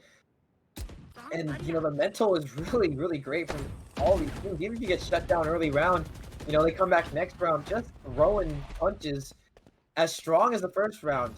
Cover going out. I really like this play, though, here. Check it out. Rari Monkey kind of knows he has to defend against a couple, possibly 3 people outside showers. Has to back up, and a lot of utilities been used from NorCal. Niblin converting that into a kill, and now NorCal's in an awkward spot. Their utility's not quite where they wanted it to be. They haven't taken as much map control as they could have wanted to, but they do have the ability to still win this round if Bufu can take out some control from U-Haul. Don't see it going to happen. Kevin, what's the call here if you're NorCal? Ooh, this is as we look at the minimap, NorCal is actually rotating over to B. But do they know this? Pearls hears it. They are gonna trade that out one to one. So this may force them to rotate, but Bufu staying here means that if anybody rotates off of A, which he gets 1, he's gonna know. That was such a good read on a Niblin. The timing has to work out. It looks like it does. Might be able to get a heal back up now. Yeah, Bufu from 1 kill away from getting that heal. Oh, a nice kill from Nibbler, just landing the headshot. Nibbler unable to convert onto Bufu, and now we're in a 2v1. Nibbler's teammate is so far away, though. Gonna have to wait for time. Frosty be able to land that dart, but it may not work out. No, it does. Mochila goes down. Frosty B has the utility advantage, and the arrow's so close to land. What a great observation right there by our observer. Ace Friend, and Frosty B clutches out that round. Solid work. Round before the switch. Yeah, Frosty B locking down that one as well. Just really good use of the shock arrows. If you saw the way how he lined those up, the first one was able to tag the jet that he knew was behind the default green boxes, and then later on when they tagged the spike, he was just able to contest it even more. So even if that last shot wasn't a headshot, which I mean, most of these guys know how to line up a headshot quite well. Any shot would have gotten. Oh, that was nuts. That was nasty. Perfectly pre-fired right there. Yeah, you're gonna flash this. You're just gonna walk into my crosshair. All right, I'll just wait for that. He's this like, is really good again. timing. Try that next time, buddy. That's what he said. Never again will you try that. Taunting that out. Trying to take control of U-Haul. Just that pressure that Bufu puts up right there. Even with utility is so immense. The Nibbler just playing ice in the veins. Has the read, might be able to time it right onto Bufu. Does not quite do so. Bufu looking so strong. One enemy remaining. So much in NorCal about to cement the last round of the half in their favor. 5-7. Now I gotta ask Kevin, is this map really Switching sides. CT sided or T side, or excuse me, attacker defense sided? That was my CS:GO roots right there. Yeah, it's all good. Usually this is defender sided. It is very CT sided, because you have a lot less space to cover, and a lot of the time you can lock down half, like either one site and play retake quite well. But yeah, once again, these teams are just really close. They're neck and neck. So once again, it comes down to the way how I feel like the Sentinel utility is going to be the difference here. So Helix on this Cypher versus La Mochia's Killjoy, how much pressure they're going to get out of using either one of them, as they are going to be slowly approaching this half. Once again, 5-7. NorCal is having the lead as we are going to be starting up the second half here. I love Nibbler's Frenzy. He got the Hot Wheels special. And great game for the SoCal side right here. Nibbler kind of just jumping back into fight, using the C4 to really get him into a good position to find that kill. But in the meantime, it looks like SoCal's going to be able to trade some of those. And now it looks like 1v3. Unfortunate for SoCal. NorCal will take that one. And we're up 8-5. Yeah, Nibbler decides to just put on the jets. Let's just go. Starts running in there. Just kidding. Yeah. I don't need updraft and tailwind. I just got two blast packs. I'm gonna be in your mouth in like 2 seconds. So yeah, Nibbler just does a really good job of using the blast packs in order to get in, and especially on like the pistol round, you don't really expect to have to fight a Raze at close range like that. But Nibbler just gets to the back line and just able to get a couple of good picks there. But NorCal just able to close that out. Just good swings, good coordination. But once again, this is only going to be round 2. We'll see if anything changes up here. Yeah, things are always subject to change, huh? Cover going out. Always forget that. That's why I get caster cursed, you know? Yeah. But some nice fake smokes from the SoCal side. Won't allow the force quite yet. Nibbler unfortunately gets caught out in showers, but the question is, does North stay? It seems like they do. They hear the footsteps though now, and now you gotta commit. If you're SoCal, you gotta commit. There's no other way around it. You gotta get the kill, get dashes to the back. Nibbler able to get that kill in the meantime, but Frosty B converts 2 picks for their side, and that's gonna be some solid work coming in from NorCal. This mid-fight is now less. We're in a 2v3. Turtles in the backside. Trying to see someone's coming from TP, but nobody is. Trying to dodge all this utility. Also, in the meantime, finds the timing on the friendly MPC. Goes invulnerable and now finds himself in a 2v1. The flash from the Phoenix is going to put him in an awkward spot, and Bufu will close out that round, bringing the scoreline 5-9 in the favor of NorCal. Yeah, this next round is going to be really important going in for SoCal. They did save, so I'm assuming this is going to be full buys, which it should be. As for NorCal, because they lost a lot of people there, this round of buys is going to be kind of weird. We have some people carrying over from the round prior. We have some people who need to save in order for them to have full utility.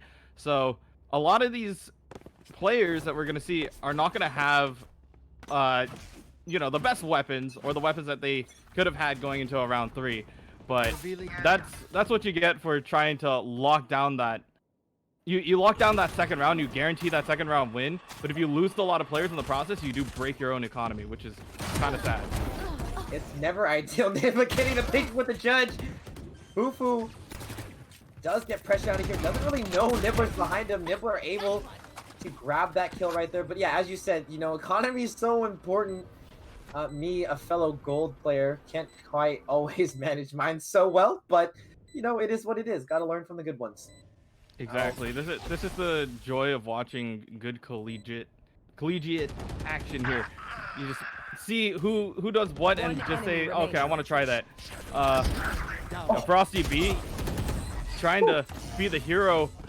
It's not going to happen there. He did get a lot of good information. I have to give him props for that. Using the drone in order to see where the spike is, see where the team was playing in that moment, but not being able to quite close out that round. And once again, it was that awkward buy phase. That awkward buy phase that they were going into. They weren't able to fully buy going into that second defense round. But now they decided to save up. That was the right play. They're going to be full buying here. The only one who can't... Oh, wait, never mind. They're going to be able to buy for them. So, full gun rounds for everybody. No awkward gun rounds. This is going to be the even as it's going to get here. And the double swing out showers goes in the way of SoCal. I mean, we've seen them challenge the spot time and time again. Turtles with a nice spray down right there. Trying to hold on to U-Haul, excuse me, Bufu. Able to find the kill onto Vivek. Might have such a great spot right here. Flash goes out, finds the Reyna. Another one though, unable to quite convert. Never mind, Nibbler goes down and Ferrari Monkey. Oh, with the knife! Don't go, Ferrari and Monkey. You don't go for the knife. Oh ever. no, okay. I was like, is Bufu gonna ace this? Is he gonna get that? But doesn't seem to be the case. La Mochila gonna take the spike through. And in this moment, this is actually a really... I do this all the time. You take it, you take the teleporter, you force at least one to rotate over to B with the thought of it, but you know, really good utility right now. Used by NorCal. They are going to be able to check that out. I think that's Helix on the Cypher. Yes. Was able to just check B and just say like, okay, well, he's not on site. Oh. Okay, now he's on brain. site. This is a 6-head play, Kevin. Yeah, the double TP. He's trying to set one up. Oh, but the setup from the Cypher is so no. and that's gonna be unfortunate for La Mochila. That was almost a 6-head play, but the utility from NorCal is so good. And wow, Bufu is just popping off, my man. So yeah. They gave him too much, a little bit too much freedom there. You know, they found his body. We saw Rarama Monkey just be like, okay, I'm gonna give him the candy cane. He didn't know which side was his back. That is the unfortunate reality of coming out of you know, run it back. Is you don't know which side is the back. Get out of my way. Man. So yeah, just got caught out a little bit there. Trying to meme. There is no memeing in the Valorant All-Star Showdown match. Just kidding. Placing swarm It's all for fun in games. You know, I just realized I've been saying Rarima Monkey instead of Rarima Monkey. Wow, someone please clip that. It's fine. It's all good. I get juked by that all the time. Like at least in the pro scene, we know Cutler. But it's backwards, right? It's backwards, right? Yeah. It's the same thing with the Jet. The Jet is Kelvin.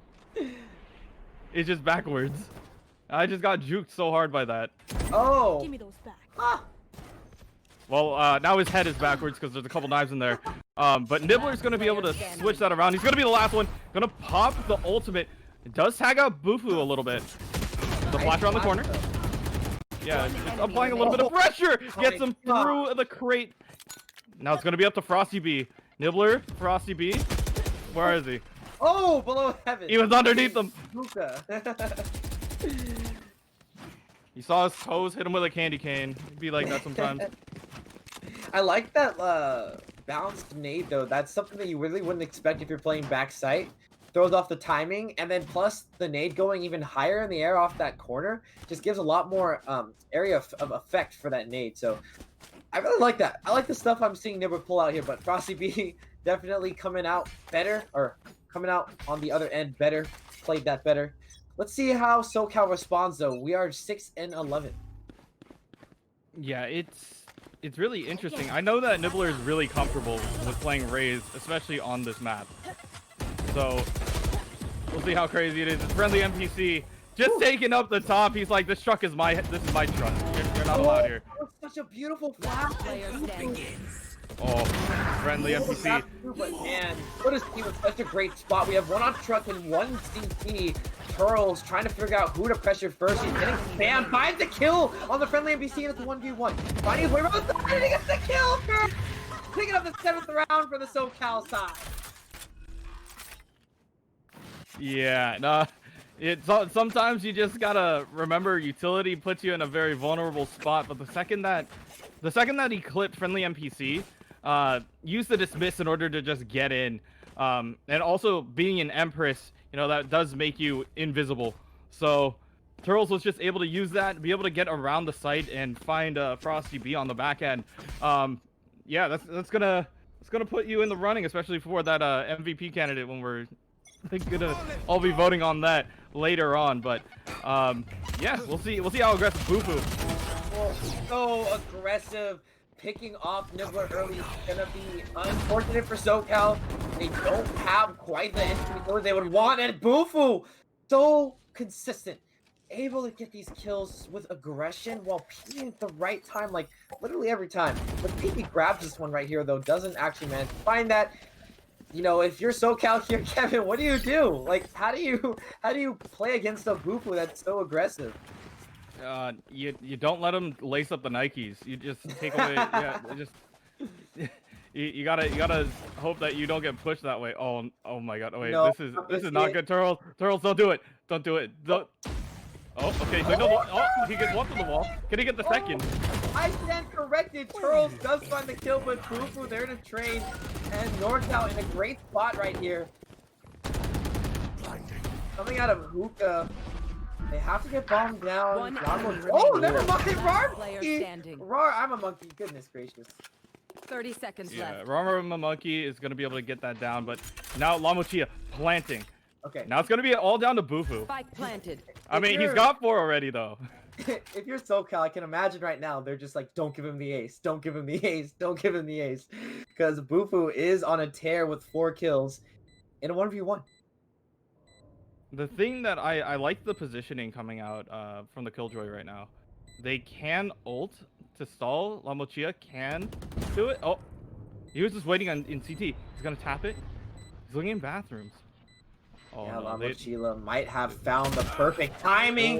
Had the wall out, almost grabbed the kill. Does only have a Spectre though, so the Vandal can one-shot. Oh, and the timing does not work out. La Mochila runs tight into the crosshairs of Bufu. Can Bufu get the defuse? Just about to defuse. Oh my God. 21 seconds left on the clock with an ace. NorCal getting to the 12th round in style. Oh man. That oh man, I was sweating. It's just one of those things where, you know, it's clutch moments, just using the wall to his advantage in order to just cut off sight. It's the same principle of just, you know, using the wall. It's just cutting off line of sight and forcing him to cross over. And in that moment, you know, Bufu was just able to find the pick, get the 1v1 he wanted, and take the round essentially. Yeah, now SoCal on the back foot. Remember, this is a best of 3, folks. For all of you just tuning in right now, NorCal on the offense, SoCal on the defense. Excuse me, SoCal on the offense, NorCal on the defense. But with Bufu playing short, we can't even tell anymore. Oh, he's gonna run it back. This is an aggressive push. He hears footsteps, so he's just trying to get information of this. Flick, But 180. Nope, that's I was expecting Bufu to hit a 180 right there, and now we see SoCal getting caught in an awkward position in showers. Killjoy in the firm of La Mochila trying to turn things around, unfortunately able not to. And now we got NorCal taking 1 game in the series against SoCal.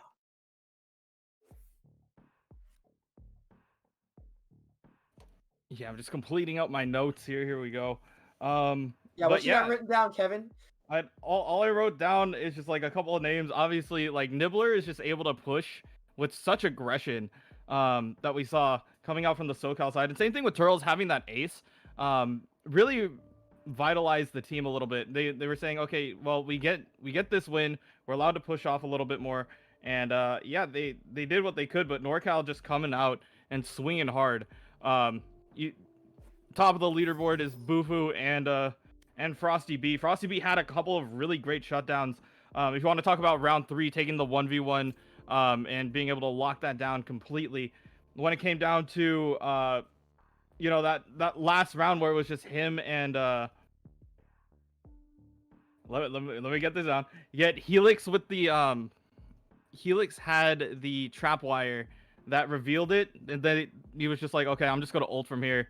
It finds that pick that was able to lock down both B and still have presence on A site, which was important. And then we can't not mention, you know, Bufu's ace when he started off. You know, it's an ace and a defuse with 0.6 seconds left.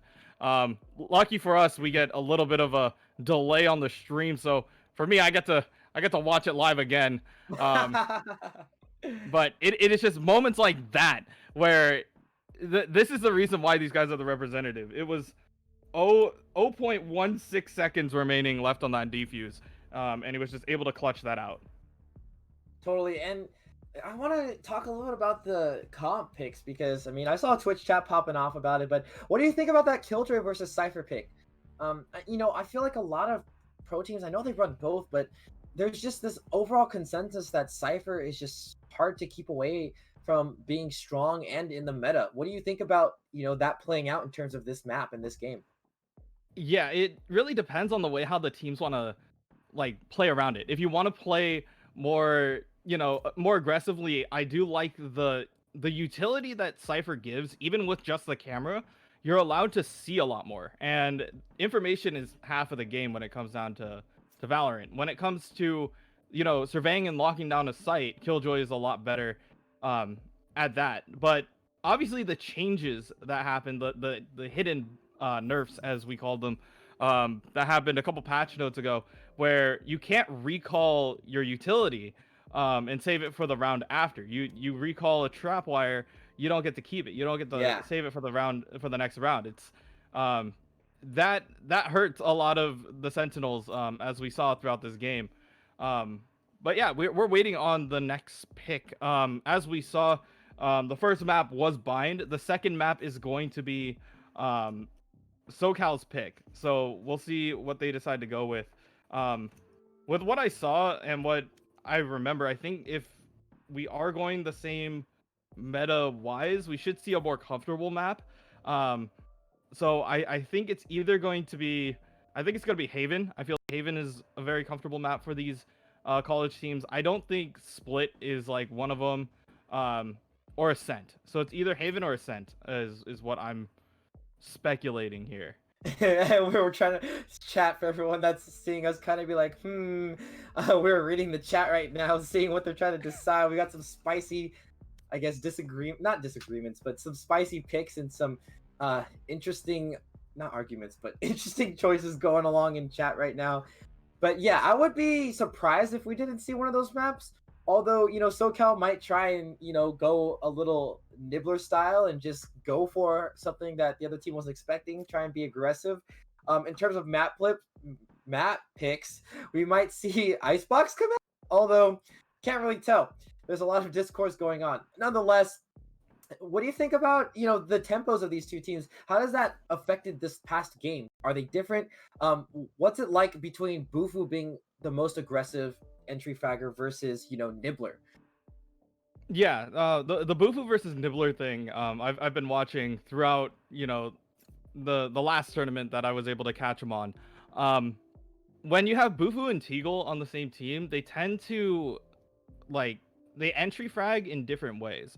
Bufu likes to get in there and let you know hey, I'm here. I hope you can't see that I'm here because you're flashed, but I'm here. You're gonna catch a bullet to the face. That's what he does really well. Nibbler uses his utility really well. It's something that I look forward to when seeing that team deciding to actually play out. So whenever I see UC Irvine decide to roll out, I'm like, okay, if we see Split or if we see Bind, we're gonna see Nibbler on that raise. That is something that they're 100% comfortable on. They're just getting to certain spots, being able to guard out certain positions using the nade. It's just interesting to see how they play that out. But this is always the first one. We're gonna be able to see what they're gonna play later down.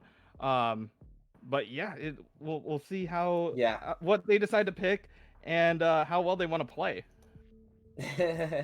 I know. I'm really curious to see how SoCal adjusts here.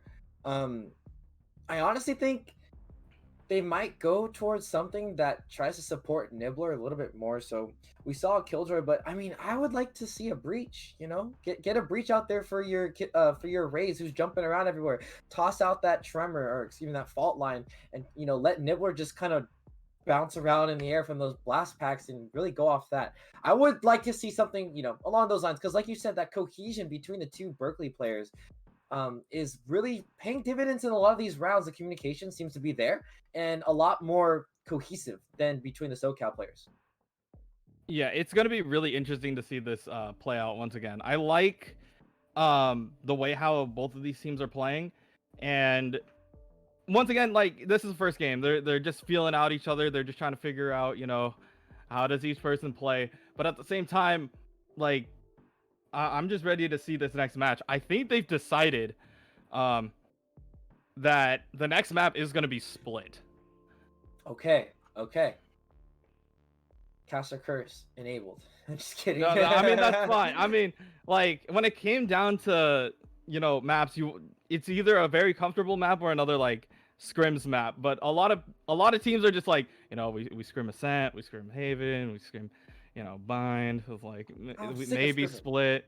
And then they're like, all right, you know what, we're gonna split. I hope, like, I don't know if we're gonna get Mimi and then just be like, all right, you know what, let's just do Icebox for the last one. But yeah, I could definitely see it if they decide to do that. But Split is gonna be a really interesting map. I saw, once again, like, Nibbler is gonna be most likely on this Raze, gonna be applying a lot of pressure. And don't tease me like that, Teagle. He said, "Hey, gentlemen's agreement. We gotta go to Icebox for the third map." Please. Man. It's like, yeah, it's all good. Maybe they actually want to try something. But yeah, these teams are really friendly with each other overall. I just love watching, you know, really high level Valorant play going back to back. So we'll see how they decide to play this out. Yes, I mean, I would love to see, as I said, that breach come out. We'll see. Something that I was laughing at earlier for all of you watching out there, and you can't see it right now, but everybody from the NorCal side left the lobby and came back with the same avatars. So now they're all matching. I believe it's the robot chickens. So Yeah. I'm pretty. I like that. I kind of wish SoCal would do that just for you know, for fun Consistency's as sake. well. for I was trying to find the word, I couldn't find it in my head, but yeah, I'm not a dictionary, nor am I a thesaurus. Yeah. And, you know, since we do have some extra time, I've been asking all of my co-casters this, Kevin. Pancakes or waffles? Ooh. Twitch Okay. chat, pancakes or waffles? This is a really tough debate. I'm more of a waffle guy. Okay. I like having cups of syrup. I don't like. I feel like the second you pour the syrup on the pancake, it puts a clock on it, right? Yeah. Like, you either have like really good pancake bites, or you got to do the thing where, like, you dunk each bite. That's a big brain play, but you got to think about that. It's a lot to think about. But yeah, like, when you have a waffle, like, each cup is like, it's got its syrup in it. Like, you're okay there. But yeah, big breakfast debates. Yeah, it's been really interesting. Have you tried the snowball mode in Valorant yet? Yeah, I have. It was really. I felt like I was playing Pharah in Overwatch, but then I couldn't fly, so it was kind of fun. Yeah, the second what do you you get think the about it? skates, though, I feel like you're flying through that map. You're having a lot of fun. I agree. Yeah, I like the mode. I once again, I think it's just a fun, like, if they bring it back every year, I'm fine for that. But yeah, it's a fun mode. I like it. Yeah, you know, I think it's a really nice addition for Riot to add to this game.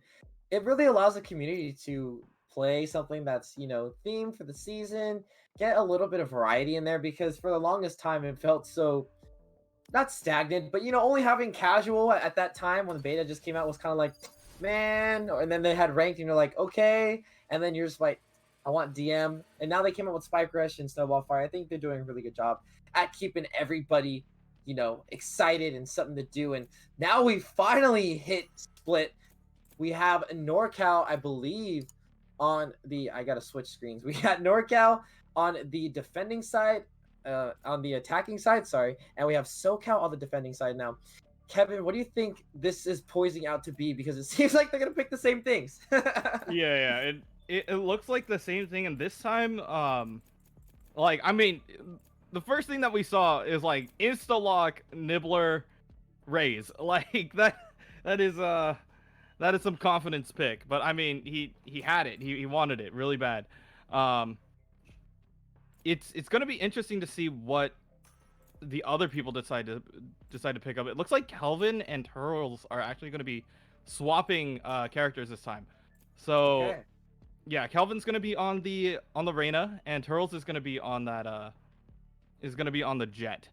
So when it comes down to Split, once again, Split has a lot of really long sight lines, so a lot of op plays are done here, and it looks like pretty much the same. No, okay, a little bit of a difference here. Helix this time gonna be on the Killjoy, and Frosty B is gonna be on that Reyna. Since Sova does kind of have a harder time here on Split, a lot of weird walls.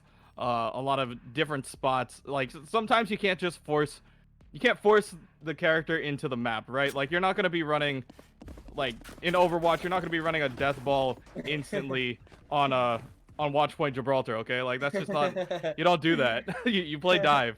But when it comes down to it, yeah, after goats, yeah. Or before goats. Anytime that's not goats. Yeah, anytime pre-brig or post nerf brig. That's what we're talking about. But yeah, it's interesting. Oh, okay. Lamochi, are you looking for a lineup? Is there something really cool on the ground? There might. I don't think so. I think he's just got ultra graphics on, looking for that one pixel on the ground. There it is. He found the pixel. Found the pixel. Okay, I think okay. I know this play. I don't know if it's actually gonna go in his favor though. As we see, NorCal All-Star is gonna be on the attack this time. Quick smoke, and they're like, "Be Heaven, I want Be Heaven." So they're going for Be Heaven. Earl's finding a nice kill on the Split, a nice little turnaround for the SoCal side. Yeah. Compared to their last game, we can see now that the NorCal side is rotating all the way to A through Ben's Frosty B. And Frosty getting the kill now on the Reyna. Liking the stuff that we see from there, but here we got Nipwood on a great position, has the ability to change the round. That's a nice little kill through the smoke under a lot of pressure, and now we're finding ourselves in the 4v3. Now we got Frosty here sitting under rafters, and the SoCal side trying to figure out the best way to approach this Teagle, not expecting the Jet in the air, and now it's a 2v4. Frosty still getting kills. Grades are now coming in, and textbook Valorant. As I said, Kevin, textbook Valorant. We have SoCal clearing out these sites so well, though. They have to be able to finish this one out, and they do. Yeah, that was just a good retake by them. They were able to find a pick early and then just play numbers at that point. Even though they had, lower HP, they were able to just say, we need to trade sides. We just need to, play angles. And once again, Nibbler is smoking people out of corners, making sure that they can't do anything. Lamochia had the right idea. I know what he wanted to do. I'm really sad we didn't get to see it happen. Maybe this round, maybe they'll try it again. He'll keep doing it until he can't no more. Yeah, exactly. It happen again. He wants his highlight reel. He wants his moment. And yeah, I'm waiting on it. But yeah, the whole NorCal had the right idea. It was like we take B Heaven quick, and if it doesn't work, we go to A, because we force the rotations out. So we'll see. Oh yeah. So Lamochila was spotted running around the pillar there. The timing worked out just good enough for Lamochila. Now we have outside trying to poise outside A. Teal goes down to 9. Turles finds a pick under the Killjoy and another. The timing yet again has been so good for the SoCal side this game. And it looks like Turles is going to get aggressive. Everyone's been spotted and accounted for, and now the rotations are here. SoCal just closing things out in style. Yeah, they had guns. NorCal didn't have guns. So, yeah, good closeout by SoCal. Yeah, that's pretty much all that happened there. pretty standard round 2, if you ask me. So this next round is gonna be, if it goes according to plan, if it goes the way how it's supposed to go. Norton. Yeah. NorCal, he's doing the same thing again. He's waiting. He needs it. But yeah, so the rest of them. Oh wait, no, don't leave your spot. Come on, man. You gotta do it. Oh, okay, no. He's like, oh, I'm not gonna risk it. Big range. friendly a NPC. great little pick for the friendly NPC right there. Yeah, being nice and delivering some bullets to the face. It'd be like that. Oof.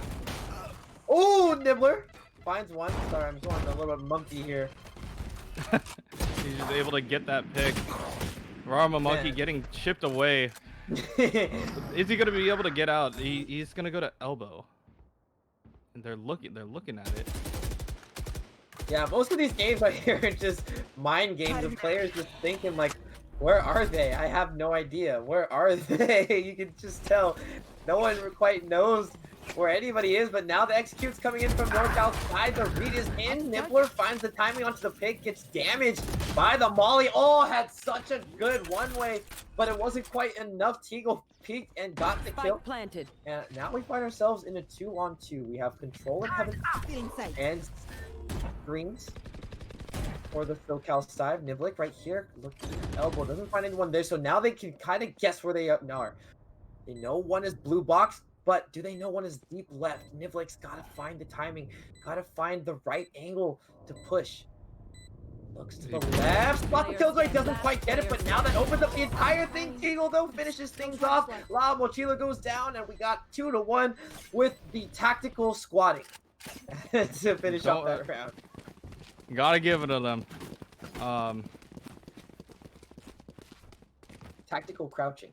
Yeah, he's trying to get a pause. Yeah, there it is. Okay, so they are gonna get a pause. I think that there might be a small technical issue, but we'll figure out what's going on. Anyways, one thing that I like about these maps that that Riot puts together is there are like bears on every map.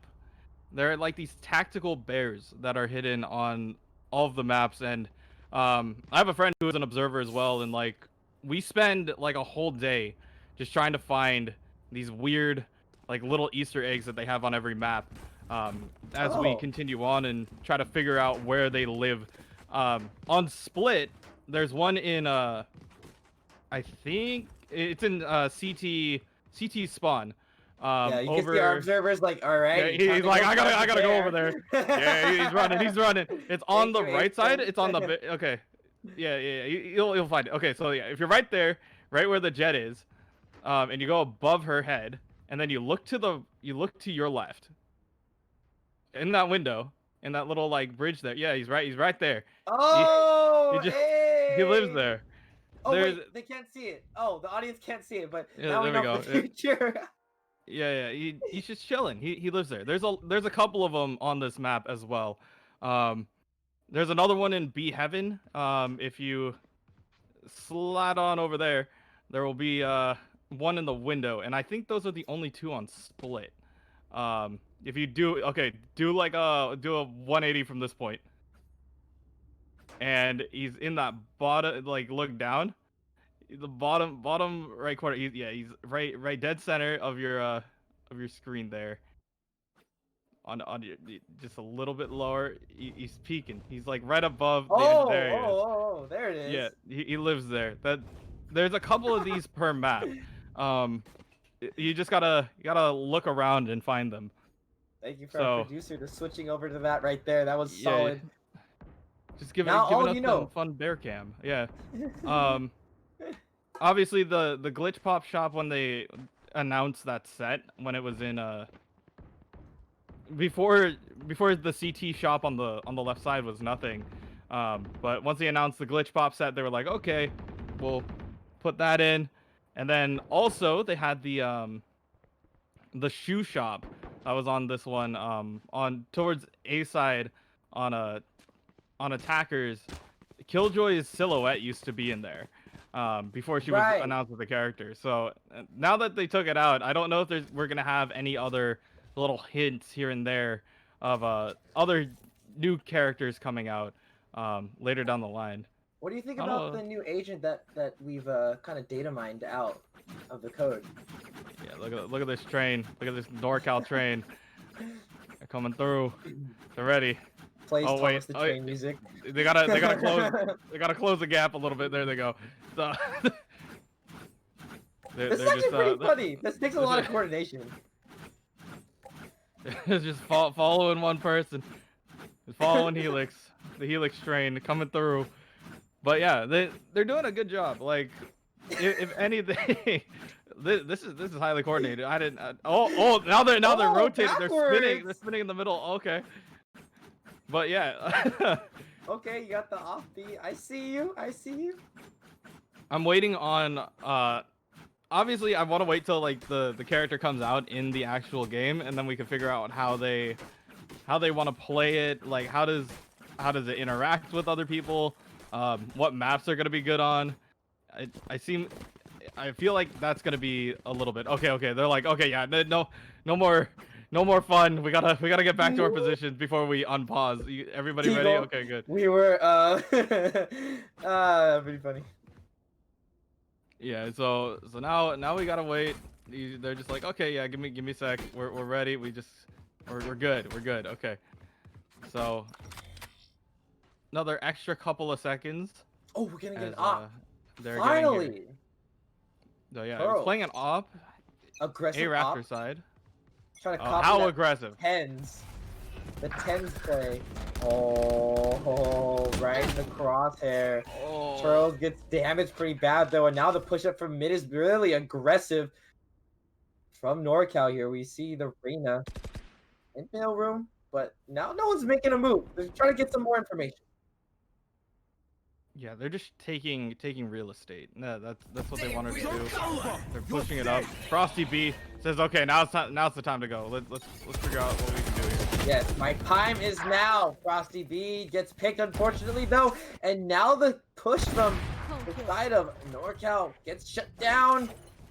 Find ourselves in 2v2 where Charles has op, but gets killed by the friendly NPC, and I actually stand corrected. There's 3 people left, and now it's Rar. I'm a monkey.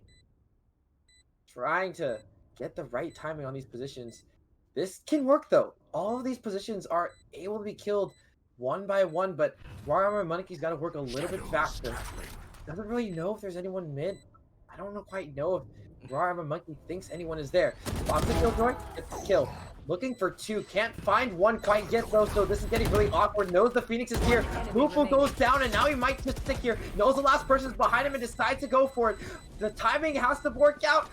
I think it's something wrong. Monkey, what an exciting play for the 4th round of this split game. Wow. Yeah, that was just an impressive clutch coming out from Rarma Monkey. Yeah, I was afraid for friendly NPC for a second. He got the first pick, and I was like, oh, okay, he's gonna rotate out of mailroom. He's gonna play it safe. The second that Rarma Monkey checked it, I was like, okay, he left, but is he gonna be able to help out the team if, like, you know, he runs in? And yeah, it was just a good take of 1v1s by the friendly NPC, or not by the friendly NPC, by Rarma Monkey. He was just able to find the picks one at a time. That was some beautiful play right there. That is what this show matches for. 2 ults starting the first picks of this round, but Teagle saw the flash, and that's gonna be the end of it for Teagle. Niblik said, hey buddy, you walked right, or you floated right into my crosshair, and SoCal looking good as this round is starting to get to a close, and that will bring the score line 4-1. Yeah, he wanted to save up on that round. They did exactly that, so this round should be a full buy from everybody on the NorCal side. Yeah, this is just a very weird map, honestly. Like, it used to be very CT sided. It's not like yeah. words are escaping me. But yeah, we'll see what they decide to push onto. Oh, Lamochia. He doesn't know. That's always a peak where you go, like, you know, you're not quite. It's always a 50-50 that one, but now we got Helix putting down the Killjoy ult, getting a lot of zoning right here for the team. See Helix looking for those mollies, get the turret down, and now everyone's gonna start running onto site. The rotations are in for SoCal though. They are moving fast as lightning. Utility down on site, and now we're looking at a retake position here. Niblik, Till's invulnerable just at the right time, but Bufu has the positioning here. May spot it? No, does not. Rarma Monkey able to be there to trade, and now we find ourselves in a 4v1. SoCal playing this textbook Valorant right here, and things are looking to be a lot different than they were last map, Kevin. Yeah, they're pushing up the tempo, taking up the space, and they said, okay, if you're gonna use your utility to get on site, like the second that like we wait a little bit, we're gonna be able to just run in there. We're just gonna, you know, lace up the Nikes, get everybody, and not let them play. And Boo had the right idea of hiding underneath Heaven there, just waiting for them to push, but they were just able to clear those corners fast enough. So really good performance coming out from SoCal here. Showing, you know what, if the first game didn't go our way, we'll definitely take advantage of the second. Yeah, and it goes to show you how much they probably played this, you know, ranked grind. It takes a lot to really get through the ranks, and you got to have a good mental game, and you can see SoCal exuding that as this map has started to play out in the first half. See some nice, you know, damage trade early, the way of SoCal, but if you're NorCal right here, you got to figure out who's on what side and which side can we really push. The bomb is in such a laggy position compared to the two people pushed up mid, and unless someone can get here, Nibbler is so aggressive, showing off the skill. And so if you're SoCal, you pretty much, or if you're NorCal, you pretty much gotta back off unless you want to go for a kill. One enemy remaining. Nibbler. Yeah, they might let Nibbler try to hunt this out. Yeah. Give Nibbler the 4K. Nope, never mind. Oh. But man, SoCal in form, picking a map that they are comfortable in, and they're playing it really well. Yeah, it was another solid save round. I mean, it happens like that sometimes. Sometimes you just turn a corner and like everybody, their grandma, their grandma's cookies, they're all there. Like you know, you turn the corner and everybody and their mom is there, and yeah, you just get a round lost that way. But NorCal gonna play this a little bit differently. They want to play it a little bit slower. Maybe try to bring the pressure onto Nibbler this time. Yeah, it's like what can you do? Nibbler even wide kicked that. He was in a bad spot. Nibbler finds too, and oh man, showing off the Kovacs trading skills right here. Nibbler on almost had a great play, just like last round. The friendly NPC shutting him down though, and now SoCal, they've got to take a step back because the friendly NPC may just shut everything down. Woo! Placing sentry. Where did he go? Oh, he went to corner B. Interesting. Okay, so he's getting a little bit of information here. At least he didn't TP the spike with him. You know, the UC Davis representative just playing it nice and slow, waiting. Here. Yeah. Just getting the angles that he wanted. He knew that they forced a lot of pressure going into A site. So right now they want to force a lot swinging the other way. I really do like how patient these teams are. Turtle going down under Heaven, and yeah, it's just the patience is proving to be so useful. Oh, Lamotiva caught the last part of that TP. He's just gonna go for it right here. The ult just pops off, and he might be able to stick it. Oh, the timing works out so well. Gets off of it. Just has enough time to finish the defuse, and SoCal will close that round out. So well played by the defense here. Yeah, and Frosty B just wasn't gonna be able to be there in time. Try to rotate and take him off of Heaven by going through mid, but yeah, at that point it was just hard to lock that down. They had the lockdown to create some space. They cleared the actual spike of Killjoy utility, so they were just able to try to lock that down as fast as they could. But yeah, SoCal played that quite well. They played that, you know, pretty much textbook retake. Super fundamentally sound, and I really love the way that, you know, these teams are really accepting mid-round. You see all these different plays. Nibbler gets taken down by Boopo. There's the headshots we saw last map. Boopo getting so aggressive right here, and Turtles unfortunately missing the flick onto the head. NorCal finding a little bit of tempo as this round starts to go down, and now we only have ourselves in a 2v4. La Mochila and the Reyna have to figure out how they can really take map control here. It's going to be so tough knowing that there's at least one person down in screens. Felix finding that pick should solidify the save, and I think that SoCal may back off, although the hero play is feasible since the economy is so good for SoCal right now. Yeah, I'm going to smoke him out here. Do you peek this? I don't know if you put a turret out maybe. He's saying no. Okay, yeah, I agree. Don't do it. I imagine the comms were just like, do it, and just Lambochila got wrecked in the end. But a nice pickup for NorCal, bringing it 7-2. Definitely you can see the comfort of these teams are very different, although it is kind of a pug. So that's, neither here nor there. It's just about what comes together mid-round. Who frags the most, pretty much. What do you think the move is for NorCal?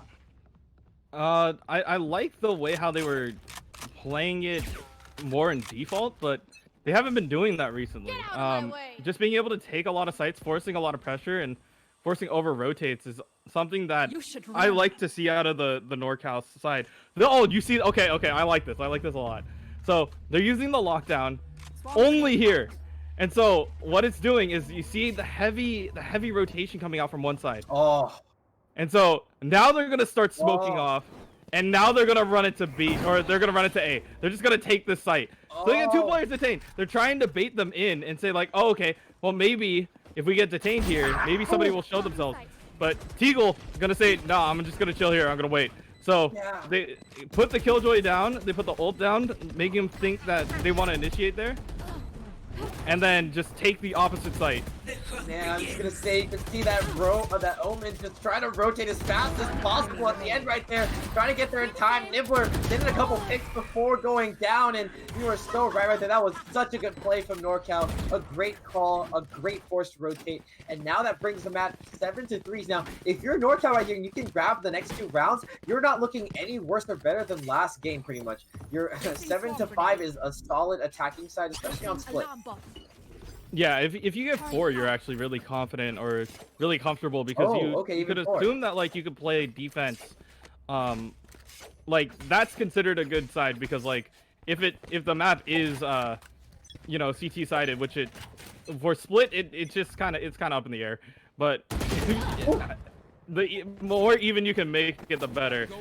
Helix gonna say, okay, I'm the only killjoy site. Yeah, that's gonna be able to lock this down. NorCal pretty much takes this round right here unless Nibbler comes out with something crazy. Does find one, thinks there might be another mid, has to cross and check just to double check. Oh, finds a flick onto Teagle, and we may see a Nibbler clutch coming out here for you, Kevin. We have Rara Monkey right here in CT. We have this ult as well coming from Nibbler, so we could have a lot of zoning potential, especially with these smokes on site. Nibbler now finding his way on to Raptors, doesn't land. The ult does get the kill through the turret. Rara Monkey in a finds him in a good position, almost misses the shot and gets killed from the mid player. That was so close for SoCal right there. NorCal bringing this game 7-4. Last round in the half. Yeah, just really good patience by the friendly NPC. He's just waiting out there. He said like, okay, we're gonna get traded out here. I might as well just wait for them to make the move and then get the final trade. So he did what he had to do. I gotta ask you another question, Kevin. Who was your favorite Valorant team and why? Valorant team. I've been watching just a lot of I've been watching a lot of Sentinels. I like the way how they push and just their main aggressiveness coming into first strike. Yeah. But I have a soft spot for both TSM and 100 Thieves as well. In terms of the collegiate scene, though, like the collegiate scene, like I like San Jose State. They did really well. UCEI did really great during the last tournament that I saw, and all these guys, from Berkeley, Davis has a really solid squad. They're all scary. Like if they all have their own merits. So when it comes down to like playing a full game like this, giving him a little bit more tea than he asked for, but it'd be like that. Just watching these college students start up and play to the best of their ability, it makes me happy to see if any of these guys like make it to the big leagues, because we could say with confidence, hey, I saw this guy fragging out for UCI one time. I think that he deserves a slot. And yeah, it's just a matter of time before we start seeing some of these names pop up again.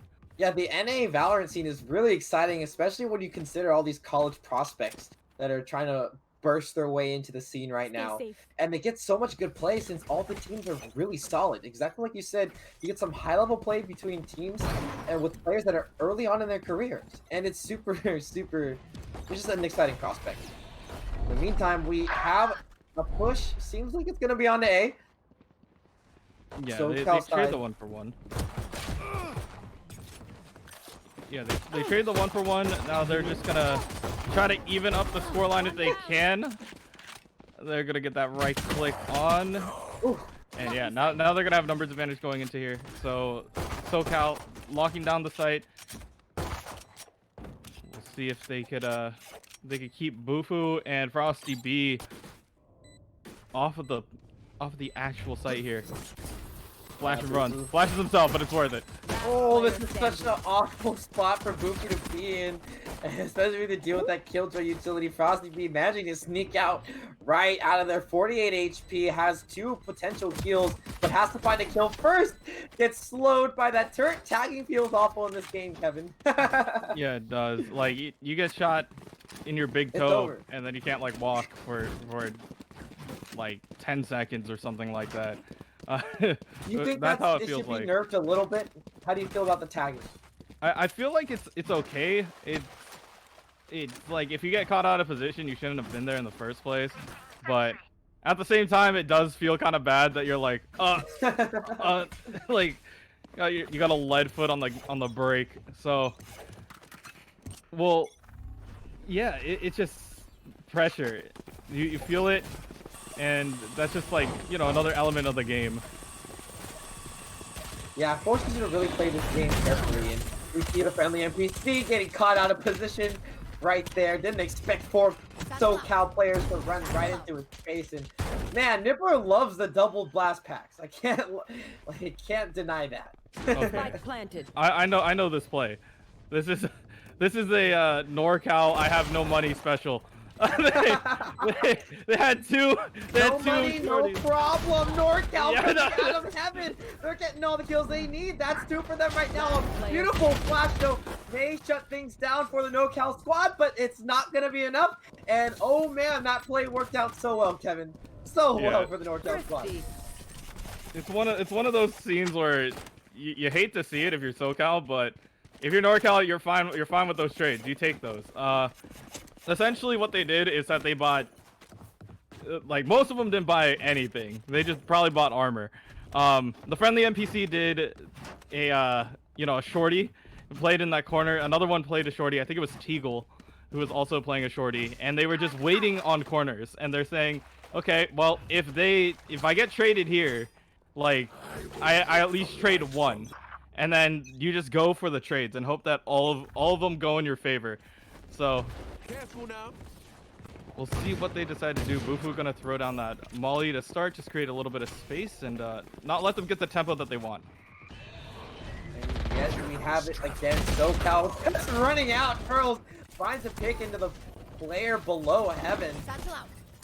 Now we have another aggressive Nibbler into the back, trying to get to CT into the dirt area. Doesn't find the pick, and this spray down with the texture did work out. Does not quite.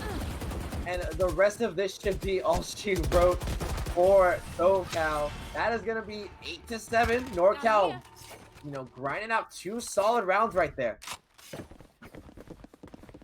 Yeah, they're playing this nice and slow. They want to get the picks that they want. They were just, you know, letting everything marinate and then figure out how they want to play out the rest of the round. Once again, another kind of broken buy coming out from SoCal. They thought that they can get that first one, so this is going to be another eco round for them. I think for the most part, except for Kelvin. Kelvin's going to play the hero with the Vandal. So we'll see if they can get a lot out of this. You know, they're playing it a lot slower than they have in previous rounds, which is fine. Sometimes you gotta switch up the tempo on them. Anyways. Yeah, you can see this is such a perfectly placed smoke from Helix. Oh, if any of them were able to land the headshot through the wall, that would have been like literally nuts. Didn't happen, but SoCal doesn't mind pushing in now. They were able to nade, get a lot of damage onto the jet in screens. Charles has to peek this left side. Spots the Phoenix, gets the kill. Oh, doesn't get the kill. Helix finds 2. And that's going to be Three? 3 for Helix, not quite 4, and SoCal's push has now been basically picked apart, dissected player by player by Helix. And that'll be it for that. Bufu cleans things up, and that ties up the game. SoCal had so much momentum going into this half, and now NorCal has basically just taken it all away. Yeah, they even up that scoreline quite quickly, but we knew that was the econ that they were going with. SoCal now is going to be able to match up the guns, so they desperately need this round. If SoCal wins this, they start cutting into the economy of NorCal, forcing them to buy up for the next maybe 1 or 2 rounds. That's going to be really big for them. You should run. And oh, look, the Killjoy play again. Let's see if UCEI SoCal rotates for this one. I mean, NorCal rotates for this one because it was their play that they did, and I think they will rotate for it. They're gonna play on the fact that SoCal is pushing. What a great flash coming out from screens right there. Bomb is now going on, and NorCal looking for strike ball to try to be full potential. Bufu now pushing out screens. May find one on default, does not. No, Frosty Beef does find the trade, and now 2 players from SoCal go down. Tigo finding the third, and that should be a great look for NorCal right now. So Niblik has some heals left. The defenders will be able to stick out that defuse, bringing scoreline 8-9. And in this best of 3, man, if you're betting on it, not saying that you should, but if you are, NorCal people are feeling good about that. Yeah, they're starting to come back a little bit. They're clawing their way through. They started off, at a deficit, and now they've equaled it up. So this is gonna eat into SoCal's econ. This is the time where the clock starts ticking. You have a solid maybe 4 rounds to really figure out if you wanna how many times you could buy. Probably full buy 2 times if you could actually get it. Bufu gonna get that first pick on Calvin right now. Oh, Bufu's so clean, man. It's just like headshot, and then the rest of the round just goes in the way of Bufu's team. See the Brahma Monkey able to get that flash to zone out the friendly NPC. Nibbler almost dies right there. Let's see if Nibbler can win this one.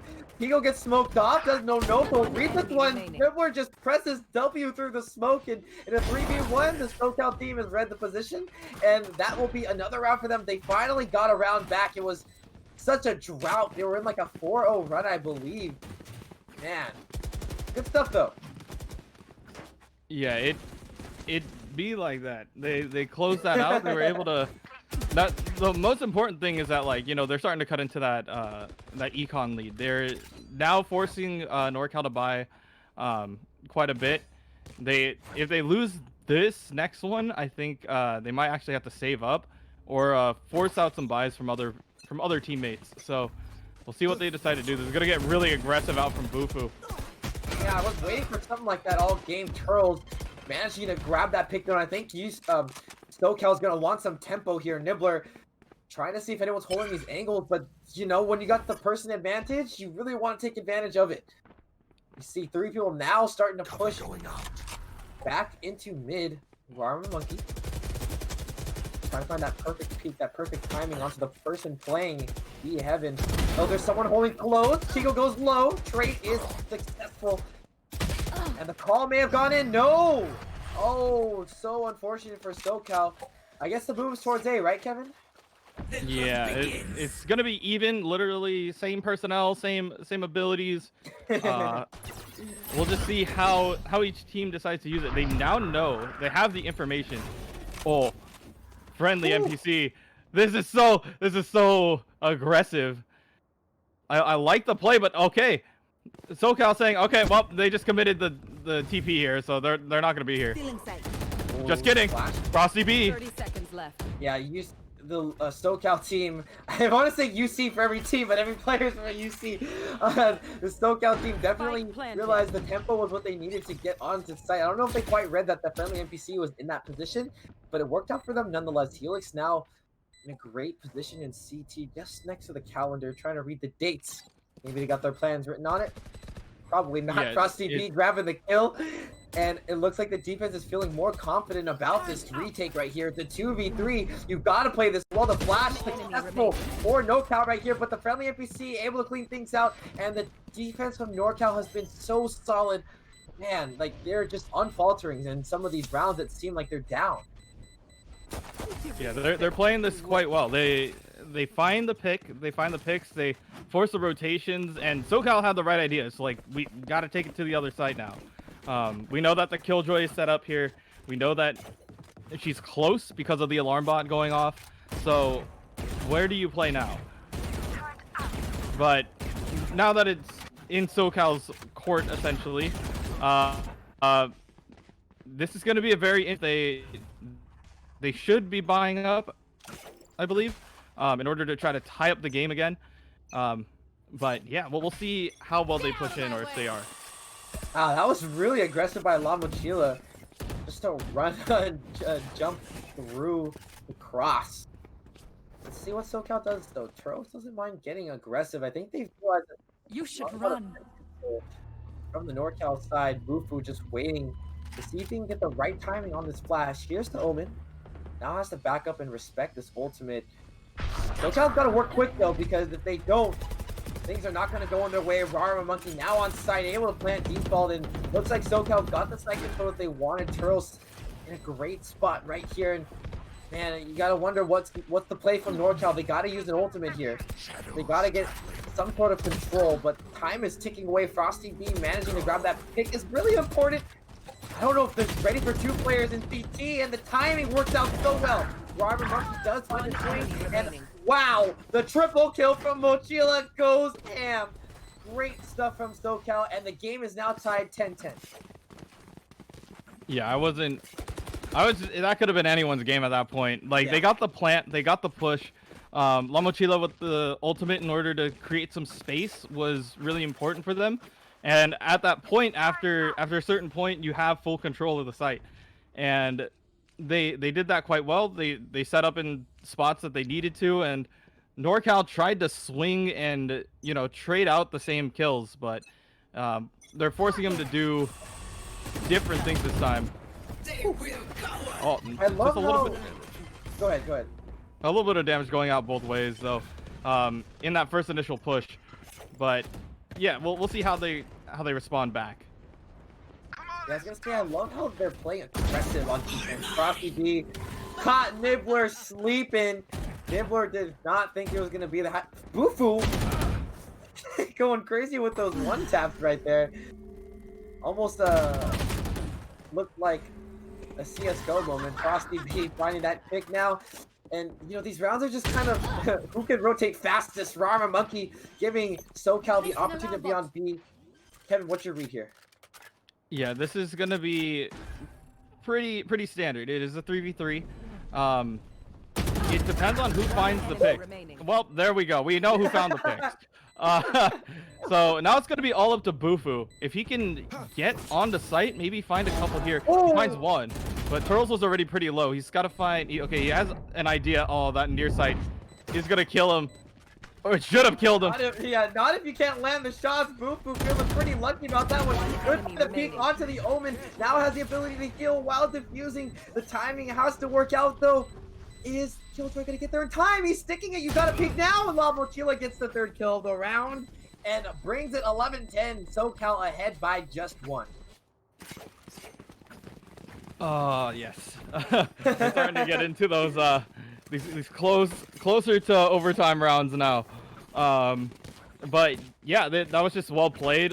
La Mochila was able to find the first two up in heaven quite early, and then forced the rotation of Bufu. Bufu got really lucky on that near sight, and was just able to survive those last couple of hits. But La Mochila being able to contest, like say, okay, he might be sticking. It's time to contest. Let's just go. Oh, wow, that triple peek. As you like to say, Kevin, this should be pretty standard. SoCal trying to take the rest of the site. They know a lot of people are down for us to be able to trade one out, and they know one is CT. Everything's pretty standard here. It should be. Like control and plant. It should be, but Should be. yeah. We see Helix. Player Helix is trying to get standing. a collapse here on Turtles, but he doesn't know. Nibbler's gonna get that one tap. It's 12 to 10. It looks like these guys are trying to bring it into a third match, and you know, that's exactly what we're all here for. We're all here for some good, you know, Valorant. We want to see these plays. We want to see these players play some Valorant. So yeah, if we wanted to get down to these exact numbers, you know, 12-10 is game point for SoCal in order to bring it to match 3. If that's the case, NorCal will be able to pick the map, and we'll have more Valorant. Icebox. I'm really hoping for that map to be played. Oh, SoCal feeling really confident right here. Nibbler pulling out the ultimate early, and oh no, nobody's at B. They're looking like they're gonna play for a retake here. Frosty B might have the positioning though onto the kill drive. Oh, pulled out the candy cane in time. Sorry, no sweets for you. You get a bag of coal, and the rest of the defense is here now. The thing is SoCal has to find some pressure onto the CT position. You gotta know at least 2 people are here. The nade is perfectly placed by Nibbler. And as you say, Kevin, pretty standard stuff. We got map control, we got swing, we got kills going in the side of SoCal. Although, Charles just get caught. Oh, that might be pretty big, but the team is there to support Bufu. May be the game changer that NorCal needs. It's now a 2v1. Bufu finds a kick, but it's not going to be enough time. The ult not going to be able to help him here either. And that is going to be it for this game. 13-10. SoCal takes it. In this best of 3, we are tied 1-1.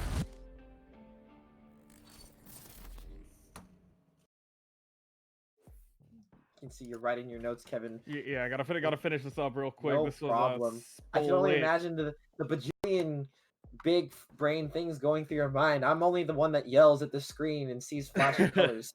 It's all good. I mean, both of the teams played as well as they could have. For me personally, watching Split is kind of weird. I always think this map is like awkward. It is. It's just not. I wouldn't say it's just always like the geometry of the map. It just feels like it's always like up in the air. It's always doing something. So overall, just a really good game. Coming out from, you know, both sides here. SoCal had a lot of really good lockdowns, and a lot of clutch moments by La Mochila, being able to, you know, first of all, clean up heaven on a couple occasions, being able to lock down some sites. At the very end, obviously popping the nano swarm to prevent anybody from touching the spike. Even through the heal, Bufu couldn't have done that. But yeah, it was just a really impressive push and an impressive fight overall. If anything, this just makes me more excited that we're getting a map 3. Okay, what if it is Icebox? What how do you feel about like watching a match on Icebox? Because I feel like Icebox is so, I don't know, it's so different from other maps. It reminds me sort of like Cobblestone-ish, you know, in CS:GO, but like it's not exactly the same. It just has that potential we could play around mid a lot, and mid is weird. That's the only thing I can really compare it to. Yeah, this is going to be a very interesting an interesting third map. It would be fitting if they picked Icebox, but Icebox is definitely one of those maps where it's just like if they do decide to play Icebox, it isn't going to be for like, you're not going to see some insane like tactical lineups or runouts or anything. It's just going to be like, we're doing this because we're having fun and we just want to see how this plays out. So yeah, it's going to be interesting to see how both of these teams, if they do decide to go to Icebox for map 3, or if they decide to do something different. I'm fine either way. If they go to Haven, they go to Ascent. Either one of those you know, maps are fine. But yeah, if they do go to Icebox, it's for the memes. It's not for a it's not for the actual snowball like fight out here. Snowball fight to finish things out. Yeah, we can't. I'm down for that. Like the teams are down to just do snowball fight. It'd be interesting. We don't have to worry about guns. That's a plus. You just have to worry about, you know, power ups. That would be pretty funny if that was the tiebreaker here in this case. Unfortunately, I think the players would like to know who's better for bragging rights. So I believe that we're gonna get a regular match, as interesting as that sounds. Now, what was the difference between what SoCal did that game versus the first game, Kevin? Why do you think they were able to just come out with a more dominant opening than the first map? I think it's the way how they had more pressure going into their offense rounds. Like we see a streak about a quarter of the way through. After round 3, like SoCal just like ate up most of the rounds. Uh, that's what they picked up. They picked up 5 in a row, and then they let it slip a little bit going into the half, and it was 7-5 by the time that we got to the half.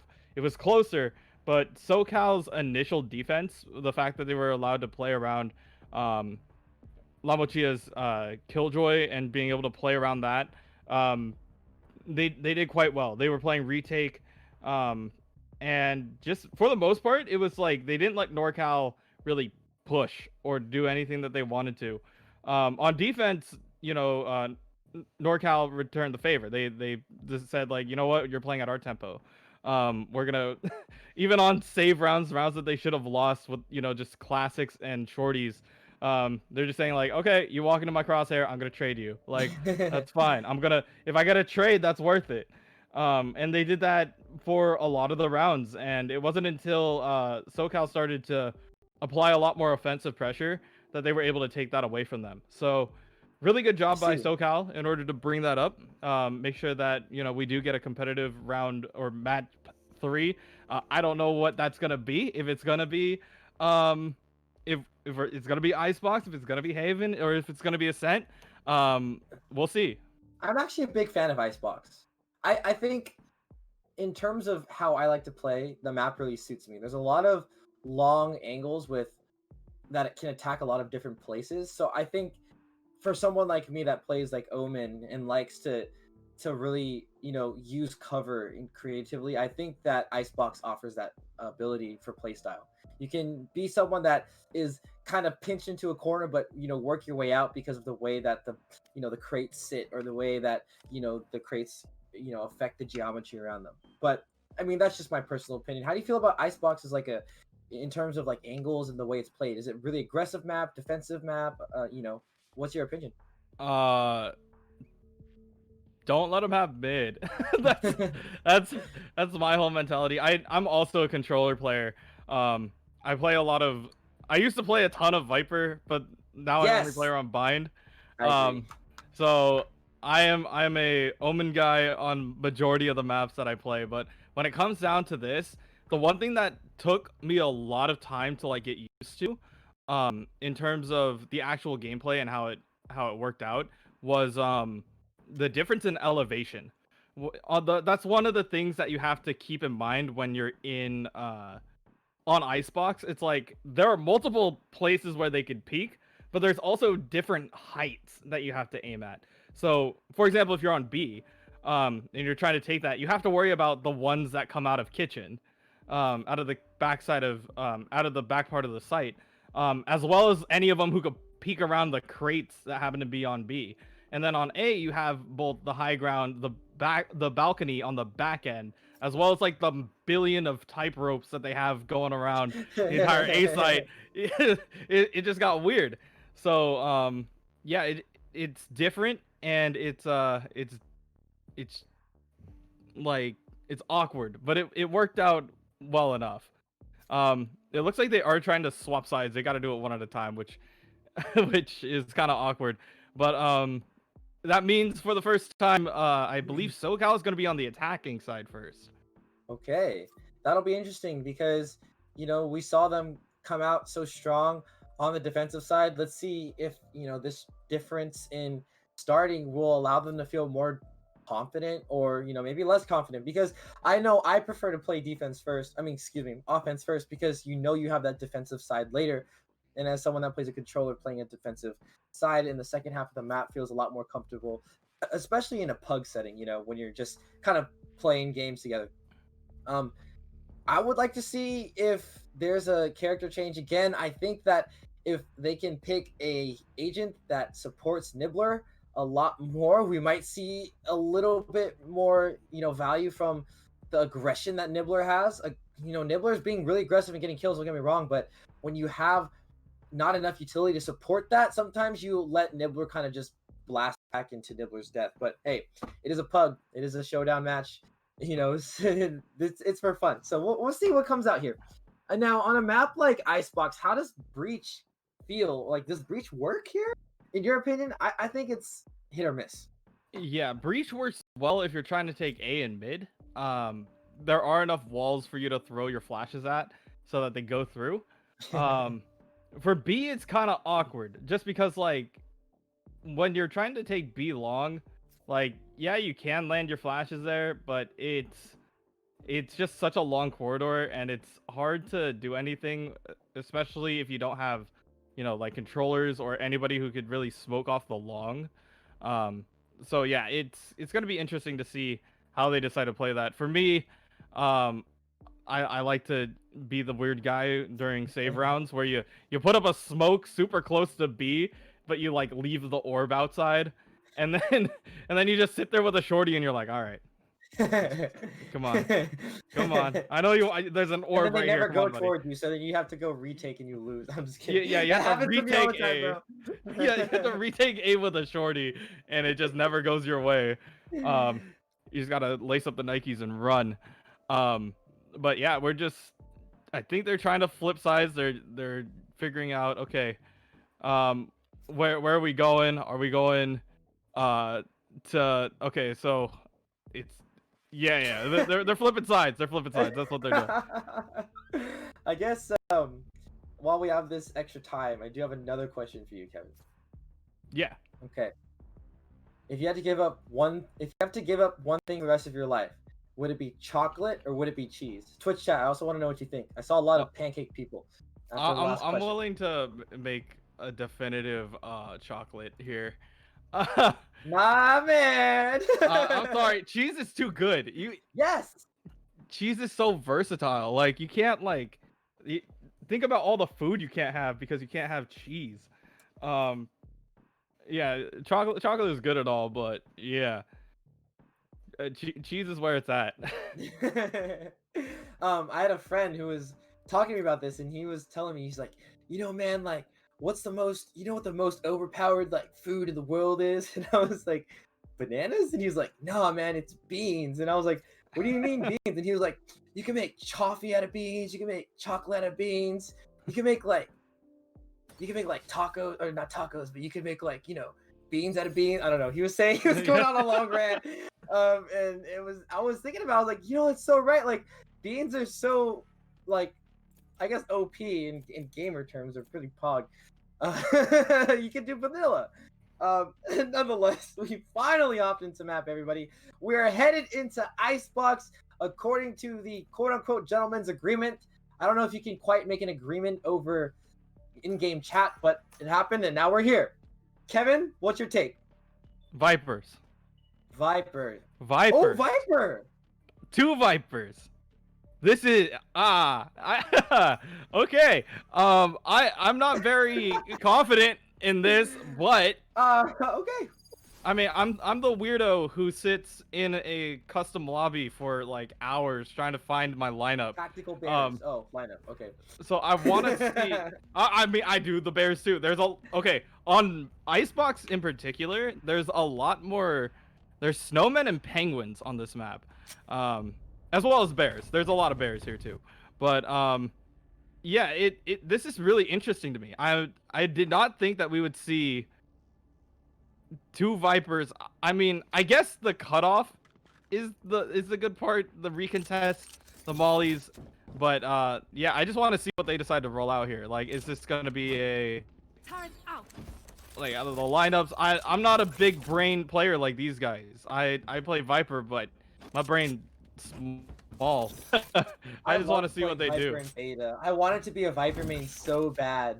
But I think, honestly, Viper struggled so early on in terms of agency in the map.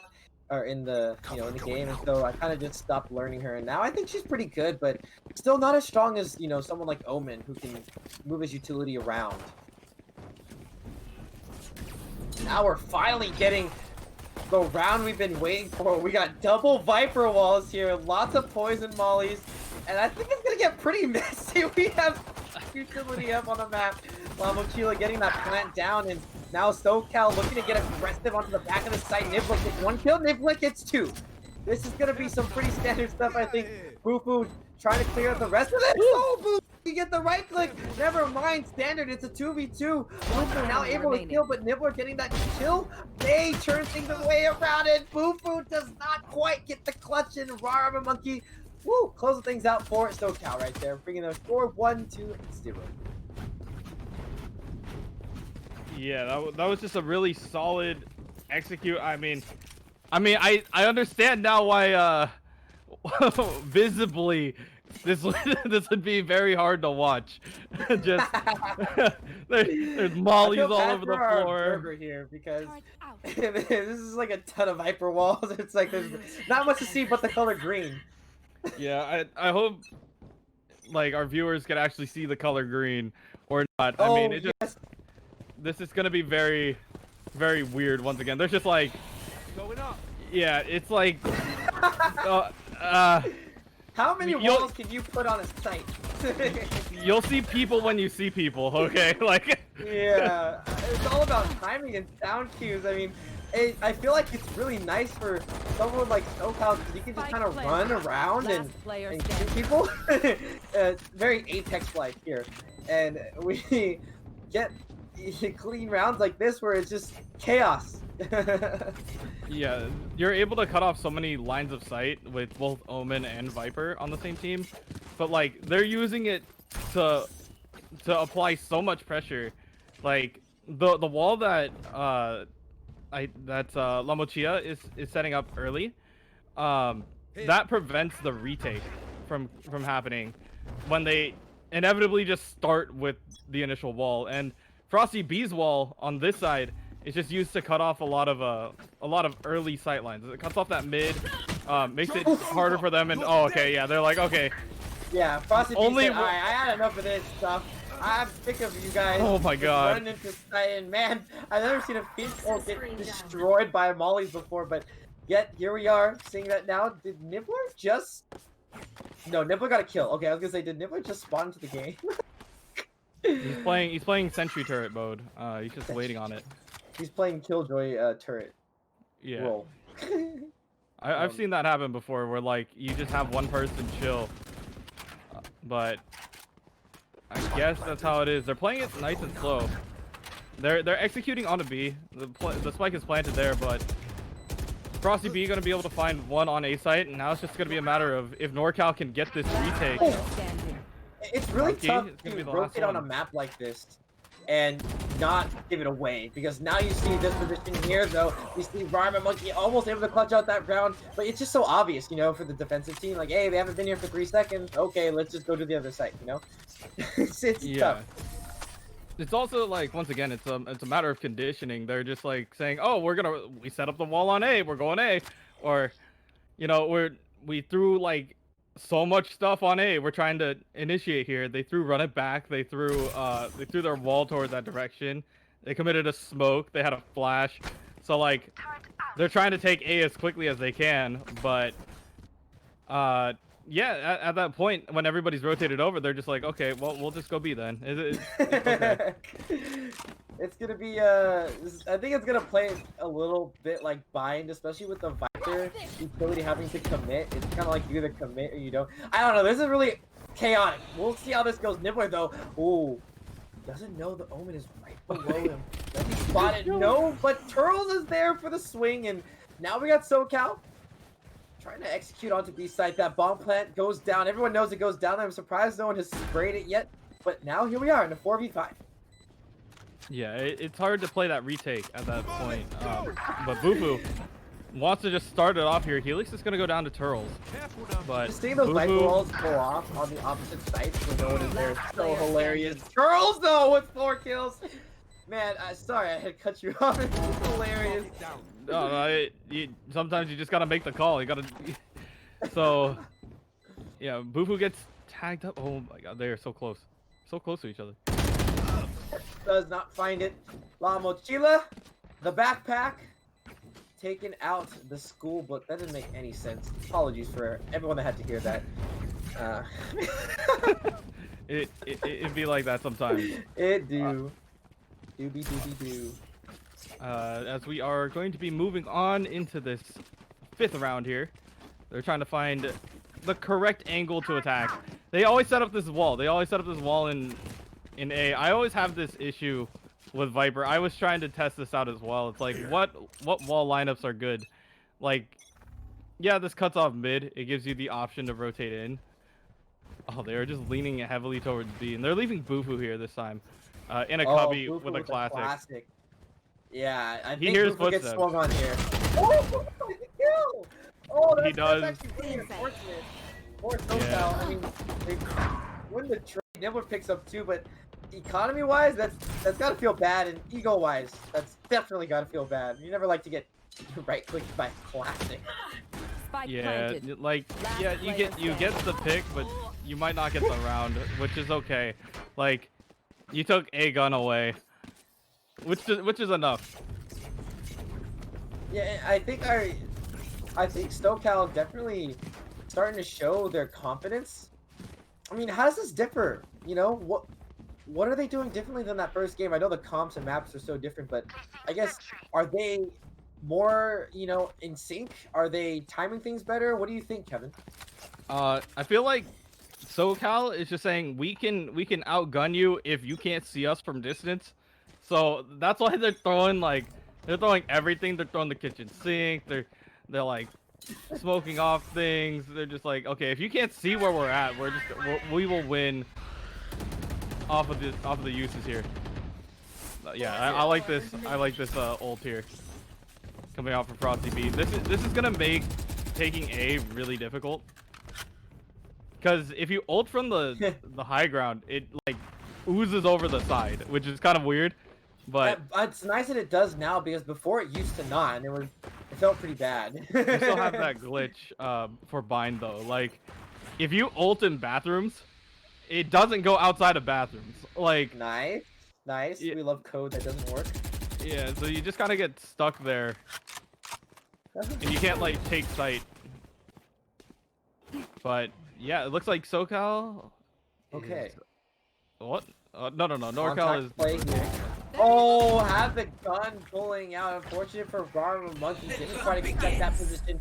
And now we got SoCal playing things a lot slower than they used to before, but they are having the read onto the NorCal defense.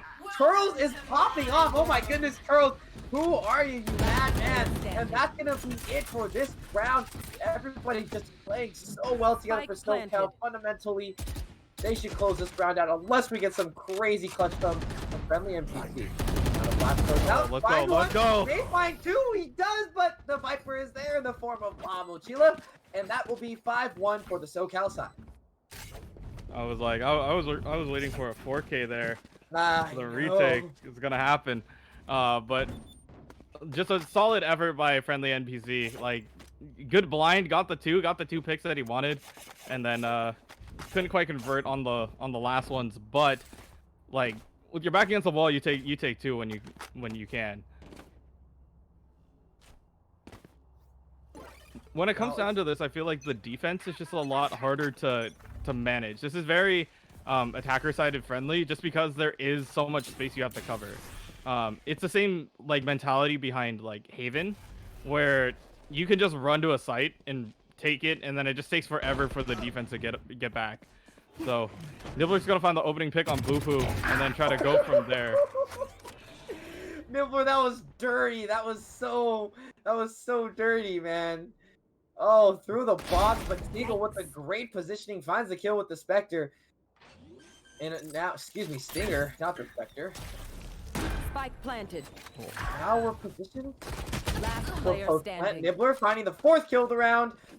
Looking for the ace. SoCal's like, man, we'll let you get your ace. Here we go, Nibbler's thing. This getting the ace. And that will be the 6th round for SoCal here. I mean, there's not much to say besides SoCal's just bringing the tempo. They're on the same page, and they're playing so cohesively right now. Yeah, they have found their stride. They're figuring out how they wanted to play this out, and they're playing it nice at the tempo that they want. But there's just so much like space. There's so much ground that you have to cover if you're on defense that if you're not like taking one site completely away from the team, it just makes it so much harder to really retake. Especially because your Viper has to commit her utility, and that's the thing about Viper. If you're not really comfortable with committing your utility, or if you don't have a Viper that can lock down, get more value out of her utility than the Cypher, it makes it so tough. And we're seeing that here on defense for NorCal. Now we got the Killjoy ult here. Now Nibbler in a good spot. Nibbler's been popping off all game. Doesn't grab the ult. Oh, does manage to break the ult. And now we're in a 3v4. Kevin, what do you think the call is here for SoCal? Yeah, SoCal, you wanna take the site, you wanna play this as well as you can, but you are surrounded. So La Mochila trying to play around their wall, but yeah, they want to take A site. They think that they have numbers here. Now it's just gonna be down to La Mochila surrounded, but it could be flipped. You never know. Yep, the positioning, timing could work out. La Mochila in a moving spot finds the Jet. Doesn't know if there's someone behind him though. That moment could get the peek onto him. Boo Boo though is so good, finding that last kill to give NorCal that 2nd round they've been craving for this entire half. Now, Kevin, is this map attack side or defense side? I think we answered that question earlier, but like looking at these comps now, it seems just like chaos wins. Whoever has the most chaos, Yeah, will take the round. for me personally, this is a very attack-sided map just because there's a lot of space that defense has to cover.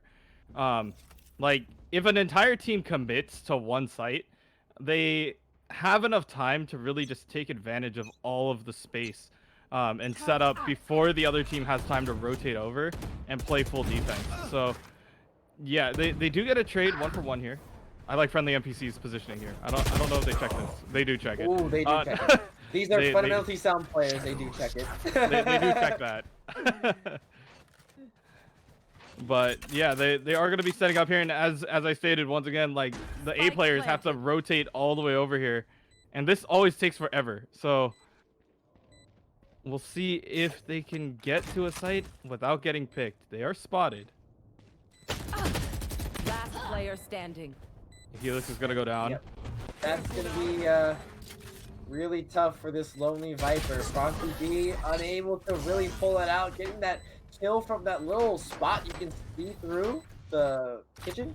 I like TPing through that as Omen. You can make some really cool plays combined with the smoke. Just get to spots that people really don't expect. I really like the way this map plays out for an Omen player. I think you can see that having a controller like Viper, even though Viper feels really clunky on a map like this, where you can just control the sightlines so well, she plays really well. But this is not something we see at pro level play, do we? No, it's just because you have to commit and set up like this. For me, when I play Viper, I don't like to commit my wall as often as I probably should.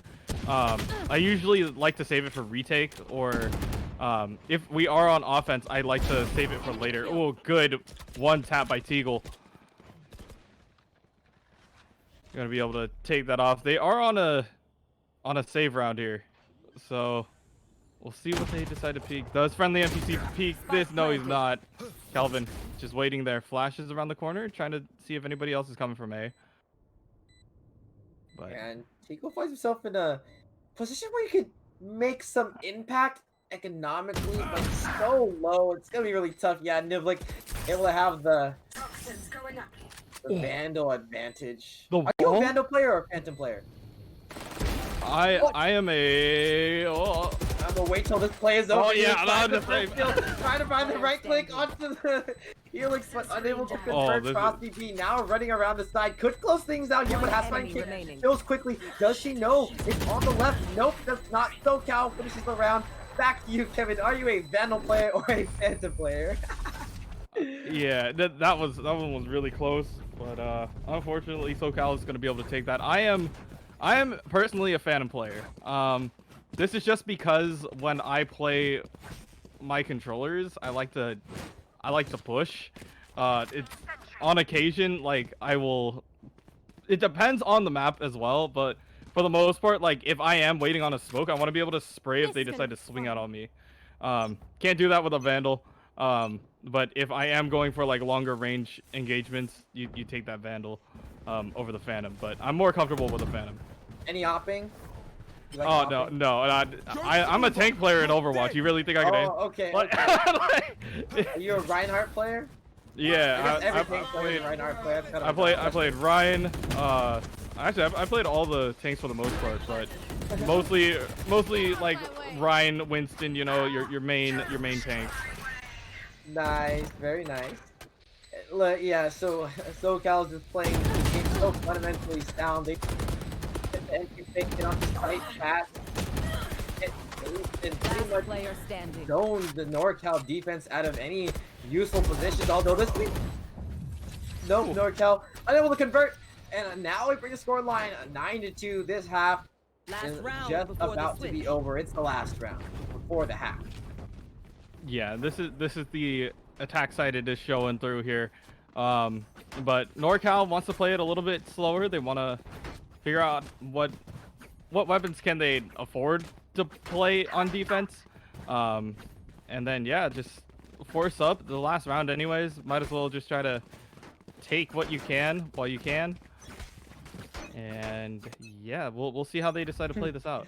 Tigo with the judge. I remember when the judge was extremely overpowered. It would tilt me off of the earth. Oh, Frosty B getting the bulldog kill. That'll be a nice addition to the KDA right there. Although SoCal still poised, you know, to be really strong this round. It is a 3v5 though now with the gun advantage. Can they make it work? No, they can't. Frosty B gets another kill with the bulldog.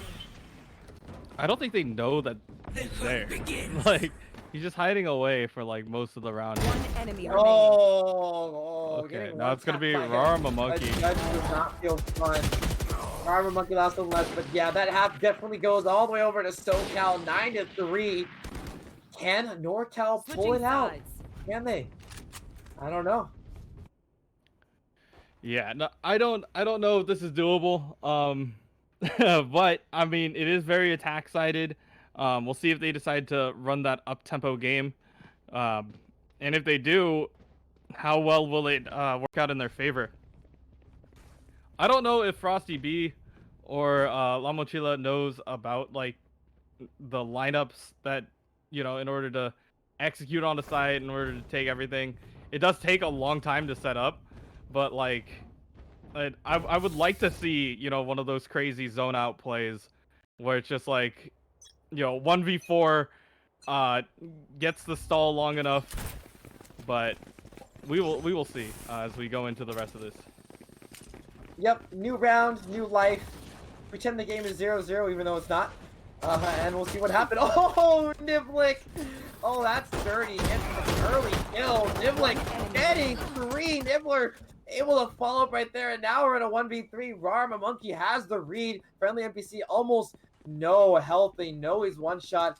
But can he find a way out of this round? Here's one on the trampoline. That's the zip line. And Rarma Monkey closes out that one. SoCal still feeling hot and in form from the last half. Yeah, and they want to shut this down while they can. This is going to be a very interesting round if they decide to, like, if you are on the defense side, you want to buy up here. You want to, you know, shut this down. I feel like if you are NorCal, you decide to save this round and you try to take what you can from them, so that you do have full buys the next round. It is going to be, it's going to be a harder round, but it is doable. Yeah, I'd have to agree with you right there. Economy is pretty important, especially if you want to fight for those last rounds. Niblik almost got caught out so hard. He's getting pressure. There's a flash now on him, but Niblik does find the pick. Has to jump out of there. Gets another one. And now the defense from SoCal is looking so good. Frosty B just loads himself on B, getting that plant. Here's that 1v4 situation you are really hoping for here. Can Frosty B get that stall? A Stinger, 100 HP, a Molly, and a Dream. Frosty B now on the first floor of the crate. Here's the footsteps on the left. Does get the read though on the timing. Looking for more players. Knows one is on the bomb. Does find the jet. May get the other one on the bomb. Drops the molly. Gets pushed to the smoke and Turtle's there to finish out the round. Not quite exactly what you're hoping for, Kevin, but I think that was close enough. Some stalls. Oh, wait. Oh, I was going to say the molly. Oh, man. I was like, if there was a second molly, like, coming down right now, I would definitely be sweating. Yeah. But yeah, it's just kind of hard. It's hard on this map because I've been studying on this map. There's a crate that hangs right above where your normal default is. So when you try to send up those mollies, they tend to like hit the bottom of that crate. And when you do that, you're just like, why'd you put that crate there in the first place? Like the crane that's hanging over B side. It's just I can't do any of my fun lineups. How much time have you spent learning lineups on Icebox? On Icebox specifically. Just on Icebox. Yes. Probably like, I would say 2 to 3 hours. But like, I'm not like 100% confident with it enough to play it in, you know, comp or even unrated yet. Like, I feel like if I find the moment where I can set it up and make it work, I will be playing it a lot more. That's good to know. That's pretty cool. Now, oh, I thought there was going to be a huge execute right there. Looks like it hasn't quite happened yet. Eagle being so patient, TV from the friendly NPC. Really nice timing with that plant and that volley going down. I'm surprised Rara on the monkey didn't grade, but hey, positioning is so important. Oh, Niblick got a nice flash coming out. Can he find the angle? Not quite. There's 3 NorCalers making all 5 sitting by the yellow box, and SoCal's got to make a move here. They're able to get a lot of damage out onto them. La Mochila able to get that pick, and Frosty B responding though. And come on, can you get the kill? And it looks like the attackers win. SoCal unable to close that round out. And now the score is 4-11. Yeah, little victories, little bit at a time. That's all you need. Especially when you're going out on such a deficit like this. On Icebox. Icebox, once again, they did make a lot of reworks to the map itself. Most of them are on A side. Actually, I would say, yeah, all of them are on A side. It's just hard to find some of these picks, but yeah, NorCal's playing this quite well. They're controlling the space. They're taking up as much space as they can, not letting them have the advantage. Oh, a nice molly coming out. Friendly NPC's gonna clean that up, but that was just a good check, a good molly check. They're gonna ult for B site. Arma Monkey trying to spray through this time. This is what I was hoping for last round. Now we're getting it this round though. Frosty B dropping get the kills through the box. And Curls almost had a great spot. Now we find ourselves in a 4v2. Arma Monkey almost has that. Again, it's just a bunch of almost, but almost only counting horseshoes and hand grenades. And now we're going to be getting a save from Nibbler. Not wanting to give up the op to the NorCal team, and NorCal securing their 5th round here. Some solid play by them. Yeah, Nibbler's running away.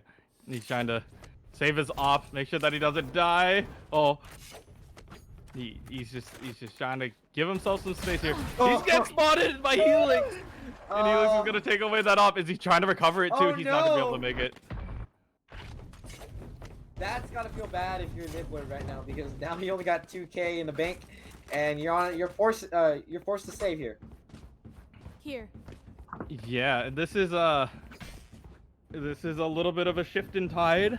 But once again, it's like if you lose one of these rounds, if you're NorCal, you lose like quite a bit. Not only is your econ hurting a lot, but it is gonna take a lot to take back. So we'll see how they decide to play this one out.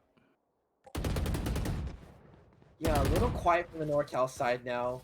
I mean, I think the tempo is pretty similar, and they were able to get that Reyna down so low, and B-side's looking to be the right place to attack. The rotates are now in, smokes are going down, and SoCal's got to find a way to get some position on site. With their Reyna so low, it's not going to be ideal for them to just depend on her.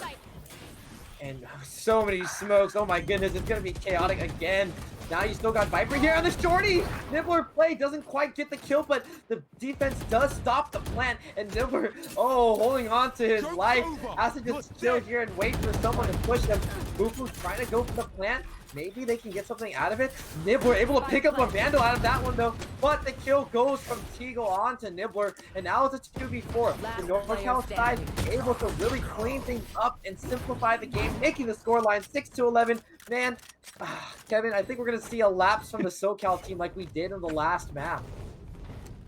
I mean, I'm totally fine to see this. Like, there's moments where you watch these teams go head to head, and just watch how well both of these teams execute. Like when you saw SoCal on the attack, they're just like, A is our site. We take A. A is our home. Like they put the home sweet home mat right at the spawn door, and they're just like, this is ours. Like on the other flip side, they're like, okay, well NorCal's just gonna make their home at B. Okay, like you guys can't have this. This is ours. I don't care if you have an op. We're gonna flash you. We're not gonna let you have that space. So. Turtles? Oh, go ahead. No. Go for it. Turtles is starting to lose those first peaks, and Nibbler going down should give the site all the way up for the NorCal team. Even if these rotates coming in time, Teagle in such a good position. They're not even gonna expect it. Actually, they do. The kill out to Nibbler should give Rara Monkey the opportunity to get the timing right. Just find one now in a 1v3. Bombs doesn't gone down yet. There's still a chance. With some utility left, if Rara Monkey can find a pick here, this would make this extremely doable. Although with a Vandal, it'll be tough.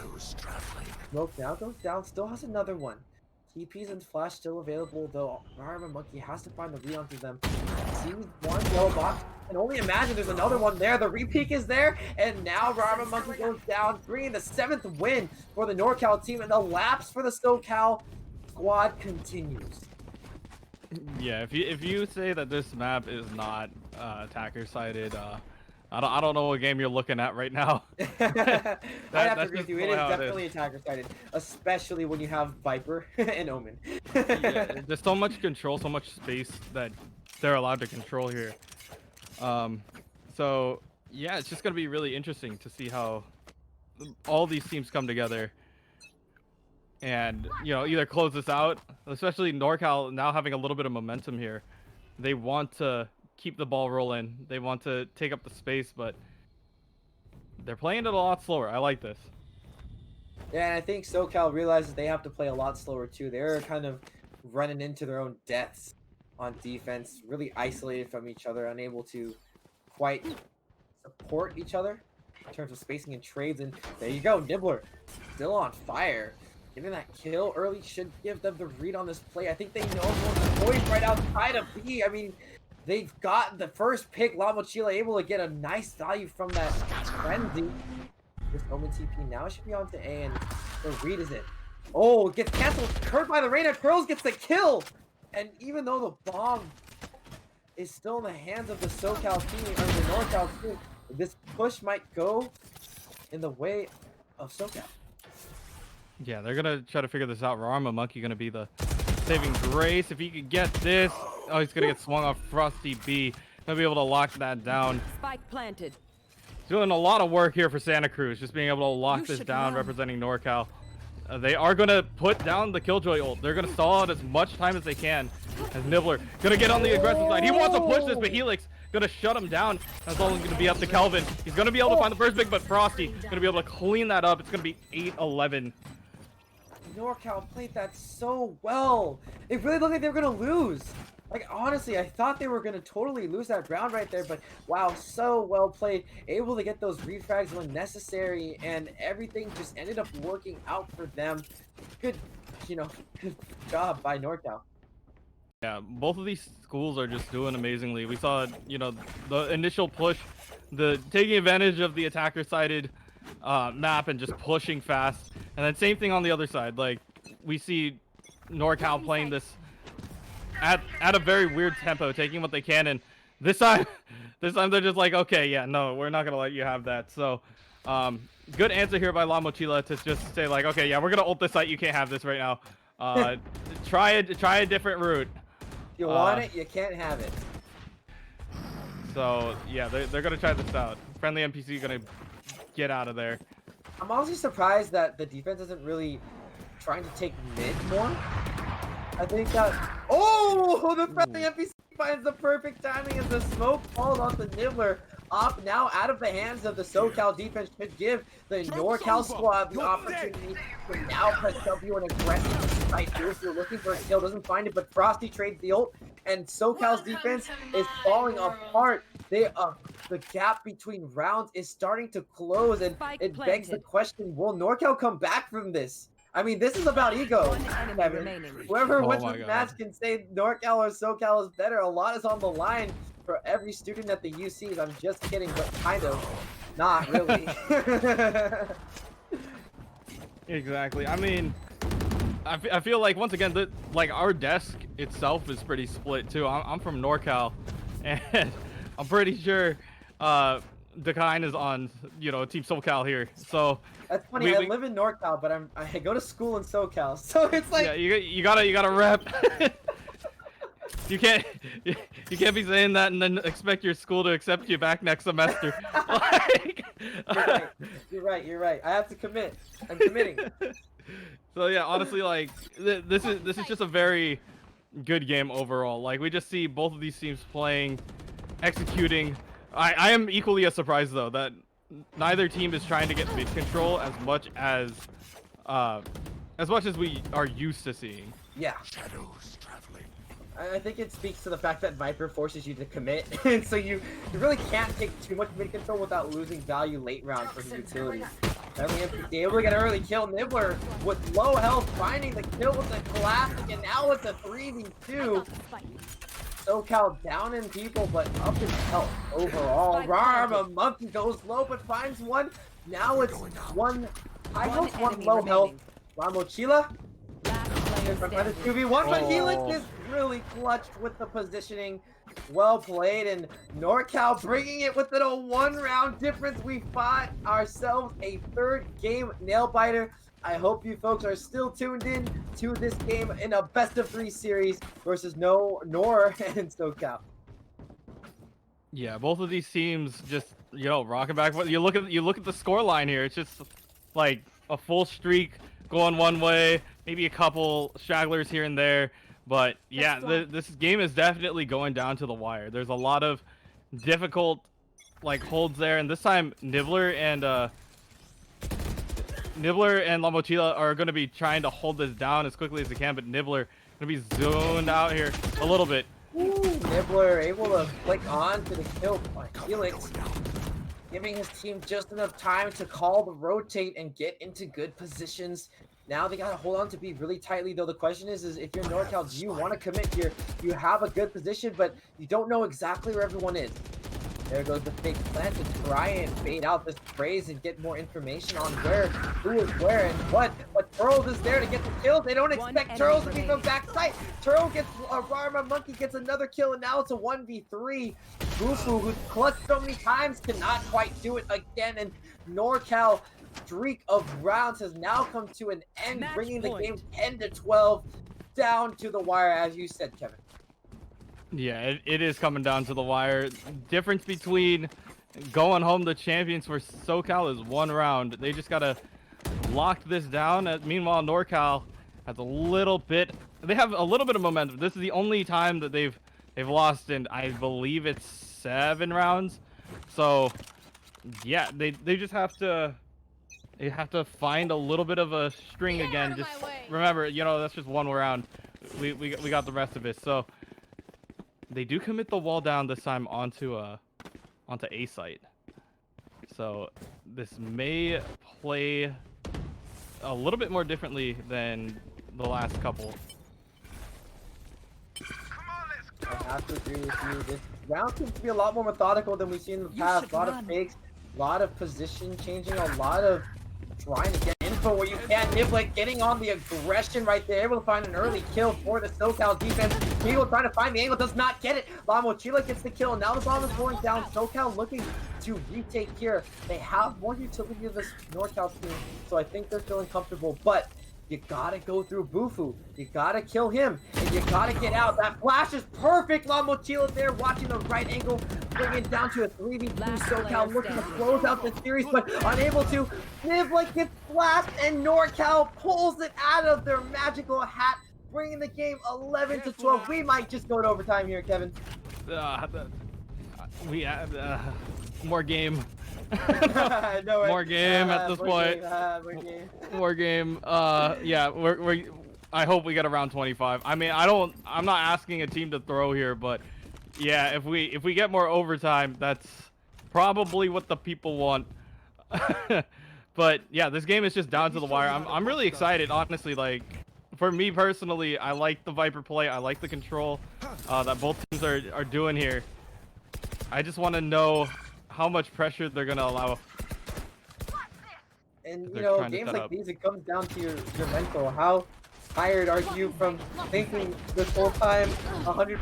Niblik seems to have the outplay right there on a Teagle who got into an awkward position, though. The friendly NPC in the back of the site. Oh no, La Mochila might end up walking in front of that sight line where you can spray through. This is gonna get really interesting. La Mochila knows there's some pressure. Okay, waiting for the Omen to come around the corner. The question is does the SoCal team rotate? The answer is not yet. And now that the NorCal team knows that, everyone's going to start moving and making moves. The friendly NPC finds La Mochila opening up the B side. And with an op here, it's going to be really tough to take. Garma Monkey, though, able to respond. And now it's 4 on 2. Making 4 on 3. Bufu is just so clutch in this round. Rose does manage to take out Bufu, though the animation does give her away. Frosty is down to 1v2. Could clutch this out here. SoCal will take this series. That will be it. Nibbler finishing things off. And now 3 for the universities have bragging rights. I guess that's what all this game is. Not really bad. It's just about fun. But GG's to both teams. SoCal taking it 2-1.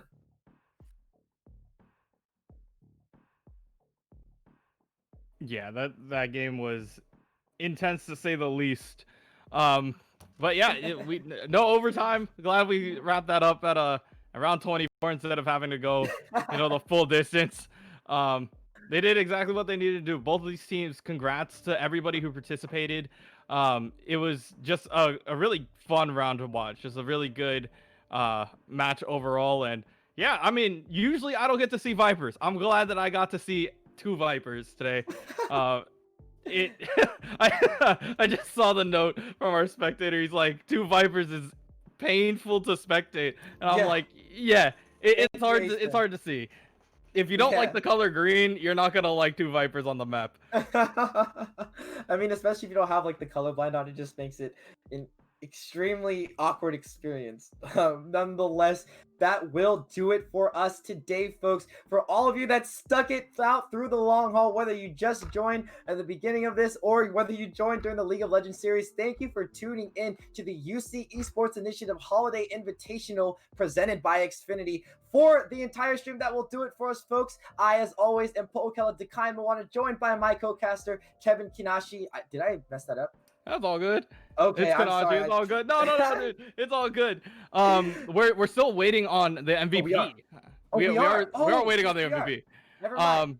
So we're that's all good. I know. We want to get out of here, but we have to wait once again. Like, for everybody who's in chat, there is also a small. I believe you guys also get a say in the vote for who gets MVP. By the way, MVP isn't going home empty-handed. By the way, they are going to be going home with a MSI GE75 Raider laptop.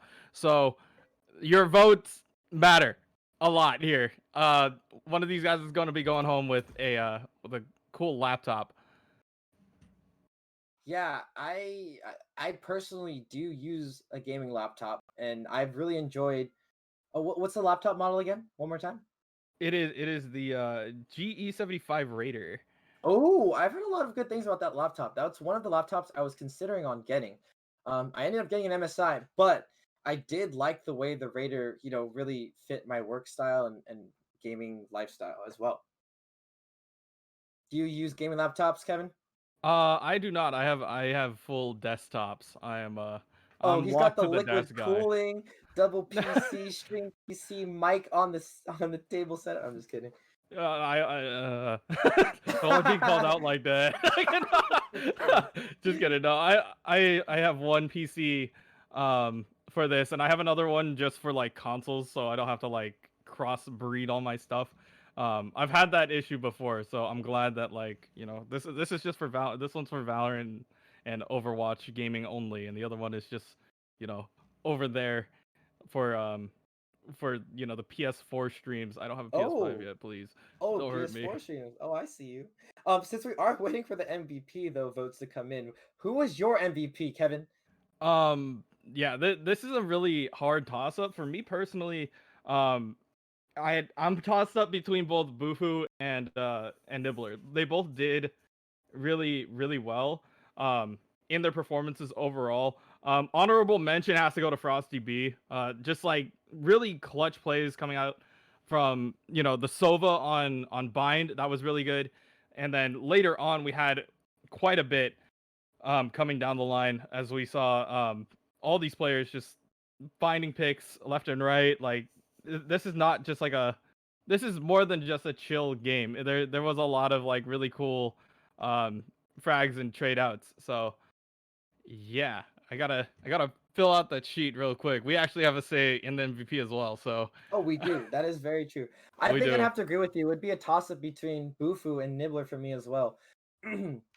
I think overall impact, just because SoCal won, I think Nibbler ended up having a little bit more in the game as opposed to Bufu, just because of those, his teammates supporting him and allowing him to get more kills as the rounds went on. But then again, Bufu had some really exciting and really just off the wall entry frags, especially when we saw Bufu on Bind getting those double kill spray downs, peeking like late, holding angles, forcing flashes to come out. It was just some insanely good play from both of those players. I mean, it's so hard for me to even think about which one I would rather choose. I would honestly say they should be co-MVPs, but nonetheless, you cannot do that, I don't think, in this conversation or Yeah, sadly in we this award.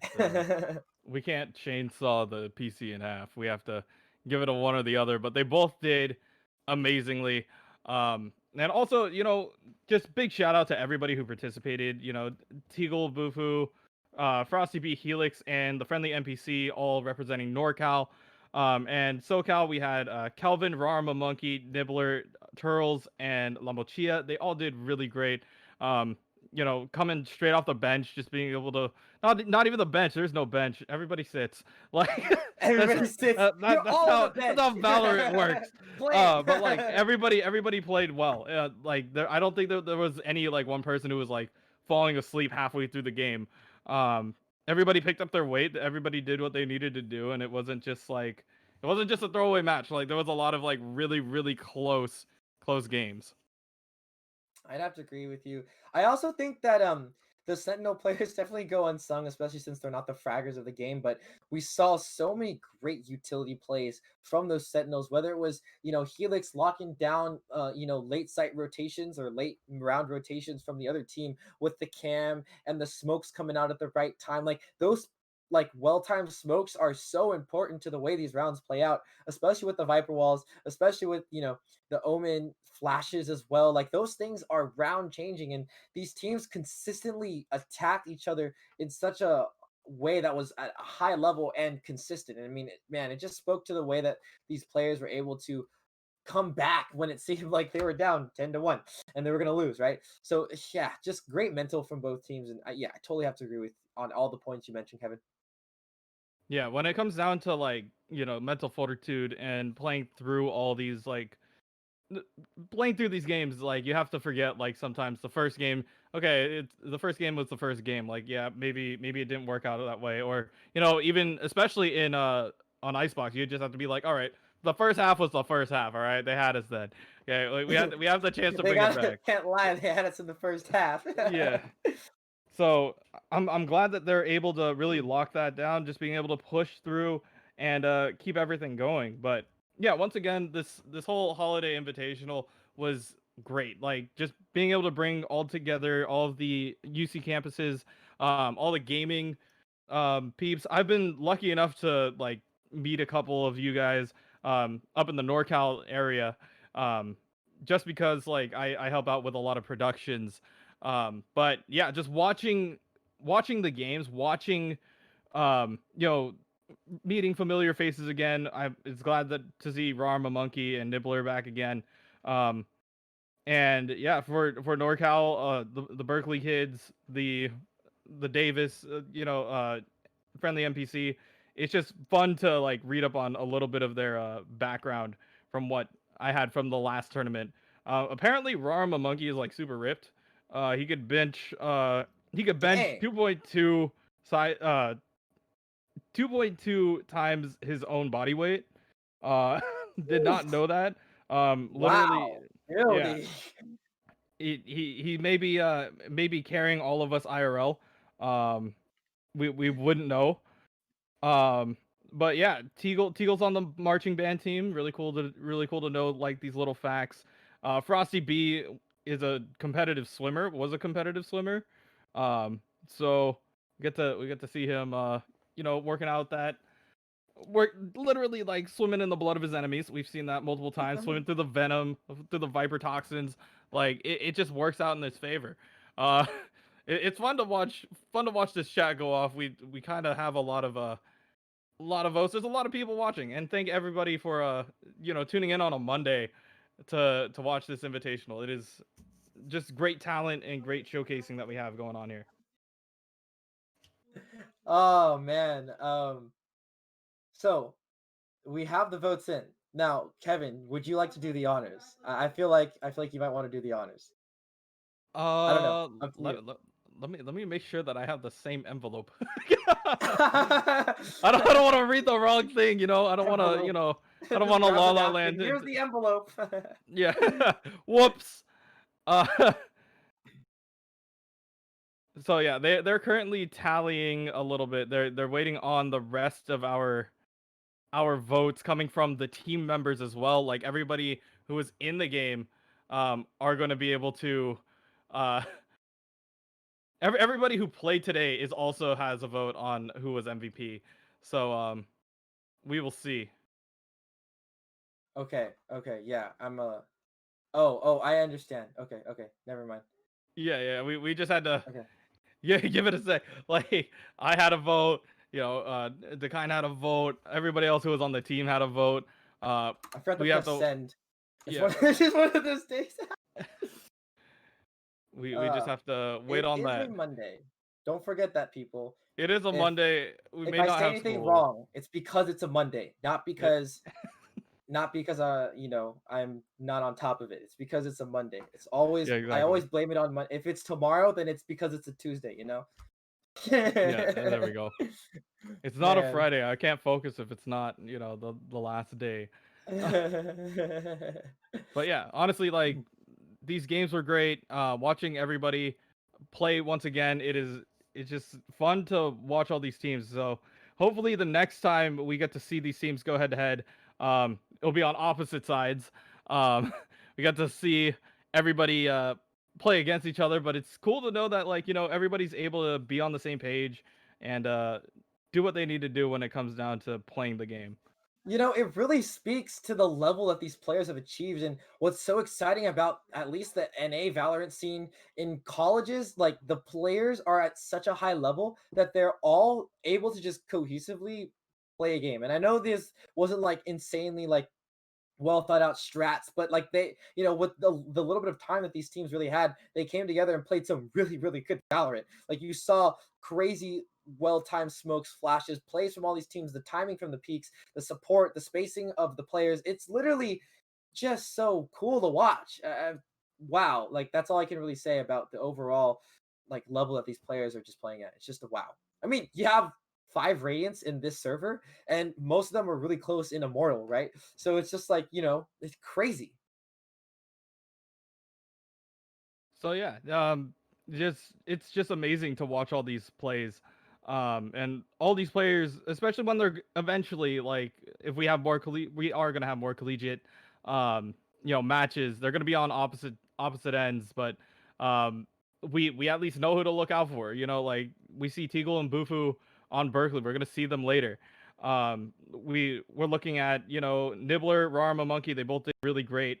Um, they did well in the Golden Coast Invitational. They're doing great here. And I hope, honestly, like during this time, especially during COVID-19, there's a lot more time to like work on gaming. I feel like that's a good way of saying it. The only thing that like I definitely miss, like Sweat mode. yeah, like so you could sweat, like you don't have to change clothes from school. You just have to sit down and work at it. But it is like one thing that I do miss, coming off of being like I was a JV coach for the Overwatch team. It's that team chemistry. It's gonna be very difficult to build up again, because a lot of that you build by like hanging out with people and like Yeah, doing fun activities. With the current climate, that is just not happening.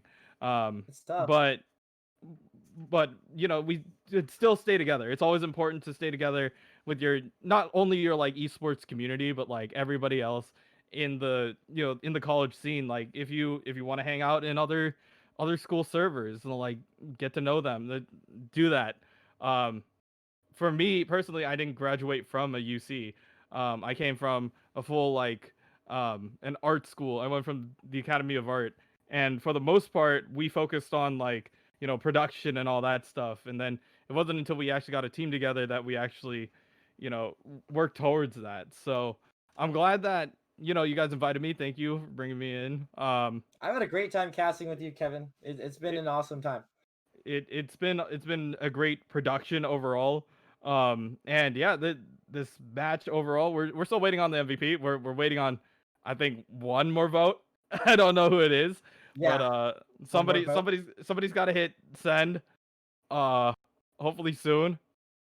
That form was really well done, by the way. Shout out to whoever made the Google form. I know you can't see it, audience, but it was very easy to figure out what to do. Yeah, 2 buttons. 2 buttons, yeah, 2 clicks. It's Two 2 clicks buttons. and it's perfect for all my music producers out there. You know what I'm talking about. It's just kind of going back to what you said. Yeah, I mean, it's really awesome to have such a great production. I mean, shout outs and kudos to all of the observers we've had so far this tournament. I think observing goes really undersung. It's Oh kind of yeah, for sure. pretty much the only reason that casters can do what they do. And it makes it really easy for casters to be good at what they do. But if you have a bad observer, then it doesn't go that way. Obviously, we've had wonderful observers today, especially with our observer Ace dealing with the double Vipers on the third game. That was really tough. But yeah, it was just super well done overall. Everyone has been so great over here already. It looks like we are about to announce the MVP. So please give us a drum roll, and your MVP for the 2020 UCEI Holiday Invitational Valorant North versus South Showdown is Nibbler. Oh yeah, congrats to Nibbler. He did really well. Just doing amazing things on Bind, being able to clutch out a couple rounds here and there. It is amazing. I'm so glad that he does get the hometown support. This is gonna be great. And yeah, hopefully you enjoy your laptop, have fun, have a great holiday season, and yeah, continue to grind. Like even if you're not like insanely cracked like everybody here on this roster, just make sure that you're having fun with the game. Have fun with people who are more your level, and yeah, we could all just have fun and enjoy good games like this. yep. And I believe that actually is it. That should be the wrapping up of the stream for everyone who's still stuck along. Thank you for tuning in to the UCEI Holiday Invitational. I, as always, am Pokela Dekai and Moana, joined by my co-caster Kevin. We have enjoyed having this entire thing, and we wish you a happy holidays. Yep, see ya.